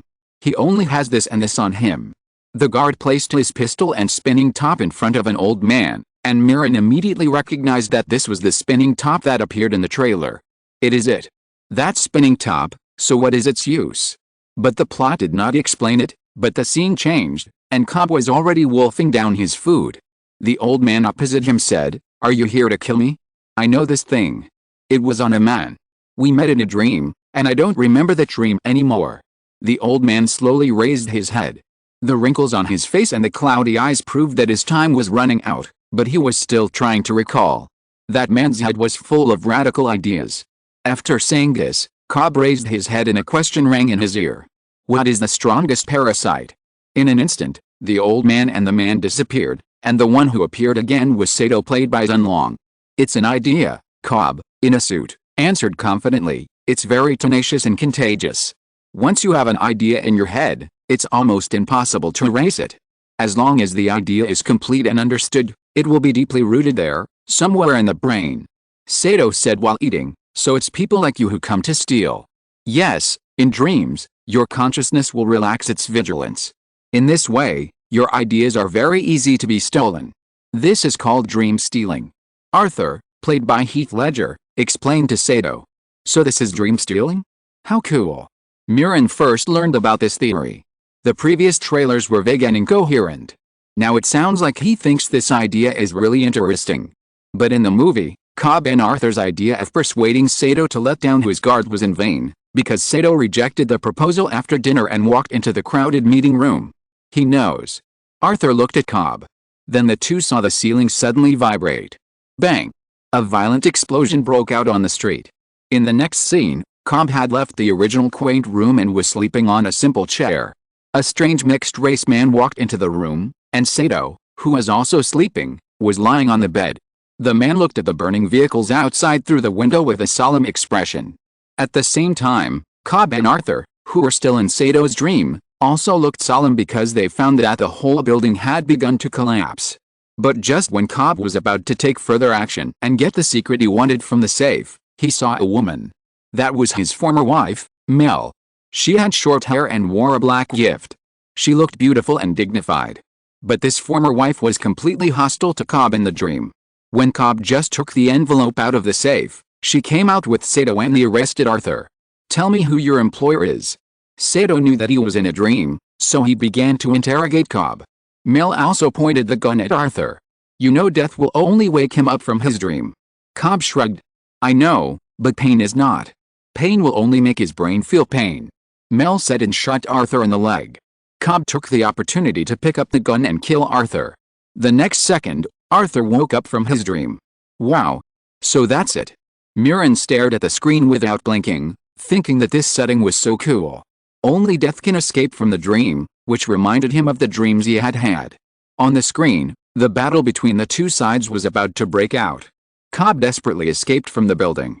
Arthur was outside the dream, and was also using a special set of equipment to check Sato's condition.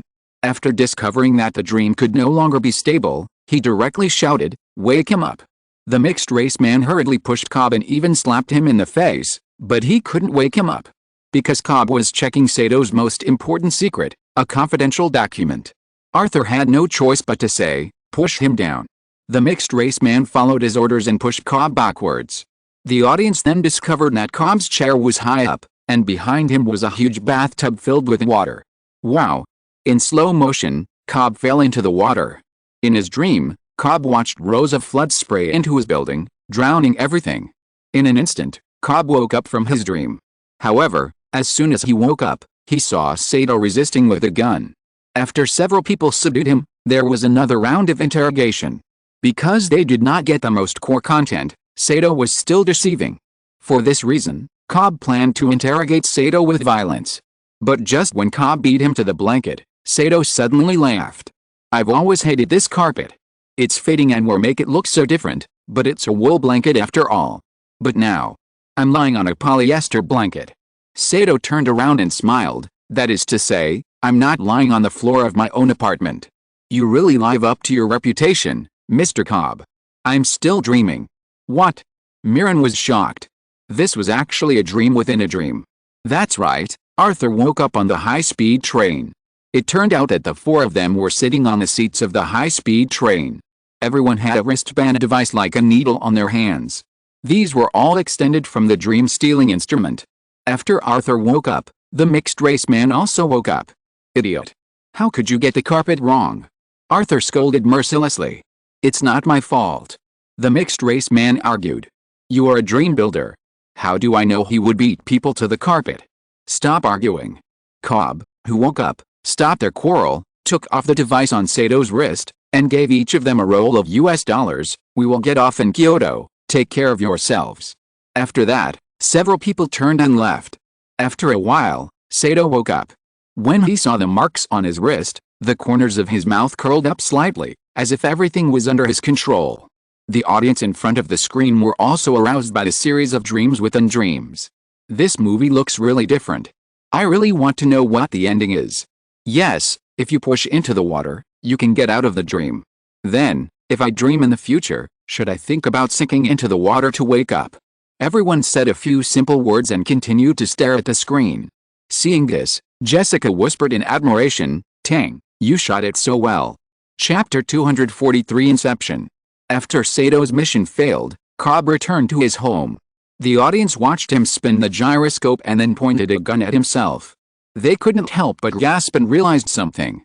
So this could be a dream. Mirren guessed. But in the end, the gyroscope stopped spinning, and he and Cobb were relieved at the same time. Then Cobb received a call from home, and the audience realized that Cobb had no home to return to, no way to see his children, and a bounty on his back from a big company. After the call, Arthur found Cobb and asked him about Mel. But obviously this was Cobb's sore spot. He refused to answer and took Arthur to the airport, intending to leave by helicopter. However, they saw Sato actually appeared in the helicopter, and opposite him sat a mixed-race man who is the dream builder who mixed up the carpet material. "He's going to betray you." Sato asked his men to hand the gun to Cobb. Cobb shook his head. "I won't do it." Sato raised his eyebrows, asked his men to take the dream builder away, and then let Cobb and the others get on the plane. On the plane, Sato used the opportunity to return to America and his children to get Cobb to agree to his request to implant an idea for an heir who was about to take over a huge company. Implanting ideas is much more difficult than stealing dreams. At least Arthur didn't think it would succeed, but Cobb didn't think so. "Why?" Arthur asked him. "Because I've done it before." "To whom?" Cobb didn't answer, and Arthur didn't ask any more. In order to gather new people, they went to Paris. In Paris, Cobb met his children's grandfather, his wife Mel's father, a university professor. Cobb graduated under his guidance, and he knew that there must be dream builders here. But Mel's father answered him, "There is someone better than you. Ariadne." The old professor introduced Cobb to his favorite candidate, a short curly-haired girl, who was played by Ellen Page. After meeting this so-called dream builder better than himself, Cobb first tested Ariadne with a simple maze painting. Draw a maze that takes 1 minute to get out of in 1 minute. Ariadne drew this puzzle twice but failed to do it correctly, but she got it right the third time and drew a rotating circular maze on the paper. "That's right." Cobb praised and the scene changed. The two sat in a street cafe. After explaining the content of the work, Cobb suddenly asked, You never remember the beginning of the dream, right? You remember the middle process. It seems so. Ariadne nodded. Cobb continued to ask, then why are we here? Ariadne subconsciously answered, we just came from. Think about it, Ariadne, how did you get here? Cobb leaned over and asked seriously. Where are you now? Ariadne looked around carefully. This was an ordinary cafe. There were people drinking coffee, people leaving, and waiters around. There was no sign of anything wrong. But she knew Cobb would not speak without purpose, so she turned around and asked, are we dreaming? Cobb reminded her, actually, you are sleeping in a factory now. This is the first lesson of sharing dreams. Ariadne was a little panicked when she heard this, and then she found that the ground began to shake, and the coffee on the table stirred up circles of ripples. Bang! The newspaper stand on the roadside exploded. Then various shops and the ground exploded, and these exploded objects floated in the air as if frozen. In this magical scene, Ariadne wondered, if this is a dream, why did you? The next second, she was drowned by the explosion. Her eyes suddenly opened, and she saw that she was already in the warehouse. Cobb next to her explained, because dreams are not just dreams, glass piercing your face will hurt a lot. So that's it. Mirren and other viewers suddenly realized and thought this scene was wonderful. Dad, I dreamed of being attacked by a mammoth man yesterday, and it hurt. The little boy next to her suddenly said. The father hugged his shoulders. It's okay, son, it's just a dream. After saying that, he seemed to come back to his senses, frowned and asked, so what is the mammoth man? But the little boy had already concentrated on watching the movie again. 5 minutes in the real world is equivalent to 1 hour in the dream. Cobb explained another theory, and then took Ariadne back to the dream. On the same street as before, Cobb explained to Ariadne the things to pay attention to in the dream. At this time, she suddenly asked a very important question, what if the physical rules in the dream are messed up? After asking, she stood there in a daze. Because she saw the end of the sky in the distance, the whole city suddenly rose out of thin air, like a rolled towel, sweeping towards them. Those buildings, vehicles and pedestrians seemed to have no idea and still stayed on the street. Even if they were upside down, they were not affected. In this way, the whole city folded together. Ariadne and Cobb walked to the edge of the fold. The street here had become a 90-degree angle, but they walked up without any obstacles or inconvenience, as if the rules of physics had failed and a new rule had been established in this world. Wow! Although this was Cobb's dream, it was controlled by Ariadne. However, as Ariadne created more and more scenes, she saw that passers-by on the street were looking at her viciously and even hitting her shoulders. These are all my subconscious. They will attack those who try to change my dreams, just like white blood cells. Then they walked under the Paris Bridge. Ariadne pulled out 2 mirrors, created an infinite looping scene, and then broke the glass. However, after seeing the scene she created, Cobb's face changed, and he told Ariadne very unpleasantly that she must not design according to the real scene, because it would make people unable to distinguish between reality and dreams. Just as Ariadne was about to ask, the passers-by rushed over and pulled Ariadne away. At the same time, Mel, who was wearing a windbreaker, walked out of the crowd quickly and stabbed Ariadne to death. Ariadne was very angry after waking up, saying that Cobb's psychological problems were very serious and he was simply a walking bomb. But Arthur had long been used to it, and he just gently told her about the role of the totem. Just like this dice, only I know its weight, center of gravity, and texture. In this way, when you see the totem, you can be sure that you are not in someone else's dream. Seeing this, Jessica picked up the necklace on her chest. Tang, can this also be used as a totem? This one can't. Tang picked up a popcorn. This one can. It's just a popcorn. Maybe it's gold or silver, but as long as other people don't know the weight and texture of this thing, it can be used as a totem. I see. Not only Jessica was interested, but other viewers were also very interested in this, touching their rings and necklaces, as if they were going to use them as totems. Although Ariadne chose to leave in anger, Cobb told Arthur that she would definitely come back again. Because the real world could no longer satisfy her. After being the creator, she would no longer be interested in the mediocre and powerless reality. So Cobb rushed to the next location without stopping and found the disguised Eames he needed. However, in the process of communicating with Eames, he also learned that if he wanted to implant an idea, he had to simplify the idea as much as possible, otherwise an overly complicated idea would make the target confused and give up. Eames also recommended a unique pharmacist, Yusuf, to him, but he had to wait until Cobb was out of the tracking before he could take him to recruit people. Then there was a tense and exciting chase scene. With the help of Sato, Cobb successfully escaped, and then found Yusuf with Eames. On the other side, Ariadne also returned to the warehouse. Yes, she finally couldn't resist the temptation of the creator. Arthur was not surprised and took her into the dream to create some contradictory buildings. For example, the Penrose stairs. When the audience saw that the stairs that were originally connected on the screen were actually visually dislocated, they couldn't help but exclaimed. After that, the plot entered a rapid development. Sato told Cobb about the situation of the target person Fisher, who has the heir of a huge giant company that was about to monopolize half of the world's energy. He had a complicated relationship with his father and was not favored since childhood. So after discussing with the team, Cobb unanimously decided to start with his relationship with his father and create a triple dream to implant ideas for Fisher. To this end, they knew everything about Fisher and contacted people around Fisher. And in order to create the conditions for 10 hours of dreaming, Sato even bought an airline. That night after all the preparations were done, Ariadne saw Cobb dreaming alone, so she also connected in and tried to find out what happened in Cobb's dream. As a result, she saw Mel, who was in love with Cobb, and Mel, who was crazy in the basement because of her intrusion. Then she learned from Cobb that the reason he couldn't go home was because the American police believed that he had killed his wife. Cobb did not explain the reason, but his expression was painful. However, after seeing this, she realized that Cobb was using his dream to trap Mel. His dream was already in danger and was in danger of collapse at any time. But Cobb thought that everything he did was to return home. He just wanted to see his children, and he would not let Mel come out to make trouble. Seeing Cobb so determined, Ariadne had no choice but to say nothing. The mission continued. On the plane, several people took their positions, pretending to be passengers, and sat in the same cabin with Fisher.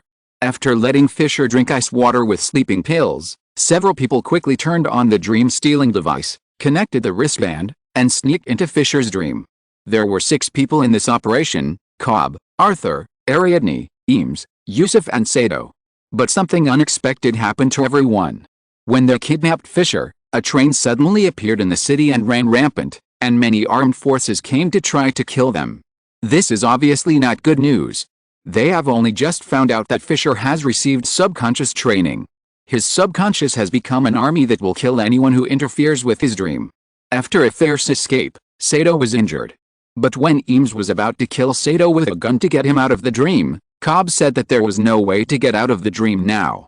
Because the sedatives used this time are completely different and more powerful, death cannot wake them up. On the contrary, once they die, they will fall into the lost world, which is an uncreated dream, only chaos. People who enter there will basically not come back alive. Hearing this news, the mentality of the other members of the team suddenly collapsed, which means that if they cannot complete the task, they may never wake up again. After a fierce quarrel, the audience couldn't help but sweat for them. Fortunately, they were all very rational and knew that it was useless to quarrel like this, so they acted according to the original plan. Eames pretended to be Fisher's godfather Peter and was kidnapped with him to get him to talk. He first got the password of his father's safe, and then asked him about the situation before his father's death.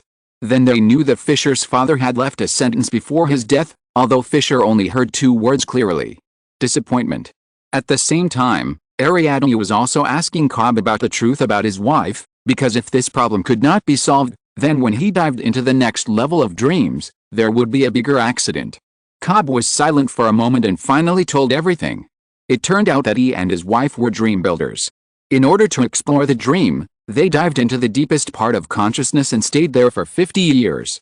They created a world for themselves, but then Cobb began to feel bored and left the dream with Mel. But he didn't expect that Mel would even lock his totem in the deepest part of consciousness in order to immerse himself more. This caused Mel to wake up and think that the real world was actually fake, and only death could get out of this dream. She hoped that Cobb would accompany her to commit suicide and get out of this world. Cobb persuaded her for a long time, but she still didn't change her mind. Finally, on Valentine's Day, Mel chose to jump off the building and use her death to force Cobb into despair. After hearing this story, Ariadne persuaded Cobb to choose to forgive himself, otherwise his psychological problems would only get worse. But now there is not so much time for Cobb to slowly forgive. They are about to enter the second level of dream and use a more radical method to stimulate Fisher and implant consciousness. If you're listening to this novel on a channel other than Fanfic World, it means they downloaded and uploaded it without effort. We cordially invite you to visit our channel, Mundo Fanfic Novelists. There you'll find the original version of this story and you can explore many other novels of various genres. We're waiting for you to immerse yourself in a world of incredible novels. Chapter 244, Box Office Boom. In the second dream, Cobb deliberately reminded Fisher to make him realize that he was in a dream. Arthur and Ariadne also entered the hotel and began to set up bombs. This is the second level awakening method, awakening through explosions. In the triple dream, if you want to wake up at the same time, you need a signal. Although use of sedatives are very powerful, they still retain the function of the inner ear, and they will wake up when they fall. And in order to ensure that they can wake up from the triple dream at the same time, they use music as a signal.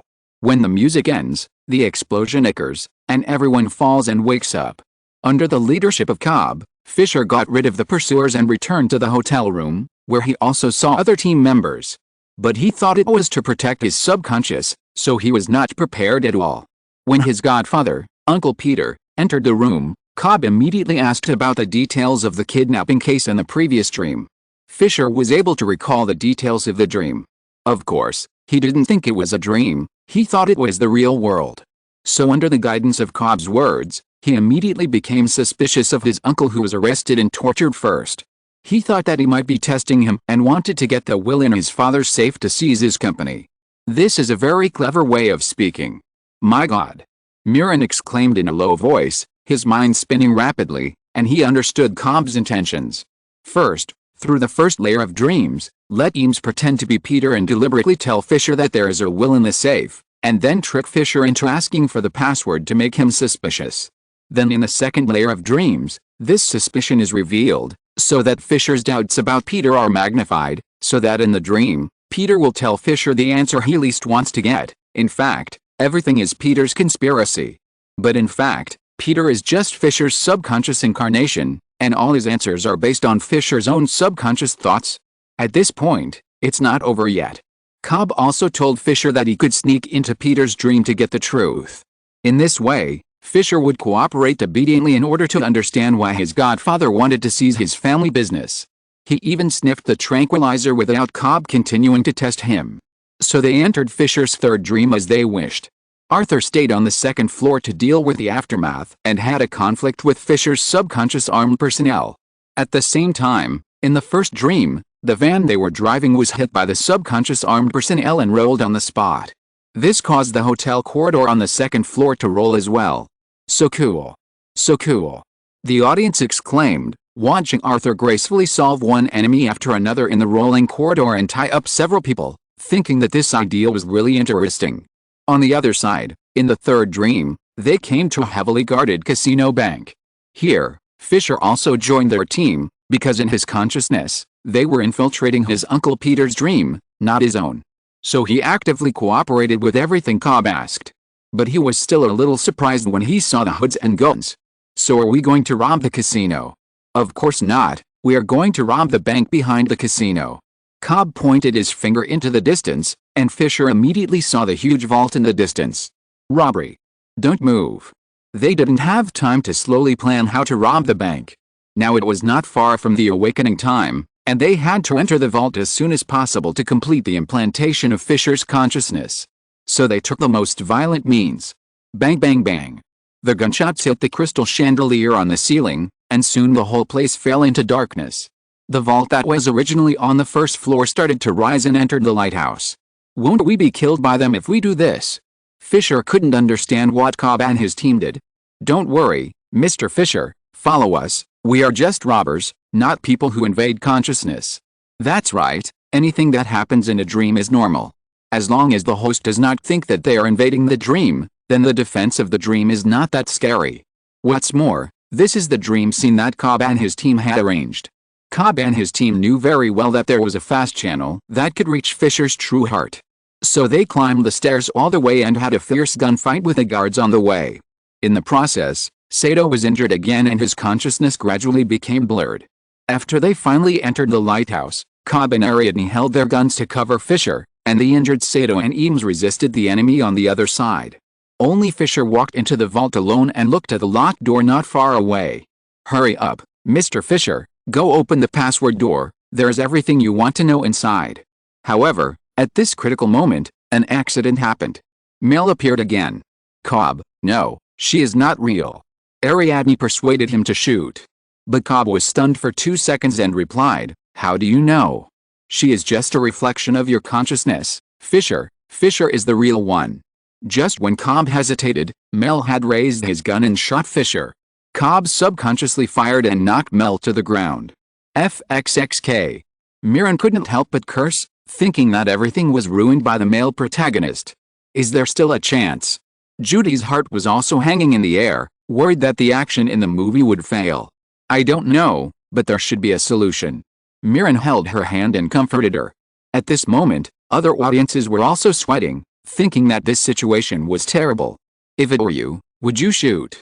In the private room, Jessica suddenly asked Tangda. Tangda answered without hesitation, "Of course not, I can't bear it." "Yes. But this way Cobb will not be able to see his children." "But Tang, you are so smart, there must be a solution." "Solution?" "Of course." On the screen, Cobb and Ariadne ran to Fisher. Eames also ran over and started to save him with a pacemaker, but Cobb looked very frustrated. "Sorry, guys, I messed up everything." He seemed to fall into self-blame, and the light in his eyes disappeared. Just when everyone was depressed, Ariadne said, "In fact, there is another way. Let's go down with Fisher." Not enough time. Eames knew she was talking about entering the Lost Realm and bringing Fisher up. "There's plenty of time down there," Ariadne explained. "The time in the Lost Realm is many times longer than in the previous levels of Dreams, even as long as several decades. We can find him, and when Arthur's music starts, we can use the defibrillator to revive him, and then we can rescue him by falling down below. We can give it a try." Eames thought this idea was feasible, and it was more reliable than just blowing up the code door. Cobb saw this and agreed to Ariadne's plan. So the two of them entered the next level of Dreams, the Lost Realm. This level was different. It was a public dream for everyone, and here they saw all kinds of buildings created by Cobb and Mel and his wife. They found Mel in the high-rise buildings of the city. But after seeing Cobb, Mel played with a fruit knife and said sarcastically, without any confusion or doubt, "Are you so sure that the world you live in is real? The police are chasing you everywhere, just like the subconscious chasing the dreamer. Admit it, you are dreaming. So choose, stay here, be with me." Cobb's face was held up by her, and the two looked straight at each other. "You know what I should do. I want to go back to the children because you abandoned them and abandoned me." "You are wrong," Mel retorted subconsciously. "I am not wrong. You are confused. My children are here." She turned her head to look at the side. The two children were playing in the room, but they could not see their faces. "Yes, but I will go back to reality to see them." "Mel, you always think you know what is true. But what do you believe? What are your feelings?" Hearing this, Cobb's face was solemn, and his mouth kept moving unconsciously, as if something secret in his heart was exposed. After thinking for a moment, he decided to face his heart. "Guilt," he said. "I feel guilty, Mel. It reminds me what the truth is." Mel looked a little dazed. "What truth?" "The truth is that you question the real world because of me. Did you implant this idea into my brain?" Mel instantly understood what Cobb meant. "What?" Ariadne on the side was stunned. "Yes, the reason I know it is possible to implant ideas is because I have tried it on her." At this critical moment, Cobb finally told the truth. It turned out that after he and his wife Mel had been in the Lost Land for many years, Mel could no longer distinguish between reality and dreams and was unwilling to break away from the dream. So Cobb sneaked into Mel's dream, found the cabin where Mel hid her secrets, and implanted an idea into her consciousness. This idea is, this world is not real. After this idea was born, Mel really realized the unreality of the dream, and committed suicide with Cobb and returned to reality. However, this idea spread like a virus, which soon affected Mel's judgment of reality, causing her to embark on the road of suicide again. My God. Mirren, Judy, and other viewers were shocked by this truth. Oh my God, this was clearly intended to get her out of the dream, but it ultimately led to her death.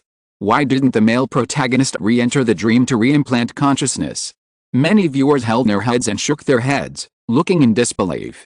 They didn't expect that such a heavy answer would be revealed near the end of the movie. However, in the movie, Cobb's team didn't have much time, because the awakening music had already sounded. In order to save Fisher, Cobb stayed in the Lost Land himself, intending to find Sato, who fell into the Lost Land due to death. After killing Mel, who wanted to hurt Cobb with a knife, Ariadne jumped off the building with Fisher, who was kidnapped by Mel. At the same time, in the first dream, Yusuf drove a van under the bridge and was about to fall into the river. In the second dream, Arthur tied several people in the elevator, ignited the bomb, and the elevator was about to fall. In the third dream, Fisher was revived, and he walked into the password door. Behind the door was his father's dying bed. In front of his father's bed, he finally heard his father's last words. "I'm disappointed that you want to be another me." After hearing this, Fisher seemed to suddenly understand why his father had always looked down on him. Seeing his expression, Eames, who was not far away, knew that the thought implantation was successful. The next step was to get everyone out of the dream safely. But Cobb and Sato were still in the Lost Land, and their lives were uncertain. If the two of them could not come back, they would probably die in the dream and become a vegetable. In the Lost Land, Cobb woke up on the beach. This is the scene at the beginning of the movie. Mirren clenched his fists excitedly. He knew Cobb could do it, and Tanga would definitely not mess it up. Judy nodded and put the popcorn in her arms on the ground.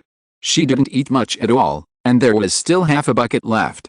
Cobb was brought to Sato by the black-clad bodyguards, but Sato was already very old at this time, and it was not long before the end of his life. He looked at Cobb and said, "I have been waiting for someone. He came from a dream, and that dream, I can't remember clearly." "Cobb? Impossible, we are about the same age, and now I am so old. My heart is full of regret," Cobb said. "Waiting to die alone." The two people said this and looked at each other. "I came back to find you to remind you of something you once knew." Cobb seemed to have just woken up from a big dream, and remembered some memories. As he spoke, he looked at the small spinning top that had been spinning in front of Sato's table. "This world is not real." When he said this, the two people had already remembered everything. Sato's eyes were filled with tears, and his old hand slowly touched the gun on the table. The next moment, Cobb woke up from the chair. He looked around and listened to the stewardess talking to him, with some confusion and disbelief in his eyes. In the same cabin, Fisher had already woken up. Those companions who were traveling with him were also looking at Cobb, Arthur, Ariadne, Yusuf, Eames, and Sato. They finally completed the mission and returned to the real world. Sato quickly picked up his phone and made a call. Cobb knew that was his pass to go home. After getting off the plane, Cobb had no problems with his ID. After saying goodbye to his friends one by one, he finally returned to his home and saw his two children. But this time, they finally turned around and let Cobb see their faces. He picked up the gyroscope and put it on the table to spin, and then hugged his children. The camera slowly moved to the gyroscope, watching it spin a little bit, as if there was no intention to stop. Until a few seconds later, the gyroscope suddenly became unstable, the screen went black, and the film ended. "So is that really the real world?" Mirren hugged her head, looking confused. Judy frowned. "It shouldn't be. Isn't it spinning all the time?" "No, it's the real world. That gyroscope, it shook at the end. I didn't see it." Judy shook her head, not agreeing with Mirren's statement.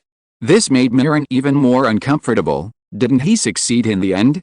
How could it be a dream? Absolutely not. But that gyroscope, it's really spinning.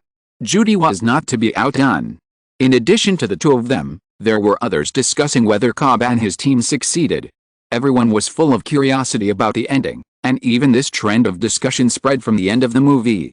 Many viewers probably couldn't sleep well at night, and would keep thinking about whether Cobb was in reality or a dream. Jessica asked Tanga the same question. However, Tanga shrugged, hugged her waist and said, "I won't tell you, but I will tell our baby." He pointed to Jessica's bulging belly, lowered his head, put his mouth on her belly and said the answer. "So what is it? Baby, tell me." Jessica lowered her head and asked the child in her belly. The baby moved in her belly, and this was the answer to Jessica. A day later, various reports about Inception came out. But compared to the plot doubts that have not yet fermented, everyone is more concerned about how much the box office will be on the first day. You should know that the advertisements of this movie have been all over the world. If there is no high enough number on the first day, then Tang's first large-scale commercial movie will be declared a failure. This will be a heavy blow to his career. Unfortunately, even if a few people still predict the bad news, Inception still caught the attention of all the audience with its novel, interesting and suspenseful story, and achieved a first-day box office that can absolutely shock everyone. The first-day box office in North America was $35 million. The first-day box office in other parts of the world was $70 million. In just one day, Inception broke the $100 million mark. This is an incredible box office data. Even Norton I and other investors were shocked by this number. In fact, Tang also did not expect this movie to be so popular. It can only be said that it caught up with a good time. Several blockbusters this year, I Am Legend will not be released until December, and Transformers will not be released until July. Harry Potter and the Order of the Phoenix will also be released in July. The only two blockbusters released this year are Pirates of the Caribbean, At World's End and Spider-Man 3. But they all ended before Inception was released, so there was only this blockbuster at the moment. This created a siphon effect. Although the June schedule was not as good as the July schedule, Inception was too eye-catching, causing those movies in the same period to be eclipsed and directly sucked away a lot of box office revenue. In particular, Inception is a movie that the whole family can watch together. You know, in North America, family movies are the most popular, and many families will take their children to watch movies together. So when these factors are added together, the North American box office was immediately detonated and achieved results far beyond expectations. So other investment companies of Inception immediately called Tang and said that they would increase the budget and place advertisements, and they were determined to eat up all the audience. However, some self-proclaimed professional media ridiculed the movie. The overall quality of Inception is acceptable. Although the acting is not outstanding, it is enough to keep people in the play. I just think there are some flaws in the story logic.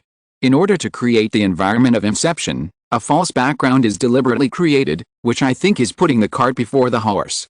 So I think the box office peak of this movie has passed. From the second day, its box office curve will return to normal, or even fall rapidly. Some media people may have received public relations fees from other film companies and began to speak badly about Inception. Obviously, when the subsequent movies that were about to be released saw the money-making posture of Inception, they were scared. They wanted to open the fire hydrant immediately and use the tap to cool down the hot box office trend. But as the screening ended the next day, the box office results came out again, giving those pessimists another slap in the face. North American box office, $36 million. Box office in other parts of the world, $80 million. No one expected that the box office trend would go up all the way. The next day, the box office of the movie broke through $200 million. This scared those professional forecasting agencies, and they hurriedly issued a statement saying that the box office estimate of Inception had reached $1 billion. If nothing unexpected happens, this will become a new monument in the film industry. At the same time, Tang's publicity methods also worked hard again, and the affirmative scenes of those directors and actors became the most talked about clips by the audience. Look, Spielberg is saying it's good, what are you waiting for? Morgan Freeman also thinks this movie is great, so I must try it. Wow, Charlize Theron and Angelina Jolie are both recommending it, my god, this movie must be great.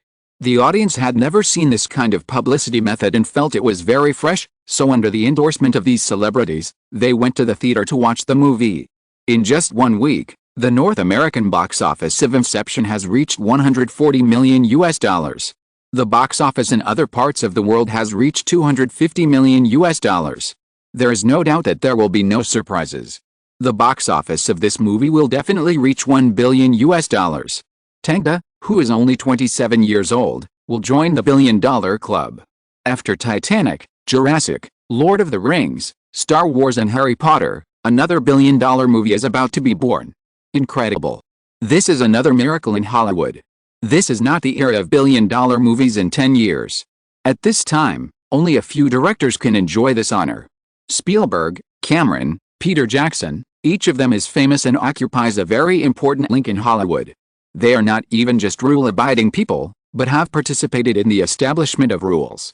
But now, Tang has finally knocked on the door of the highest hall of Hollywood with this Inception. Chapter 245 Hotly debated listing Bloodline. If Tang's previous status in Hollywood was equivalent to a rising star, then after the release of Inception, he became an unquestionable and recognized director by industry insiders. Because Inception officially broke the billion-dollar mark within a month of its release. The North American box office was $380 million, and the global box office was $620 million. It was exactly $1 billion, and this movie will definitely be released for more than 1 month. In some areas, it is estimated that it can be released for about 2 months. Even in North America, the theater chain will not let it go offline directly. By reducing the scale of release, it can continue to absorb those scattered box office. But for Tang and his team, the next more profitable thing is the disc. They prepared a whole set of documentary highlights for this, as well as interviews with actors, directors and staff. Tang even made a director's cut by himself, which interspersed some abandoned shots of the theater version and various small details that he found interesting. The overall length is more than 3 hours, which is enough for fans to watch it all at once. However, before the Blu-ray disc is released, Tang first responds to fans' questions about the ending of the movie. Tang, at the end of the movie, did the spinning top stop spinning? The host suddenly asked him when recording a program on TV. The audience also focused their attention on Tang. Tang shrugged, whether it stops spinning depends on your idea. Film art is a vague art, so I won't give a fixed answer, that would make a movie boring, right? I think that after the creation of literary and artistic works, the right of interpretation is given to the audience, so I support any idea. There is no right or wrong, it just depends on what you want. After hearing this answer, everyone applauded. In fact, major forums, major Hollywood media, and even some serious newspapers are discussing this movie at this time. Because they are really curious about the various details and endings in this movie. From the analysis of 4 details, is Cobb and his team returning to a dream or reality? 99% of people didn't realize that Cobb's totem turned out to be it. Summarized more than 20 details, just to verify that Cobb did not return to reality. I watched Inception 3 times to understand it, the strongest masterpiece of this year. Refuting the dream ending, the gyroscope tilted at the end, so Cobb must have returned to reality. Various interpretations and discussions filled all film and television forums, and the audience expressed their own opinions. For example, Murin published his opinion on the ending, believing that Cobb must have returned to reality. First, I compared a gyroscope that Cobb spun at the end with a gyroscope that spun in the dream. From the deviation angle and the increasingly loud sound during the rotation of the former, it can be seen that the gyroscope in the last scene will inevitably fall down, so this is one of the key points to prove the real world. In addition, Cobb's totem has never appeared directly in the movie, but a poster watched the movie 3 times and found Cobb's totem, which is the ring on his hand. In the real world, he has no ring on his hand, but he has been wearing a ring in his dream. This shows that the ring is his totem, and the gyroscope is Mel's totem. After Mel's death, he used it as his own totem. So when Cobb was passing through customs, he didn't wear a ring on his hand, which also proves that he was in reality. It's just that the director omitted the clip of them escaping from the dream, so many people would think he was still in a dream. Although his remarks make sense, other users have refuted this view from various angles. First of all, although Cobb's last spinning top showed a little sign of instability, it does not mean that it will definitely fall. I have tried this kind of small spinning top at home. It will be affected by various factors. Maybe the wind will blow it all over the place, but it may not really fall down. In addition, there are many evidences that he is in a dream. First of all, after Cobb woke up, all the shots seemed particularly dreamy. There was no ripple. Cobb went home smoothly as if he was throwing garbage into a trash can. The second is the first layer of dreams. I watched the movie twice. After the other team members returned to the first layer of dreams, there were no other pictures. There was no picture of them leaving the first layer of dreams at all, which shows that they were still in the first layer of dreams. When Cobb woke up, he just stayed in the first layer of dreams. Murin and other netizens quarreled over whether it was a dream or reality. Even when he went shopping with Judy, he was still thinking about what angle to refute those dreamists. His situation is not an isolated case. All over the world, movie fans are discussing whether Cobb finally sank into a dream or returned to reality. This also made the popularity of the movie even higher, but made the subsequent movies seem a lot duller. Even their box office has shrunk a lot because of the appearance of Inception. When Norton I announced that their Blu-ray disc was the director's cut, the discussion immediately reached a higher level, and every fan was looking forward to the release of the disc. At the same time, Tang was not idle. In addition to accompanying Anne Hathaway and Jessica Alba, he also completed an acquisition. This was something he had been asking Carl to track before. A small animation company was established this year. They have been working hard for their first animated feature film, but now with the start of animation production, their budget and cash flow are facing the risk of loss. If there were no investors, they might have to work in the garage. So Carl's appearance at this time was undoubtedly a redemption for them. In the end, Norton I bought a stake in the animation company for $25 million, obtained 35% of the shares, and incorporated it into Norton I as a subsidiary. The name of this company is Illumination Entertainment, and their first feature animation is called Despicable Me. Some people may know about this work, but some may not. However, everyone must know about their future derivative works, because its animation IP has been sold all over the world and became popular. It is Minions. This animation suitable for all ages has greatly increased the value of the Minions IP. For Tang, this work can also fill the direction that Norton's I has never explored. Family fun. After all, the most popular movies are always family fun movies. Only family fun can include everyone, just like this time's inception. After finishing this matter, Tang personally took Carl to the residence of a female writer. Stephanie Meyer. It seems that not many people know her name. But when it comes to her works, she must be a household name. Twilight was written by her. It was released in 2005 and sold very well. Many film companies have negotiated copyrights with her, but in the end she chose Norton's I. Because she had seen 50 Shades of Grey and she liked the love story in it, Tang also invited his mother Carmela to communicate with her. After obtaining the copyright, Norton I did not rush to announce it to the public. Instead, it went public first. This was something that had been planned long ago. If the company wants to grow and develop, it needs more funds. Making a movie is not like making an online game. An online game can last for a long time, from a few years to more than 10 years or 20 years. A movie often only lasts for a few months, and there is not much money left. Unless the internet media goes online immediately, they can still get a lot of money through streaming media. But at this point in time, if you want to have sufficient capital and step onto the higher level poker table in Hollywood, then going public is unstoppable. Fortunately, Tang has been planning for a long time, and the Black Umbrella Consulting Company has planned everything in advance. So with the residual heat of inception, Norton I's listing was almost unimpeded and went very smoothly. The investment market also responded to the expectations of Norton I with high stock prices. After going public, Tang announced a new plan for Norton I and named it the 24 Plan. Within 2 years, we will produce the following films. Norton I, Twilight, directed by Don Dredd, a vampire romance. Norton I, The Conjuring, directed by James Wan, a horror thriller. Norton I, Saw 3, directed by James Wan, a thriller. Illumination Entertainment, Despicable Me, directed by Chris Renaud and Pierre Coffin. A family animation. Within 4 years, we will produce a super commercial blockbuster, using the new 3D technology, and it has not been named yet. There is also a superpower commercial movie, tentatively named Lucy, and Scarlett Johansson has been confirmed as the heroine. At the same time, a new sequel to 50 Shades of Grey is also in progress and is expected to meet you within 4 years. In addition, a new series of gun battle action movies will be launched, named John Wick. We will respond to everyone's expectations with better movies. Thank you for your support. After the announcement of this plan, the stock of Norton I soared. First of all, the sequels of Saw and 50 Shades of Grey are enough for movie fans to look forward to, and the box office is definitely guaranteed. Secondly, the adaptation of the popular IP Twilight is also very eye-catching. Tang is personally involved in the film, so there is basically no possibility of losing money.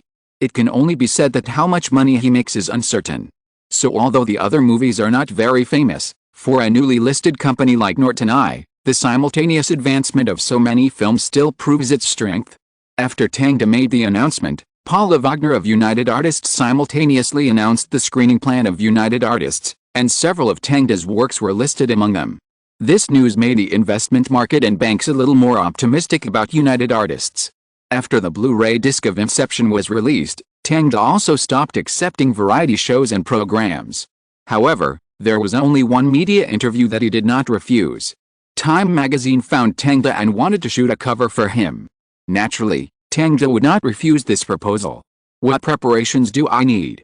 No preparation is needed, just wear your favorite clothes. Favorite. Tang finally chose a black windbreaker, which is his most common clothes.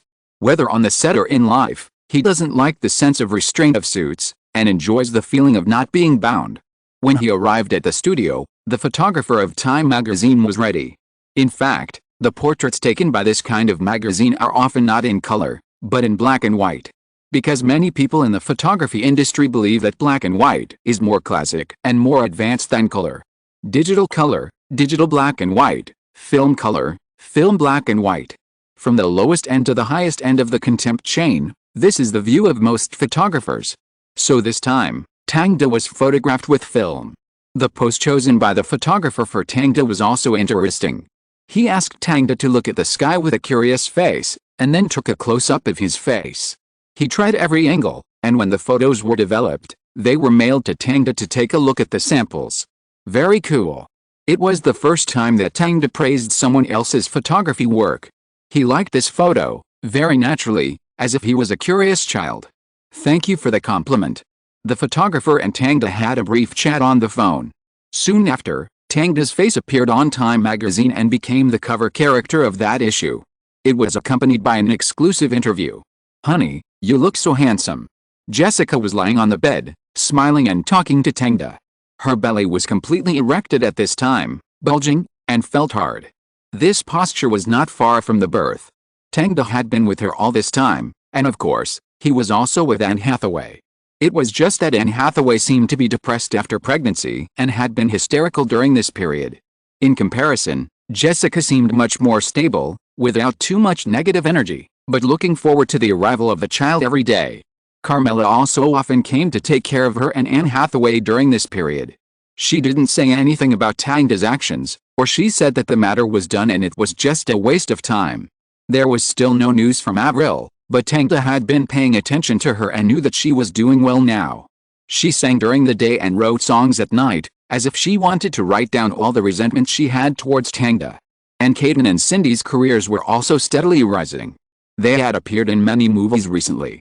But compared to Cindy, Caden's acting career is not that wide because of her hot body. She is now more of a model. Taylor Swift is also continuing to plan her new album. She has put a lot of effort into this album, hoping to achieve higher sales. She also hopes that this album can bring her to the Grammy stage to let Tang face herself. So everyone is very busy, which saves Tang a lot of effort. Taking advantage of this time, Tang wrote some scripts. For example, Lucy and The Hangover. He began to write out the outlines of the movie scripts he had seen in his memory. Maybe he didn't have to shoot them himself, but it's always good to be prepared and grab the copyright in advance. After finishing these, Time quickly came to the eve of the Oscars. Similarly, this was also the eve of Jessica's delivery. Tang was sitting in the corridor of the hospital, waiting for news from the delivery room. Tom, Carl and Jimmy were accompanying him. Hey, men, don't worry, it's okay. Jimmy shrugged and patted Tang's shoulder. When I was a dad for the first time, I was also very nervous, but Lilina was so fast that she gave birth to a baby in 10 minutes, and I didn't even react. Jimmy was a victim of an unexpected pregnancy. He didn't want a child, but he didn't expect the condom to break and he got pregnant at once. For this reason, he checked the information every day and asked experienced fathers and mothers in the company, trying to figure out how difficult it is to raise a child. You are good at comforting people. Tang forced a smile and hide him. I wasn't that nervous when I became a father. Carl sat opposite them and said, because I was on a business trip at the time, I was the agent of a third-tier singer and took her on tour everywhere. Then what? Jimmy raised his eyebrows. Then I learned on the phone that my wife gave birth to twins. Carl showed a show-off expression when he said this. Fskskyow. Bullshit, you are showing off, right? Jimmy scolded Carl in an unhappy tone. Ha ha ha, I know you envy me. Carl made a face cheerfully, making everyone laugh. So the doctor said it's a boy or a girl? Carl asked. It's a girl. Tang answered. That's great, as long as it's not a boy. Little boys are really too naughty. For example, The one in our family shoots water guns everywhere every day. I also think girls are better. Jimmy's child is also a boy. My wife was kicked and bitten several times when she was feeding him. SHXT, I will definitely beat him when he grows up. Ha ha ha, then you have to beat him a few more times while he is still young, otherwise when he grows up, it will be his turn to beat you. Get out, Carl. You crow mouth. Ha ha ha. Tangda and Tom couldn't help laughing when they saw Jimmy and Carl bickering. At this moment, the door suddenly opened and the doctor walked out. How is it? Tangda immediately stood up and asked. Congratulations, it's a healthy and lively girl. The doctor took off his mask, and the nurse pushed out an incubator beside him. Tangda hurried over and looked at this wrinkled baby with a red body and little hair, like a small animal. When he saw the fine lines on her hands and her opening and closing mouth, Tangda suddenly felt a potential connection that connected them. So beautiful. Are you sure you can tell beauty and ugliness from this little baby? Tom suddenly said. Of course. Tangda smiled and put his hand on the glass above his daughter's head. I believe she will be a beautiful girl in the future. You and Jessica have such good genes, it must be right. Carl said and looked at Jimmy again. You may not be. Go away. After the doctor and the nurse sent the baby away, Tangda saw Jessica again. Her face was a little pale at this time, even whiter than the clothes on her body. After seeing Tangda, the two held hands tightly. Is she pretty? Jessica's face was full of expectations. Of course, very beautiful. Tangda described in detail. She has a pair of beautiful eyes, which are light gray, and her forehead is like yours, and her mouth is a bit like mine. Really? The doctor said that it is still unclear what she will look like now. Believe me, yes, you know my eyesight. Okay. In the next few days, Tangda stayed with Jessica. But his heart was also worried about Anne Hathaway, because her temperament was becoming more and more unpredictable, as if she had postpartum depression. He had never heard of her having this disease in his previous life, and could only say that this butterfly of his had stirred up some bad ripples after all. He tried to take care of Anne Hathaway, but was rejected by her. She stubbornly wanted to take care of the child by herself and would not let others help her. But at this stage, Tangda had no choice but to arrange enough nannies and security guards, and let Carmela take care of Anne Hathaway. At least she was not so resistant to Carmela. At the same time, the Oscars are finally going to be held. Both of Tangda's works this year have been highly expected by the public.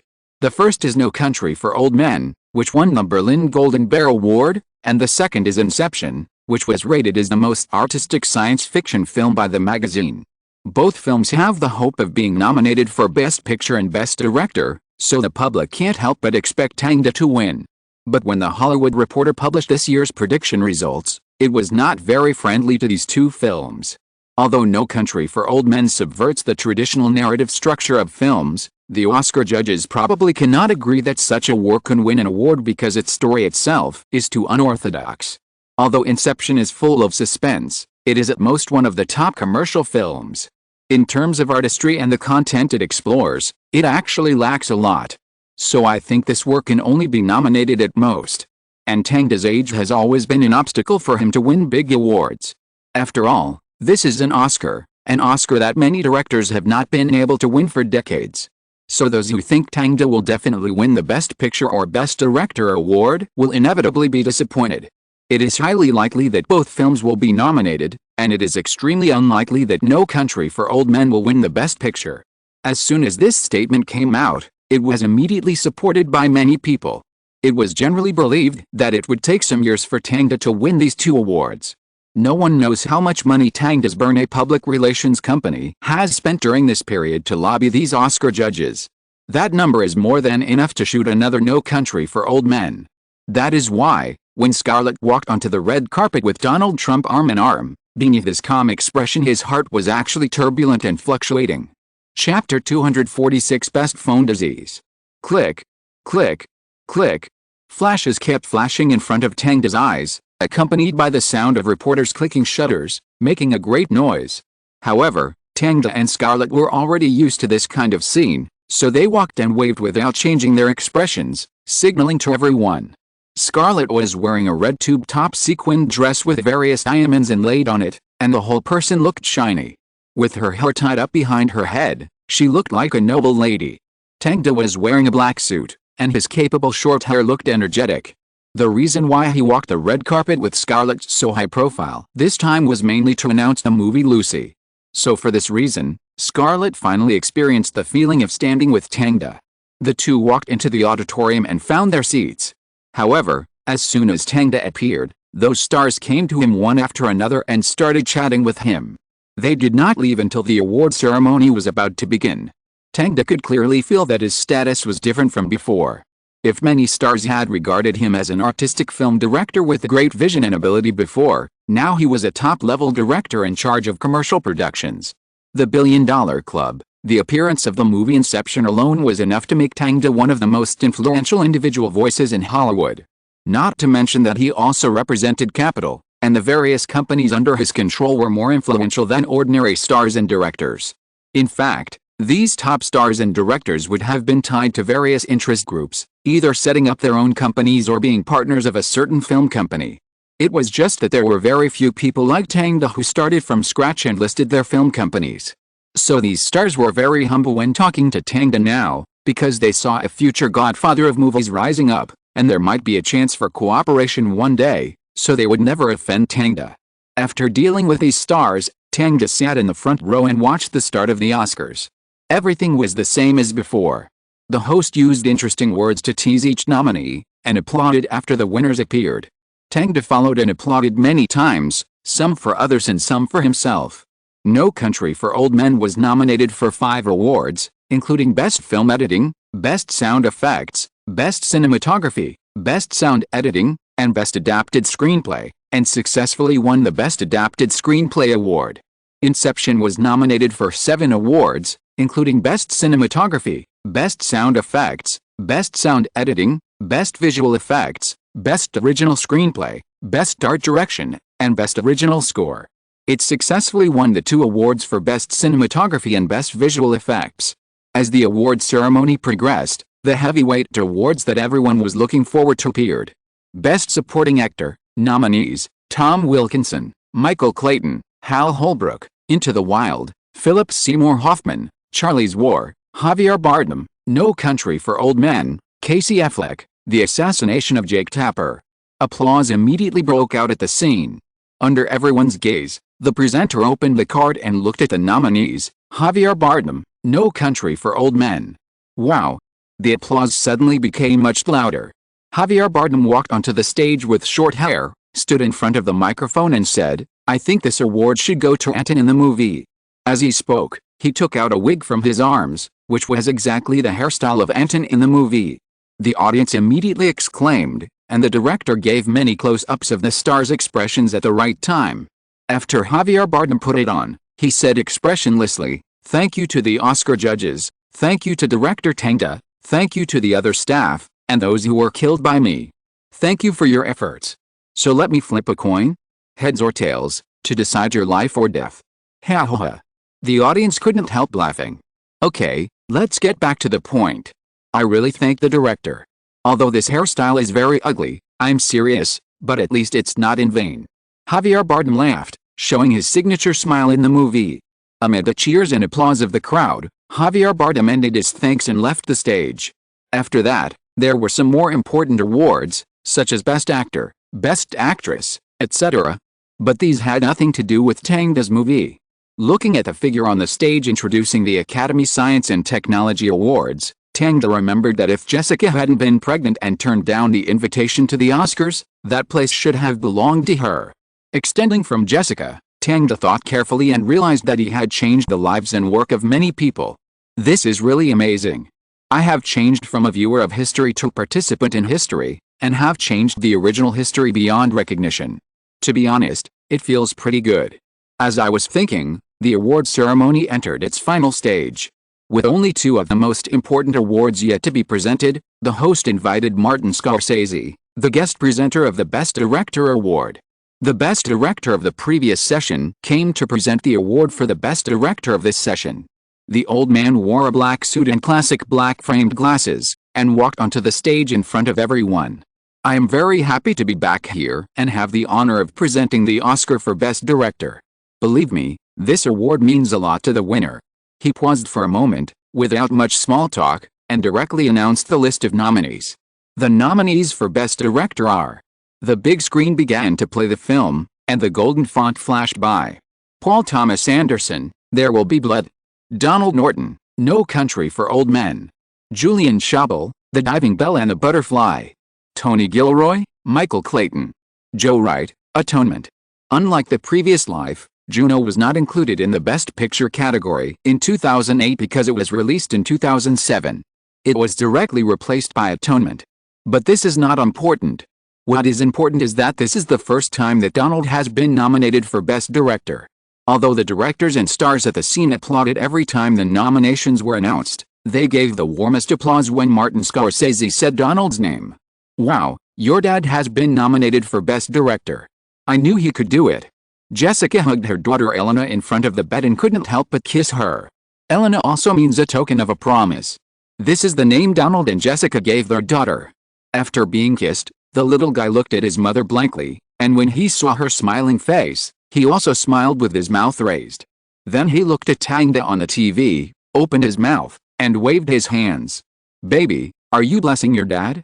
Great, maybe with your blessing, your dad can really win the Best Director," Jessica said and continued to look at the TV. Compared with other nominees, Tang's heartbeat was very stable at this time, and his expression remained calm at all times. Because he never took success or failure too seriously, even if he didn't get the award this time, at most he could come up with a stunning work in a few years. It would just be a pity. But perhaps the blessing of little Eleanor really worked. Martin Scorsese opened the envelope in his hand and was very surprised when he saw the name. The winner of the Oscar for Best Director is. Several nominees appeared on the big screen, and then Martin Scorsese announced, "No Country for Old Men, Don Norton." Wow! Applause, screams, and whistles sounded at the same time, and the sound waves far exceeded all the previous ones, which was simply unbelievable. Don Norton stood up under the applause of the people around him, buttoned up his clothes, and walked towards the stage. Standing in front of the microphone, Don Norton just lowered his head and was interrupted by another round of enthusiastic cheers. Don Norton had to reach out his hand to stop everyone's enthusiasm and said, "Thank you. To be honest, I am flattered to receive this award. My dream since I was a child was photography and film. Last year, I successfully held my own photography exhibition. And today, I successfully won this award. Thank you for your recognition of me." The applause was thunderous. I also want to thank everyone in the crew. Although I often scolded them, they still did a good job and presented this work very perfectly. Thank you for allowing my childhood dream to continue. Don Norton stood up and walked off the stage with a trophy amid the cheers of the audience. After that, it was the last award. Oscar for Best Picture of the Year. The presenter of this award was Denzel Washington, one of the most famous black actors in Hollywood. He stood on the stage and said, "A total of 79 excellent works were selected as the best films at the Oscars. Now let's see what the 80th best film is." The nominees for Best Film are. There Will Be Blood. No Country for Old Men. Michael Clayton. Atonement. Inception. When the last name appeared, the audience was almost boiling. This is the first time that a science fiction film has been nominated for Best Film in many years, which is of great significance.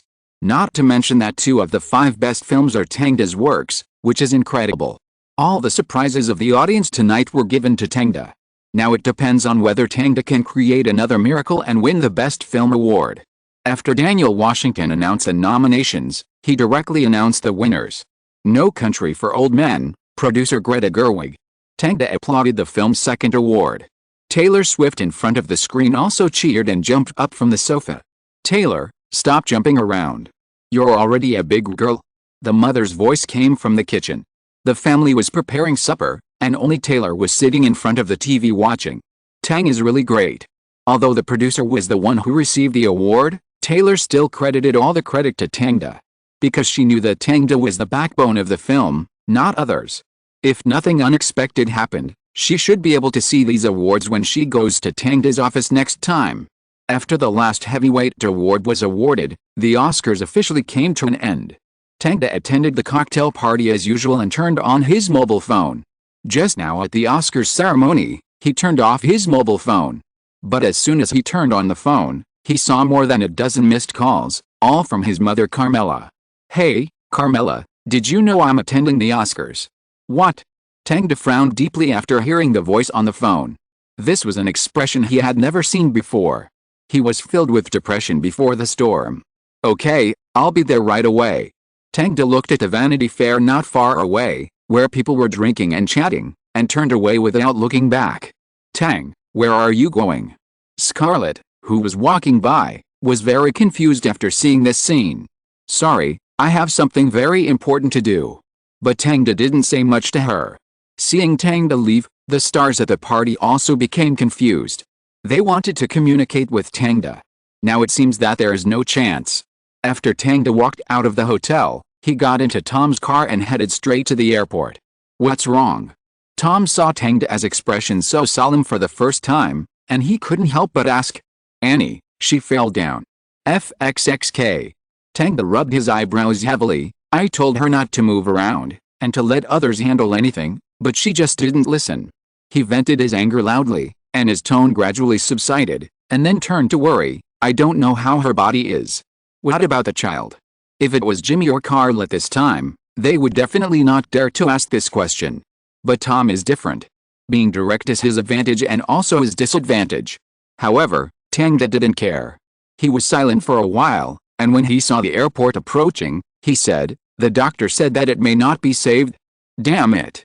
Tom said what Tang wanted to say. It's okay. Tang, on the other hand, was very open-minded. As long as the person is not injured and there are no sequelae, it's fine.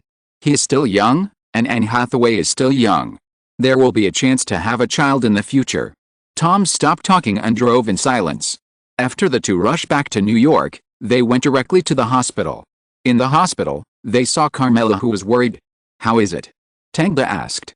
The operation is over, but Anne is not in a good condition. You go in and see her. Carmela shrugged and asked Tang to go to the ward. Okay. Tang walked into the ward and closed the door gently. There was no other sound in the ward except the occasional sound of the machine. The white walls were decorated with wood color, which looked very high-end. In addition to the independent bathroom, there were also TVs, computers, treadmills and other equipment in the room. As long as there is money, the various facilities in private hospitals can be more luxurious than imagined. Tang walked around the curtains and walked to the bed. Anne Hathaway was lying on the bed at this time, her face pale, looking out the window not far away. It was pitch black there. Tang sat down beside the bed and held her hand. We still have. Her name is Tiffany. Anne Hathaway suddenly interrupted Tang's words. She should have been called Tiffany. It's me, I lost her. Anne Hathaway's eyes became red as she spoke. Tang leaned over and hugged her shoulders, gently patting her back to comfort her. I should have been more careful. Anne Hathaway closed her eyes, and 2 lines of tears fell from the corners of her eyes. Tang wiped her tears, and then both of them fell silent. You don't have to stay here with me. After crying, Anne Hathaway said expressionlessly, Jessica deserves your company more. She was a smart woman, and she basically knew Tang's current situation, but she had always hidden it in her heart. She is she, and you are you. Tang replied. But I don't have a child anymore. You can go to Jessica now and hold your child instead of crying with me here. Anne Hathaway looked at the night outside the window again. Tang straightened her face. I'm not with you because of the child, Anne, you know. Then why do you want to be with me? To satisfy a temporary desire. Anne Hathaway said sarcastically. If I want to abandon someone, I can do it at any time. Tang said seriously, but I have never thought about it. Anne Hathaway looked at Tang's serious eyes, and couldn't help but lower her eyes and avoid his sight. After that, she didn't say anything weird anymore, and seemed to have calmed down a lot. Tang personally peeled an apple for her, and she ate it obediently. So what's his name? In silence, Anne Hathaway suddenly asked Tang again. What? Tang didn't know who she was talking about. Anne Hathaway pursed her lips. That child. Her name is Elena. Tang answered truthfully. She? Is she also a girl? Yes, a girl. Tang nodded. That should be very cute. Very cute. That's great. Although Anne Hathaway didn't say the rest, Tang could see that she was envious. There was another silence. Anne Hathaway closed her eyes and seemed to fall into deep sleep. Tang also lay beside her and closed his eyes. The next moment, a subtle voice suddenly rang in the silent room. Can I go and see? Tang opened his eyes and smiled. Of course. Anne Hathaway was discharged from the hospital on the 4th day. Then, under Tang's arrangement, she went to Jessica's home as a friend with Cindy and Caden. Looking at the little girl Elena in Jessica's arms, Anne Hathaway couldn't help asking to hold her. Jessica didn't refuse and agreed to her. Then Anne Hathaway held the child, watching the little girl stretching in her arms, with a cute look, and the whole person instantly burst into the brightest smile in this period of time. "She is so cute, so cute." Anne Hathaway praised again and again, and even didn't want to let go. After the party, Anne Hathaway successfully became friends with Jessica. After a period of time, she often went to Jessica's house to accompany her and Elena. It wasn't long before she became the godmother of little Elena, teasing this little angel every day. Seeing that her mood finally returned to stability, Tang couldn't help but breathe a sigh of relief. But before he could breathe a sigh of relief for long, his heart was hanging again. Because someone close to him had an accident again. This time it was Avril. During her tour in California, she had a severe headache and rash, and is now receiving treatment in the hospital. After Tang got the news, he flew to her side and met her in the apartment she rented. But compared to her lively appearance before, Avril now looked particularly haggard, and she didn't even put on her favorite smoky makeup. "You're here." After seeing Tangda, Avril didn't feel like blaming him anymore, she just rubbed her head with a weak expression. "How are you? Sit down quickly." Tangda pulled her arm and sat on the sofa, rubbing her head for her. Avril said weakly, I don't know why I'm like this." "What did the doctor say?" "The doctor said there's nothing wrong with my head, my body is healthy." Avril shrugged, and just as she pulled up the corners of her mouth, she was interrupted by a headache. "Rest for a while." Tangda let her lie on his knees. Avril looked at Tangda's face and smiled. "I watched the Oscars, you are so handsome, no wonder so many bitches want to find you." She was still so rude. "So how is that bitch Hathaway now? Is she satisfied?" Tangda shook his head. "No, her child is gone." "What?" Avril raised her body despite the headache. "She fell down before, and the child is gone." Avril was stunned, then lay back on Tangda's knees and muttered, "Who told her to move around when she was pregnant?" This was the first time she didn't call Anne Hathaway a bitch. Perhaps this matter was a little sad, and the air in the room became dull. It was not until Avril's stomach started to growl that Tangda asked, "Didn't you eat?" "Yet, I have a terrible headache every day, how can I have the energy to cook?" Tangda looked up and found that Avril's house was in a mess. It seemed that the headache had tortured her a lot during this period. "Then let me do it. I'll cook for you." Tangda touched Avril's head and got up to cook for her. Without spending too much effort, a plate of steaming spaghetti with meat sauce was served in front of Avril. "Eat." When Tangda put down the plate, he crushed the small insects beside it. There were too many garbage in the house, and it had begun to attract insects. But just after Avril took a bite of noodles, Tangda looked at the dead insects on the table and was a little stunned. "What's wrong?" Avril rubbed her head and looked at him. "Avril." Tangda seemed to remember something and said in a serious tone, "Let's go to the hospital for a checkup tonight." Chapter 247 The Passage of Time. That night, Tangda took Avril to the hospital and explained his thoughts to the doctor in detail. He suspected that Avril had Lyme disease. Lyme disease is a bacterial infectious disease that is transmitted through tick bites. People who are bitten will feel headaches, fatigue, and rashes in the early stages of the disease, and severe headaches, joint pain, palpitations, facial paralysis, severe memory loss in the later stages, and it is likely to develop into a chronic disease. And many Lyme patients are also prone to depression, and even suicide has happened. This is exactly the same as Avril's symptoms, but Tangda clearly remembered that Avril should have contracted Lyme disease after 2010, but he didn't know why she was infected now. But no matter what, since it has happened, we must face it positively. After a series of diagnoses by the doctor, Avril was diagnosed with Lyme disease. When she learned about this disease, she was stunned. She didn't expect that she had such a serious disease. She thought she was just suffering from an ordinary disease. "Don't worry," the doctor said, "antibiotics are very effective for this disease. The most terrifying thing about this disease is not its various symptoms, but its latent nature. Many people will think that this disease is a common symptom at the first time after they get sick, so they ignore it.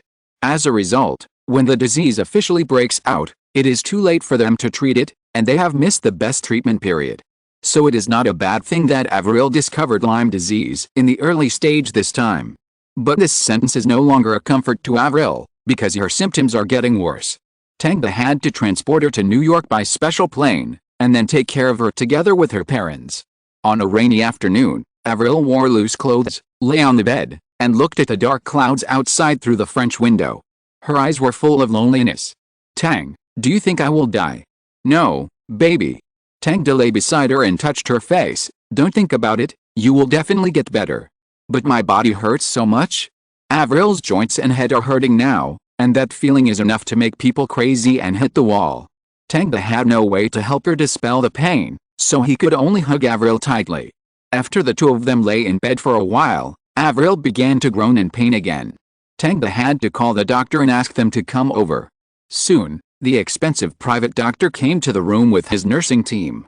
Tang sat on the sofa, watching them busying around in front of him, as if time was passing quickly in such an anxious state of mind.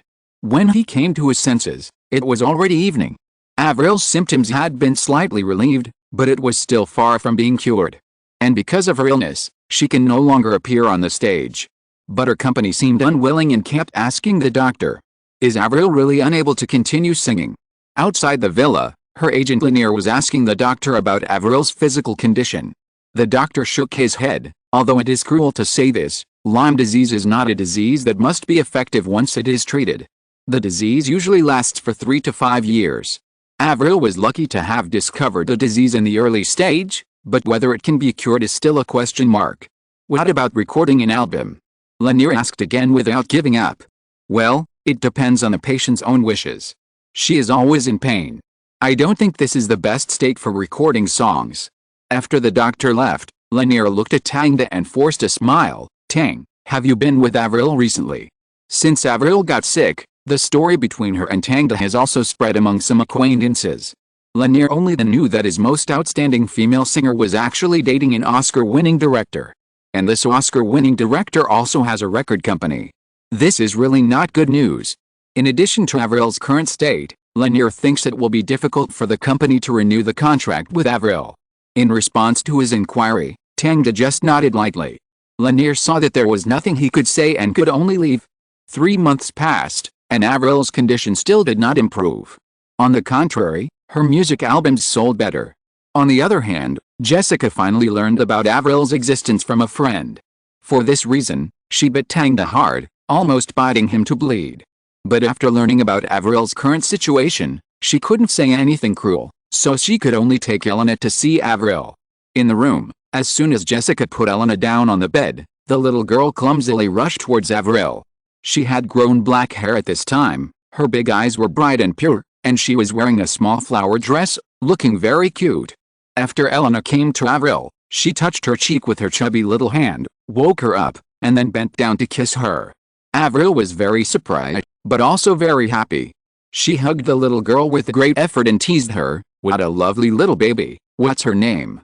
"Her name is Elena." Jessica walked to her side, and Avril knew the relationship between her and Tang at a glance. But she didn't say anything. In fact, she was a little disappointed about the future. She thought it was good for Tang to leave her like this. She couldn't waste her precious time on a useless person like her. "Tang, please go out for a while." Jessica looked at Avril, who was very close to Elena, and suddenly said to Tang. Although Tang didn't know what she was going to say, he didn't stop her. After walking out of the room alone, he heard the conversation coming from inside. It was not until 20 minutes later that Jessica walked out of the room with Elena in her arms. After Tang re-entered the room, he unexpectedly found that Avril's face was still good, which made him a little confused. What did Jessica say to her? "I plan to face the disease well." Avril stared into Tang's eyes. "I won't be defeated by it." It couldn't be better. No matter what, Tang was happy to see her decision. Getting sick is not terrible, what is terrible is that she gave up on herself.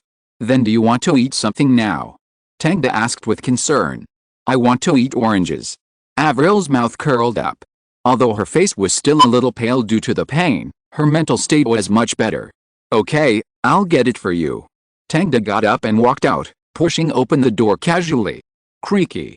The door made a slight sound, quite heavy. 1 year later. Creaky.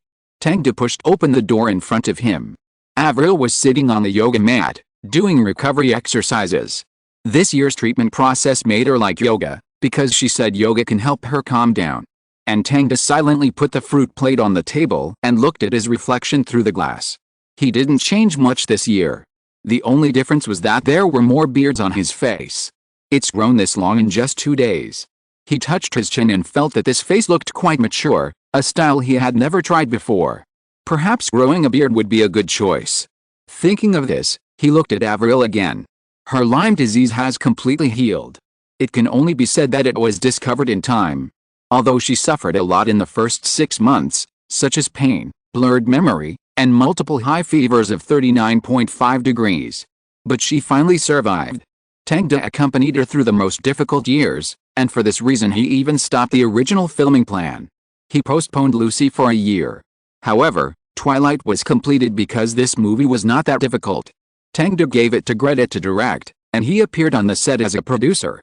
As it inherited the attention of 50 Shades of Grey, Twilight undoubtedly became the most eye-catching focus as soon as the trailer was released. And it became the biggest dark horse box office player in 2008 as expected, with an investment of $40 million and a global box office of $400 million. This box office made Greta one of the highest-grossing female directors in Hollywood. It also caused the stock price of Norton to soar. However, for Greta, this can only be said to be her good luck. After all, no matter who shoots it, this movie will definitely be a hit, it's just a matter of how much. After all, the original book has been selling very well. In addition to her, Saw 3 directed by James Wan also achieved good box office, with a global box office of $170 million, which is a very good result. Next, James Wan will focus on The Conjuring and strive to reshape an IP universe for Norton. On the Angel Declaration side, Taylor Swift's second album was released as scheduled, with rave reviews, and her title song also successfully ranked first on the Billboard. Of course, the MV was still shot by Tang. This is also the only thing Tang did related to filming throughout the year. The rest of the time he either took care of Avril or accompanied his little angel Elena at Jessica's place. In fact, after a year, Elena can now call mom and dad, and can say some short words. The little girl has a chubby face and looks very cute. Carmela, her grandmother, loves her so much that she doesn't even bother to care about Tang's 2 younger brothers. Her godmother, Anne Hathaway, will also take time to visit her. Every time she comes back from the crew, she will buy a lot of clothes and toys for Elena. Even if Jessica wants to dissuade her, she can't do anything. As for Caden and Cindy, they are still developing their careers steadily as usual. Cindy also starred in Bad Boys, and was nominated for the 81st Academy Award for her supporting role. For acting, she is not only hard-working, but also very hard-working. Tang thinks she is born to be an actor. Caden is not inferior in comparison. At least she has established a firm foothold among the top models and has now become a female model with an annual salary of tens of millions. She will definitely appear in the annual Victoria's Secret show. Many audiences, especially old white men, look forward to her appearance every time. After all, her figure is really domineering. And Tang's other companies are also booming. The Japanese group AKB48 has released 11 singles. Although it has not yet reached the same level of support as in the previous life, it now has a huge fan base. In just 1 year, they will officially burst out with the light of idols and become popular all over Japan. Supreme Creative is in a good situation because their old rival Crown Creative has made a major mistake due to Rachel's leak and Jimmy's arrangement. Due to the suspicion of serious advertising creative plagiarism, SIG's hard work was suddenly reduced to the original prototype and is now in a state of panic. Supreme Creative took the opportunity to eat up a lot of market share and also got some big brand advertisements, such as Coca-Cola. However, Black Umbrella Consultants in Burnett Public Relations are relatively stable. Lauren Ortiz of Black Umbrella Consultants has begun to prepare to expand business to other states. Burnett Public Relations plans to expand its business abroad, such as South Korea. After all, movies are considered a major economic pillar of the Korean entertainment industry. If their movies can appear on the Oscar stage, it can be regarded as a very good publicity. However, Japan and China do not have much market in this matter. In addition to these things, America has also experienced a very serious financial crisis in the past year. Tang relied on the company's money and his own money to gain a lot of benefits from this disaster and successfully tripled his assets. He couldn't make more money because the financial industry is not stupid. As long as there is money to be made, everyone has already rushed in. Of course, Tang is still quite satisfied. At least the current housing prices in America have fallen to a low point. Although it is not the lowest point, it is cheap enough. Tang plans to find a good single-family building, buy it, and write Norton's name on it. Click. Avril finished her daily practice and walked to Tang. Honey, you look very happy. Really? Is it so obvious? Tang smiled, then picked up a slice of orange, tore the orange peel, and handed it to Avril. It's so sour, forget it, you eat it. Avril didn't like to eat such sour oranges. Tang could only accept it with a smile. What are you going to do later? Tang asked Avril, who didn't carry him at all to change clothes. I'm going to see Elena. I haven't seen the baby for 2 days.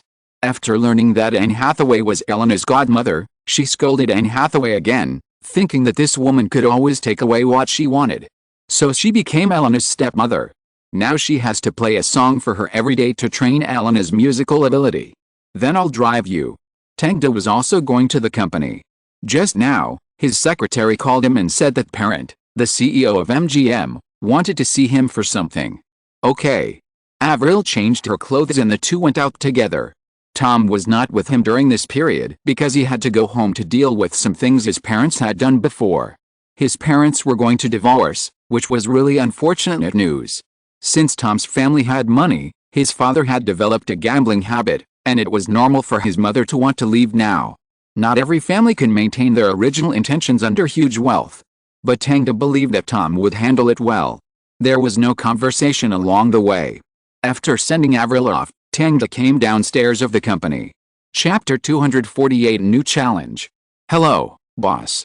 After Tang walked into the company, the employees who met him all smiled and nodded to greet him. Tang nodded one by one without saying anything. The office was bright and spacious. The distance from the door to the office could even host a 50-meter shuttle run. The gray carpet covered the entire floor. It was soft to walk on, much more comfortable than the road.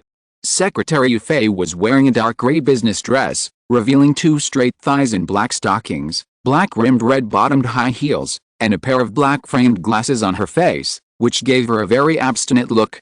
But this was just a disguise. If anyone dared to make some inappropriate jokes about her appearance or figure, Yufei would let that person know what it meant to be heartbroken and lose everything. Before, a manager of a department had said something naughty to her, saying that she had a pair of searchlights on her chest. As a result, she stayed in the hospital for a week, and was finally discharged from the hospital and was fired by Tang. Later, no one dared to talk to Yufei like this. People would only speculate about the relationship between Tang and Yufei when chatting privately. However, the two actually had no relationship in private life. The reason why Tang hired her was entirely because Fernando recommended his niece after retirement. Yufei graduated from Columbia University, with outstanding academic qualifications and outstanding workability. But the most important thing is that she likes Tang's movies very much, is very interested in Tang as a person, and has a very correct attitude. So Tang hired her without hesitation as his full-time secretary. Good morning, boss. Yufei opened the office for him and brought a cup of hot milk directly after Tang sat down. Tang is different from others. He doesn't like to drink coffee, but likes to drink some milk in the morning. So he simply bought a farm and raised a group of dairy cows. Of course, in addition to dairy cows, he also raised pigs and sheep, and asked farmers to grow a lot of vegetables. This was naturally done to be able to eat the freshest ingredients. After all, he can eat outside, but Elena can't. This little girl is very picky. After drinking the self-produced milk, she refused to drink packaged milk on the market. She doesn't like even the ones with sugar. In order to satisfy this picky little princess, Tang has put a lot of thought into it. Whether it's the clothes and shoes she wears, or the early childhood education she receives on weekdays, Tang provides the best, all of which are hand-tailored to her body. It can be said that her clothes are as good as a luxury bag. Jessica said that Tang dotes on her children more than she does, which makes Eleanor happy when she sees her father now. Thinking of Elena in his mind, Tang drank up the milk and put the cup on the table. Yufei came over and took it away immediately.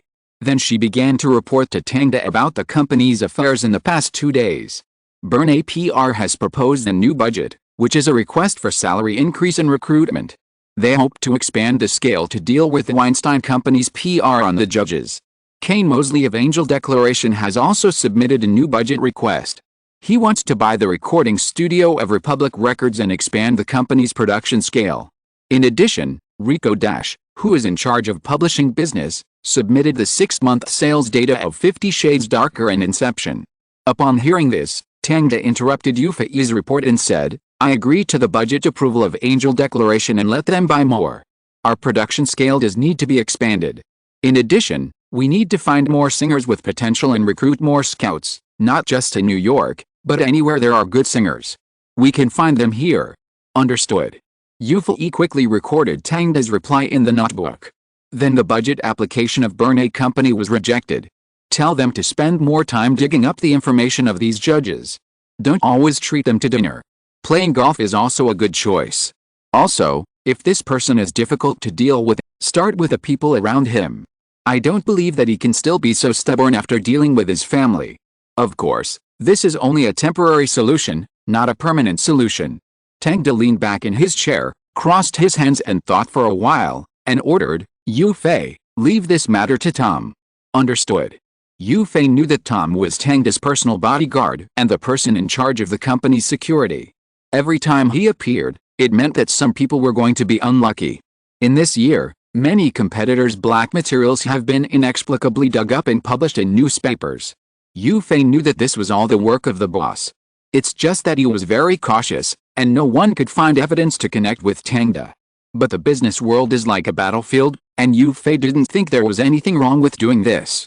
You know, those opponents also want to dig out some black materials from Tang all the time, but they just didn't succeed. Thinking of this, Euphae suddenly heard Tang ask, "I won't look at the sales report, you tell me about it." Okay. Euphae picked up the report, skipped the messy data, and read the key points to Tang directly. 50 Shades Darker is a new book written by Carmela. It was released in 2008 and inherited the attention of 50 Shades of Grey, so the sales were extremely hot. Although it is a story about black people and is not so popular with white girls, it has carved out a bloody path in the black market and became the sales champion in 2008. Inception was published after being revised based on Tang's script. In addition to the script, it also contains some of Tang's essays and sources of inspiration. Although this book is not well known in the eyes of the public, it sells well among movie fans and professionals. It is a good attempt. After Euphae finished talking about the report, she asked, "Boss, MGM President Parent has arranged a meeting at 10 a.m. Is it arranged on time?" Tang looked at the name displayed on his private mobile phone and waved his hand, "Let him wait." Okay. Euphae nodded and walked out the door. The two men didn't seem to think that there was anything wrong with leaving Parent out in the cold, because MGM was about to enter bankruptcy because it could no longer afford the high debt. Of course, for this old film company, bankruptcy was nothing more than looking for a new buyer, so that after the bankruptcy protection process, it could still face Hollywood with a new look. But Parent, the executive president, might not have a position at that time, because the new owner would definitely replace this position with his own confidant. So Parent came here this time to ask for Tang's help, trying to gain a foothold in MGM, and at least not be kicked out. No matter what Parent thought, Tang didn't intend to do as he wished. The box office of Volkswagen far exceeded MGM's expectations, reaching $300 million, which can be said to have made a lot of money. Therefore, Parent couldn't wait to let Tang fulfill the agreement for the next film and shoot another historical film. As a result, Tang threw the script on the table and asked Parent to get out. It was ridiculous that a group of third-rate screenwriters wrote a third-rate script and wanted him to shoot it. It can only be said that Parent was desperate and tried all kinds of methods. Ding dong dong. The phone rang again, interrupting Tang's thoughts, and he answered the phone. "Hello. Oh, Paul, don't thank me, it's all I should do. Is Heath okay now? That's great, tell him that I will work with him on more movies in the future." The caller was a good friend of Heath Ledger in the circle. Although the photo was postponed for a long time compared to the original date, Heath Ledger still went down the old path and took an overdose of drugs and almost died in the apartment. The reason why he didn't die was because Tang just wanted to call him to talk about the movie. So now that Heath Ledger was saved, People in the circle are sighing that the title of Good Luck Tangda is indeed correct. As long as you are related to Tangda, good things will happen at critical moments. Last year, people who have a good relationship with Tangda have achieved a lot. Needless to say, those in the company, and those outside the company, such as Nolan. His Batman became another movie that broke the billion-dollar box office after Inception, and Heath Ledger became a Hollywood male star who had $2 billion movies at the same time. This made his salary almost catch up with Leonardo. Downey is in a similar situation to Heath Ledger. With Inception and Iron Man, he has returned to the ranks of Hollywood's top male stars. But this year is not all good things, because several other film companies have already faced the threat of Norton I and are sniping his films. If he keeps shooting those low-cost production movies, then other film companies will not care too much. Even if they make money, it will not overlap with their areas of expertise. But now it is not the case.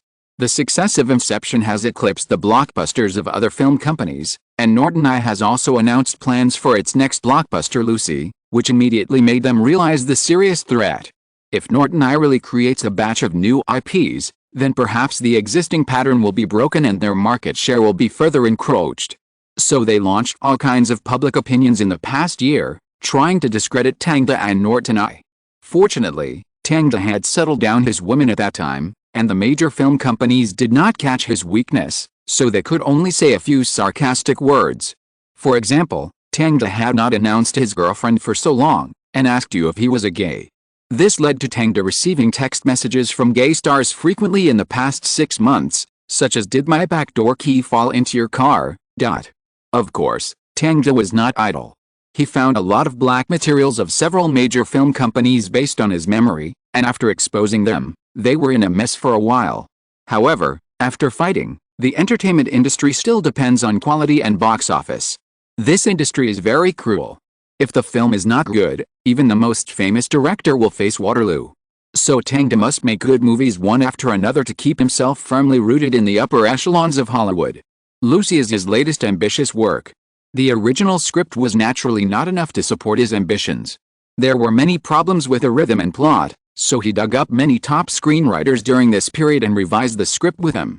Seeing the ambition of Norton I, several other film companies also announced their own release plans in the next 2 years.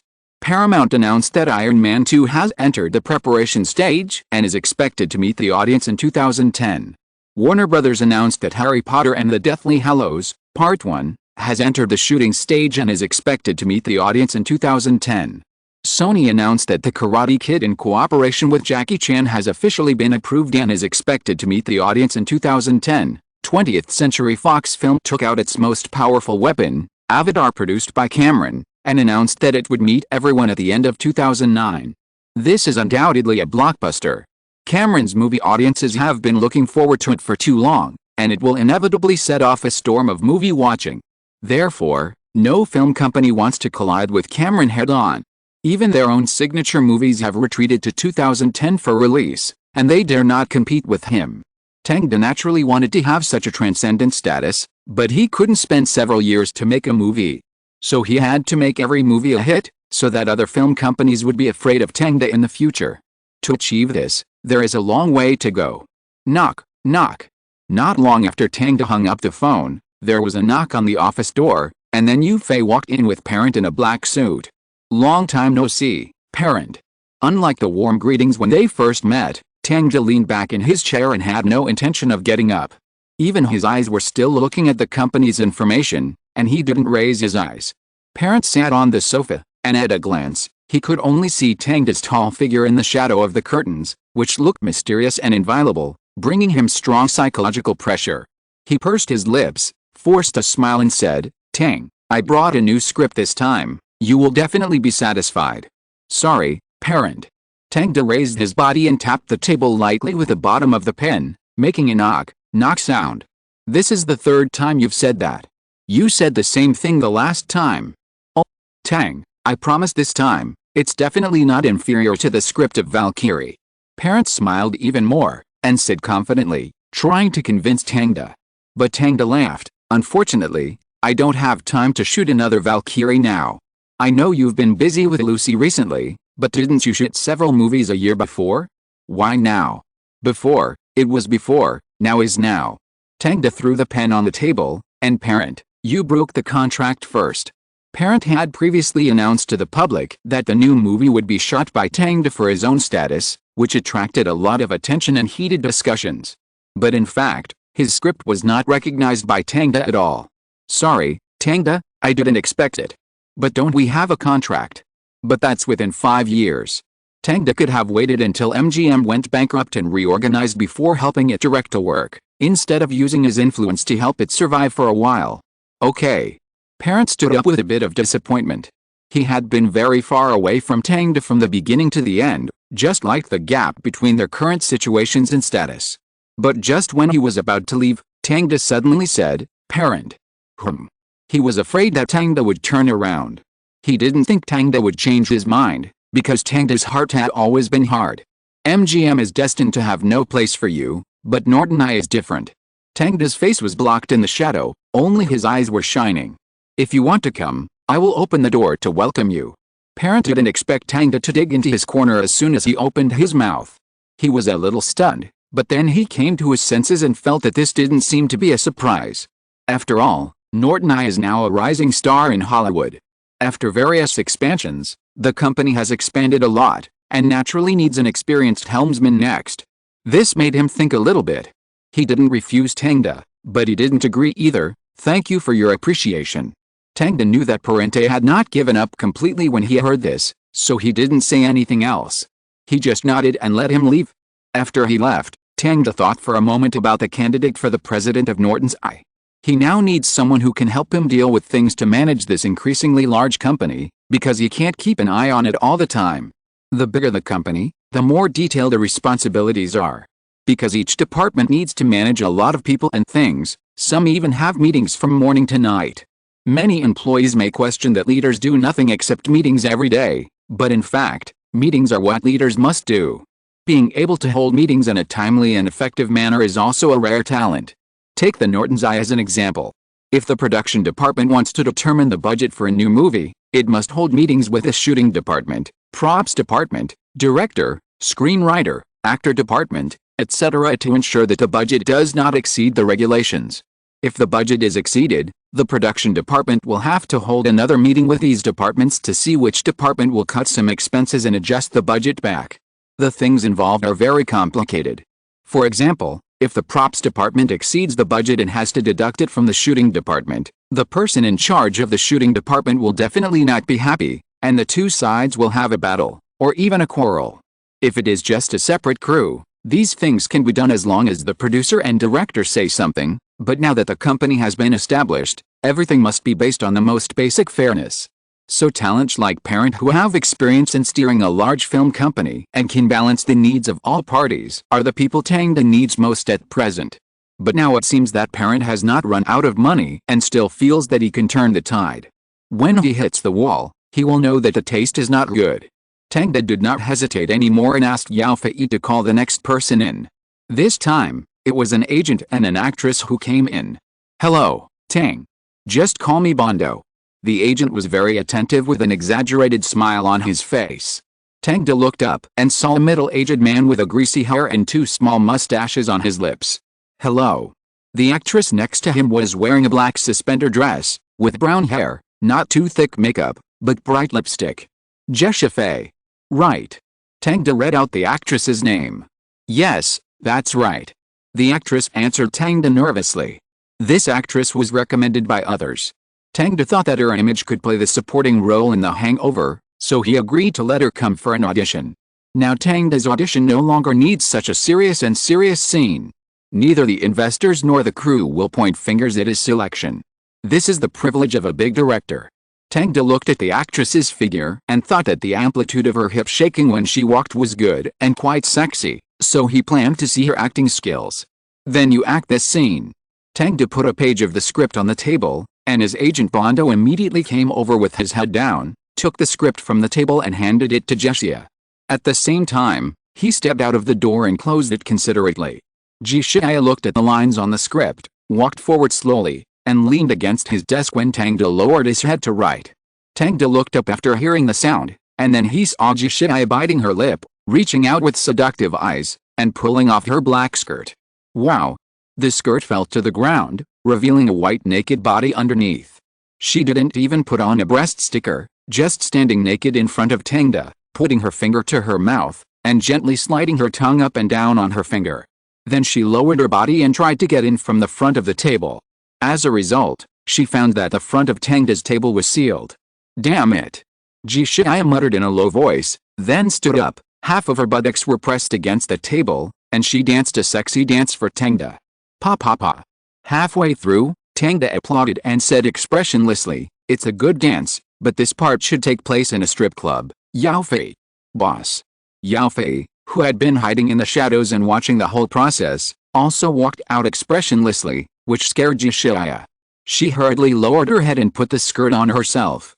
Yao Fei came over and helped her pick up the clothes. "Should I put up a notice in front of the door?" Tangda rubbed his temple and said, "Just write that striptease is prohibited here." Yu Fei answered meticulously, "That's too low." "That's right." Tangda thought about it and gave up the idea. He looked at Jizai, who was dressed, and said, "Send her away, and then tell that greasy agent that the role has changed." "What has changed?" Jizai looked at the two in surprise, thinking that her dancing had impressed Tangda. Was she going to be promoted to the protagonist? Tangda lowered his head again to deal with company affairs, change it to the stripper in The Hangover. "Okay." Yu Fei nodded.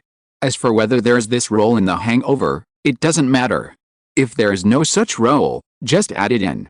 It can always realize the boss's idea." "What?" Jizai didn't expect that she had spent so much effort but was demoted. She wanted to beg Tangda for mercy, but was quickly pulled out of the door by Yu Fei's arm. This woman's hand is really strong. She pinched it so hard that it hurt. But Yu Fei didn't care about her at all. After throwing her out, she closed the door directly. "Boss." She returned to Tangda and rubbed his temples attentively. "Yes." Tangda leaned back in his chair, put his feet on the table, and enjoyed the secretary's massage. "Your skills are getting better and better." "Yes, I went to Chinatown to find a master and learned a little." "Thank you for your hard work." "It's not hard, this is what I should do." At this time, Yu Fei's coldness was much less, and even her voice was much softer. While massaging Tangda's shoulders, she looked at the scenery outside the window. The tall buildings stood tall and magnificent, just like Hollywood, full of the smell of money. Chapter 249 Superpower Universe. After handling the basic affairs of the company, Tangda came to the screenwriter department. As soon as he opened the door of the conference room, he heard several screenwriters inside discussing the writing of the plot of Lucy. "I think Lucy must grow up little by little. You can't deprive her of the growth process. But you have to take care of the audience's audiovisual experience. Adding so many scenes will look very lengthy. But if you don't add them, Lucy can become truly omnipresent. This is just a little concession we made for the artistry of the film." "A little concession? I think the box office is more important." "Box office? You only have the box office in your eyes, right? It's really superficial." "Skyow. Who are you calling superficial?" The two people were arguing fiercely, and Tangda happened to come in. The screenwriter next to him immediately said, "Tang is here." Hearing this, the two people who were arguing stopped immediately and looked at Tangda at the same time. Tangda walked into the conference room and looked at the two parties arguing. One was a bald strong man with muscles all over his body. He looked completely unrelated to the word screenwriter, but he looked very similar to the thugs in the movie. One of them was a fat man, who was also a screenwriter who insisted on the artistic nature of movies. Because he couldn't beat the muscular man on the other side, he could only raise his neck, blush and shout at the top of his lungs. "Trest, Victor, what happened?" The former was the name of the bald strong man, and the latter was the name of the fat man. Tangda sat in the main seat and looked at the script in front of them. "Tang, it's like this. I think Lucy's character development must be included in these plots." Seeing that he had a backbone, Victor immediately handed the script to Tangda to see.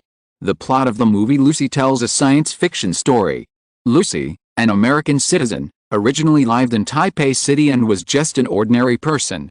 But because of her boyfriend's deception, she became a drug mule for drug transportation. One day, her boyfriend handed a box containing a sky-high new drug CPH4 to Lucy and asked her to help him deliver it to Mr. Zhang, the mastermind behind the drug transportation. As a result, Lucy just entered the hotel and witnessed her boyfriend being killed, and she was also forcibly brought to Mr. Zhang. Mr. Zhang did not kill her, but sewed CPH4 into Lucy's stomach and asked her to transport the drugs to Europe with the other 3 drug mules.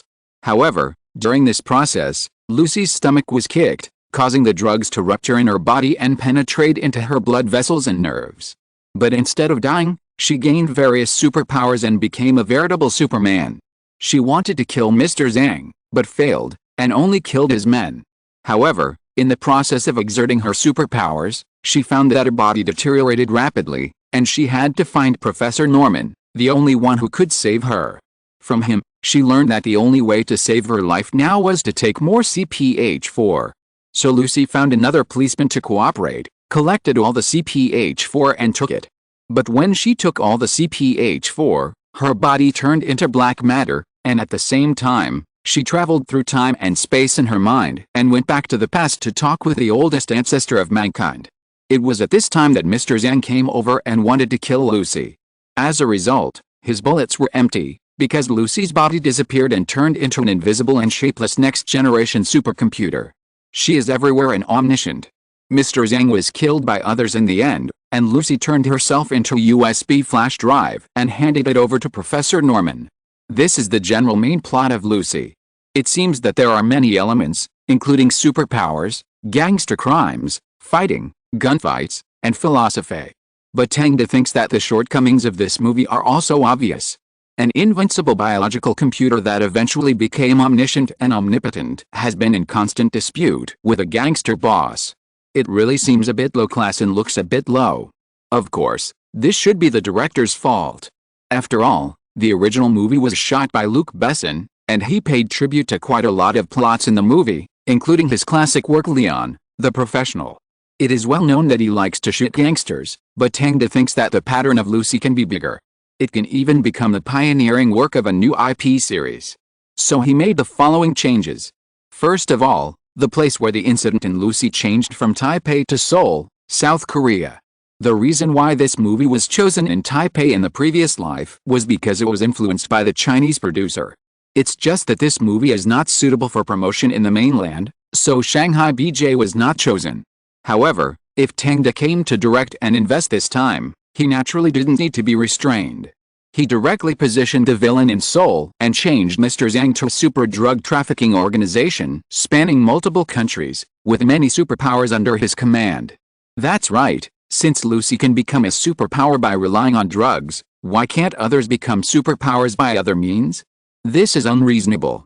Only a world with superpowers can breed a lucky person like Lucy. So Tang directly changed the background and changed it to a superpower universe.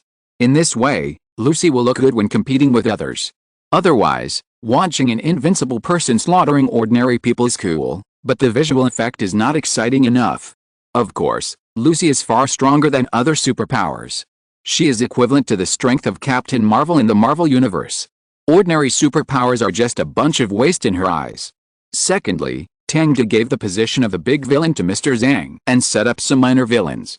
For example, the hotel where Lucy went to deliver drugs at the beginning became the location of the minor villains. On the one hand, this can highlight Mr. Zhang's status, otherwise he has to do it himself to transport drugs, which is really a bit low grade. On the other hand, after Lucy obtains superpowers, she can directly kill this little villain, provide the audience with a sense of satisfaction, and then introduce the final villain Mr. Zhang. For this reason, Tang also asked the screenwriters to create a complete superpower worldview for him to enrich the details. For example, why can Mr. Zhang's drug trafficking organization be so rampant? For example, in this worldview, large enterprises and consortiums are the center of the world, and the country is just a union, which has lost its original authority. That's right, he directly borrowed part of the cyberpunk worldview to build his own superpower universe. Even the various prostheses in the cyber world are within his arrangement, intending to give the audience some different excitement on the screen. In addition to these, Tang also modified the rhythm and length of the plot. The original movie was only 1.5 hours, but now it has been changed to 2 hours. Although the length is longer, the rhythm of the plot has accelerated a lot. Some clips of the original plot are really stinky and long, focusing on many places that should not be described. Tang changed all of them this time just to make the movie look boring and firmly grasp the audience's attention. Although he has made his requirements clear, There are still screenwriters who think that the movie should improve its style and have more philosophical and artistic thinking. For example, Victor in front of him. Tang looked at his script, raised his eyebrows and asked, "Why do you want Lucy to continue to suffer after gaining superpowers?" Victor wrote a few plots where Lucy was deceived and played by others. To be honest, just reading the text makes me angry. Because this is inevitable. Superpowers can't solve everything. This is the only way for Lucy to grow up. Only after she has suffered enough can she realize the complexity of the world. Victor said seriously, thinking that his creative genius is extremely talented. Think about it, a superpower person has been frustrated after having the ability. He thought that superpowers can solve everything, but in the end it only makes things worse. How thoughtful and logical this plot is. Victor thinks that Tang, who has filmed No Country for Old Men, will definitely agree with his concept. He looked at Tang expectantly, but what he got was silence. Then Tang said, "Let's go today, Abby. Go back and refine the world background." "Yes. Nasu, finish writing the character background today. I want to see it before leaving. Get off work." "Understood." Trust, revise the script of the first 2 acts today. "Okay. Okay, let's go." After Tang finished speaking, Victor was a little confused. "What about me, Tang?" Tang smiled at him and patted his shoulder. "Please stop what you are doing. I think your creativity is very good." So, half an hour later, Victor stood on the roadside holding his cardboard box, his face full of resentment. FXXK. He doesn't understand art at all. He is a tyrant. SHXT. Those Oscars must have been won with money. He had received a personnel notice of dismissal. Although the compensation was not reduced, the shame of being kicked out made Victor's face purple. After all, he was one of the famous screenwriters in Hollywood. How could he tolerate such humiliation? He immediately decided to write an article to scold Tang. At the same time, Tang was still explaining Victor's matter to Yufei.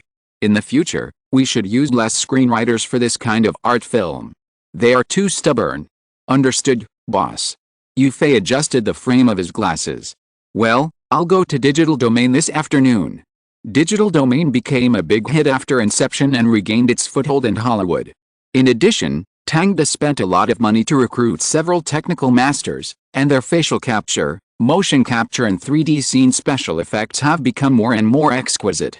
In addition, their original specialty, particle special effects, just fits the needs of Lucy. So Tang handed Lucy to Digital Domain and asked them to put a lot of effort into modeling. "But you still have a meeting with the person in charge of the New York Metropolitan Museum of Art charity ball this afternoon," Yufei reminded him competently. "Oh, right." Tang was now fully focused on Lucy and forgot about this matter for a while. "Then let's meet first.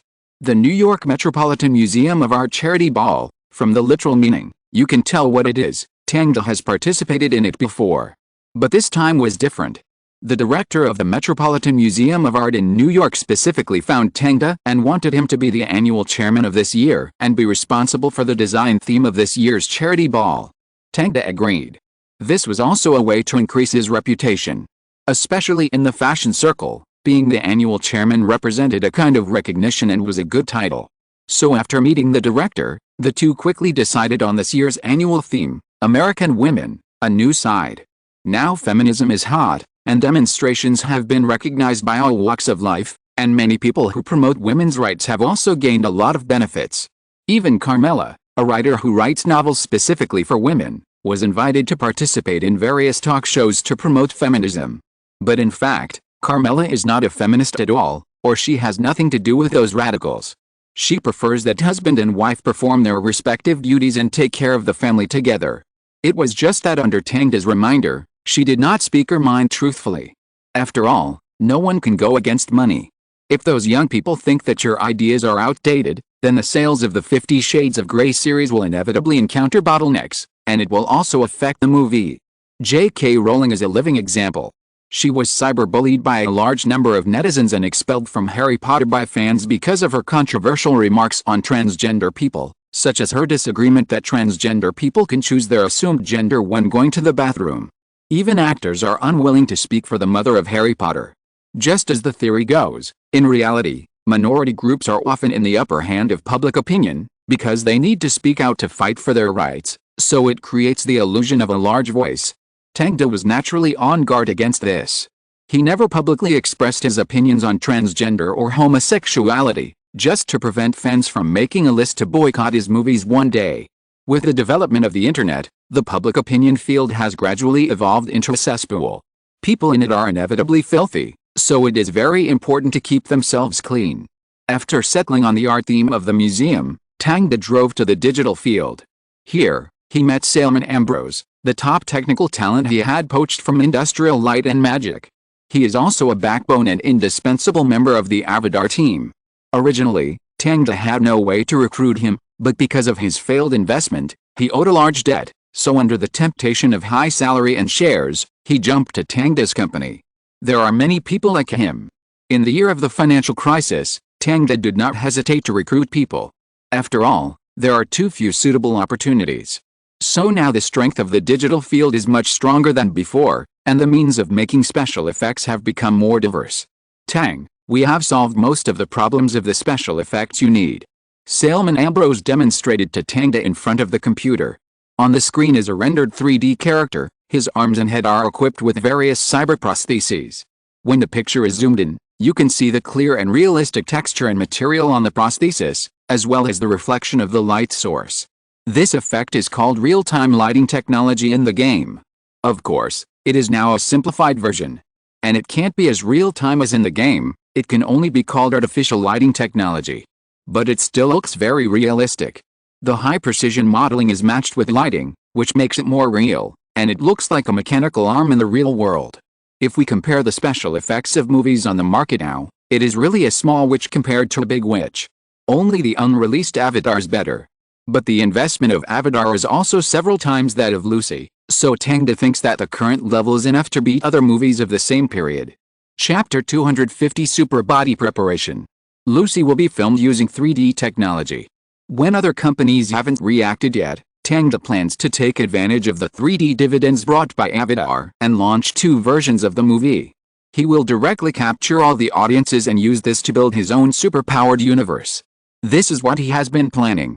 After all, no matter how high the box office of a single movie is, it will not contribute much to the company's subsequent profit growth. In the new era, only well-known IPs can take off with a wind and become a new profit growth point for the company. So he also acquired part of the shares of Warrior Comics for this purpose and successfully settled in it. But this is a later story. Tang is still discussing the desired modeling with Salman Ambrose in the digital field. Look at this.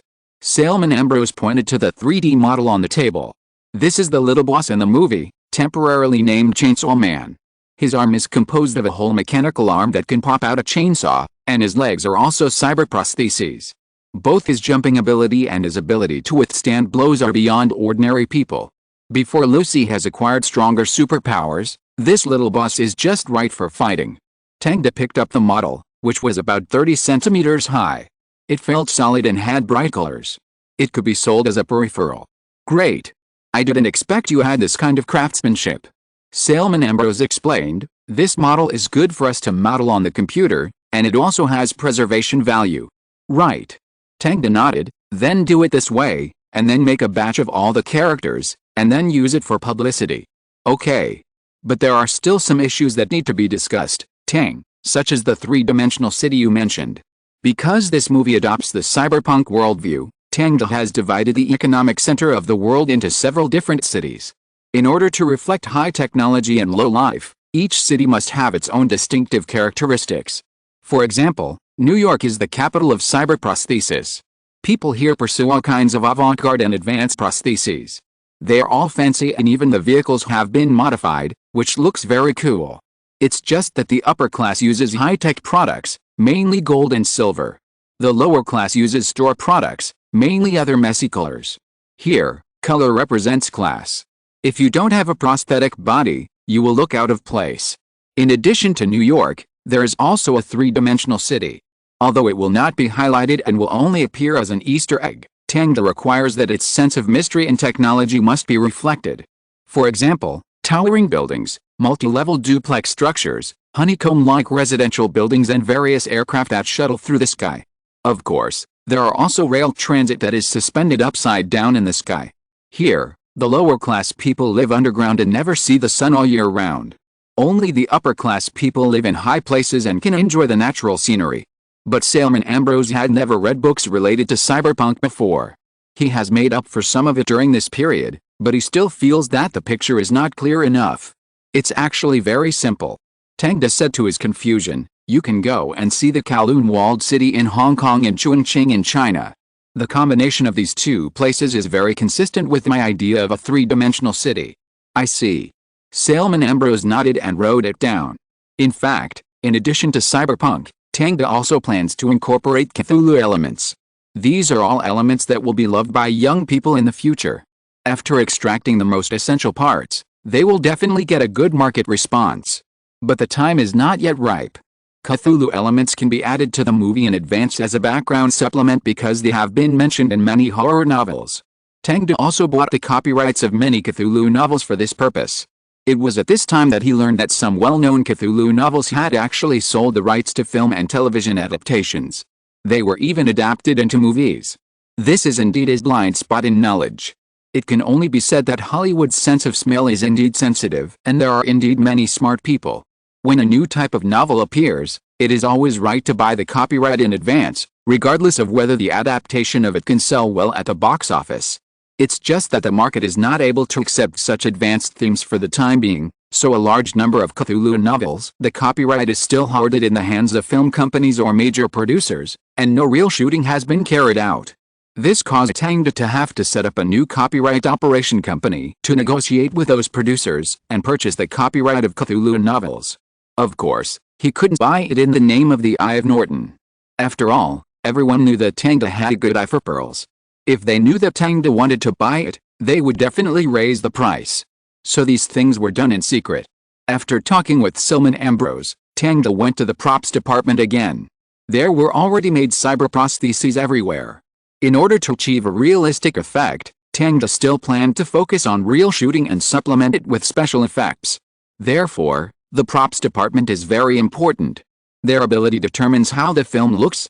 Fortunately, the person in charge who was poached by Tang some time ago has been in the industry for more than 20 years and is very experienced. Even if some cyber prostheses have basically no prototype reference, he can cooperate with the art department to make them. It's true that the effect of the finished product is very bluffing. At first glance, it is impossible to tell whether it is real or fake, especially the feeling of the material. Tang picked up a light steel cyber prosthesis and thought about the feeling after adding special effects and lighting. He felt that the effect was enough to be compared with Avatar. The most important thing about Avatar is the big scene special effects, which also involve the skin texture of the characters, but Lucy doesn't need that. Lucy only needs to highlight the prosthetics and superpower special effects. This approach not only saves money, but also has outstanding effects, which can be regarded as spending money wisely. Of course, even so, the investment amount of this movie is still much more than that of Inception. According to preliminary calculations, it will cost about $150 million. Of course, Tang couldn't swallow such a huge investment, so the first person he found was Paula Wagner of United Artists. After learning that Tang was working on a 3D movie, he planned to invest without saying a word. Now United Artists is much better than before it was acquired. It has begun to break even and is not far from making money. This is all thanks to Tang's movies, which have made United Artists famous again.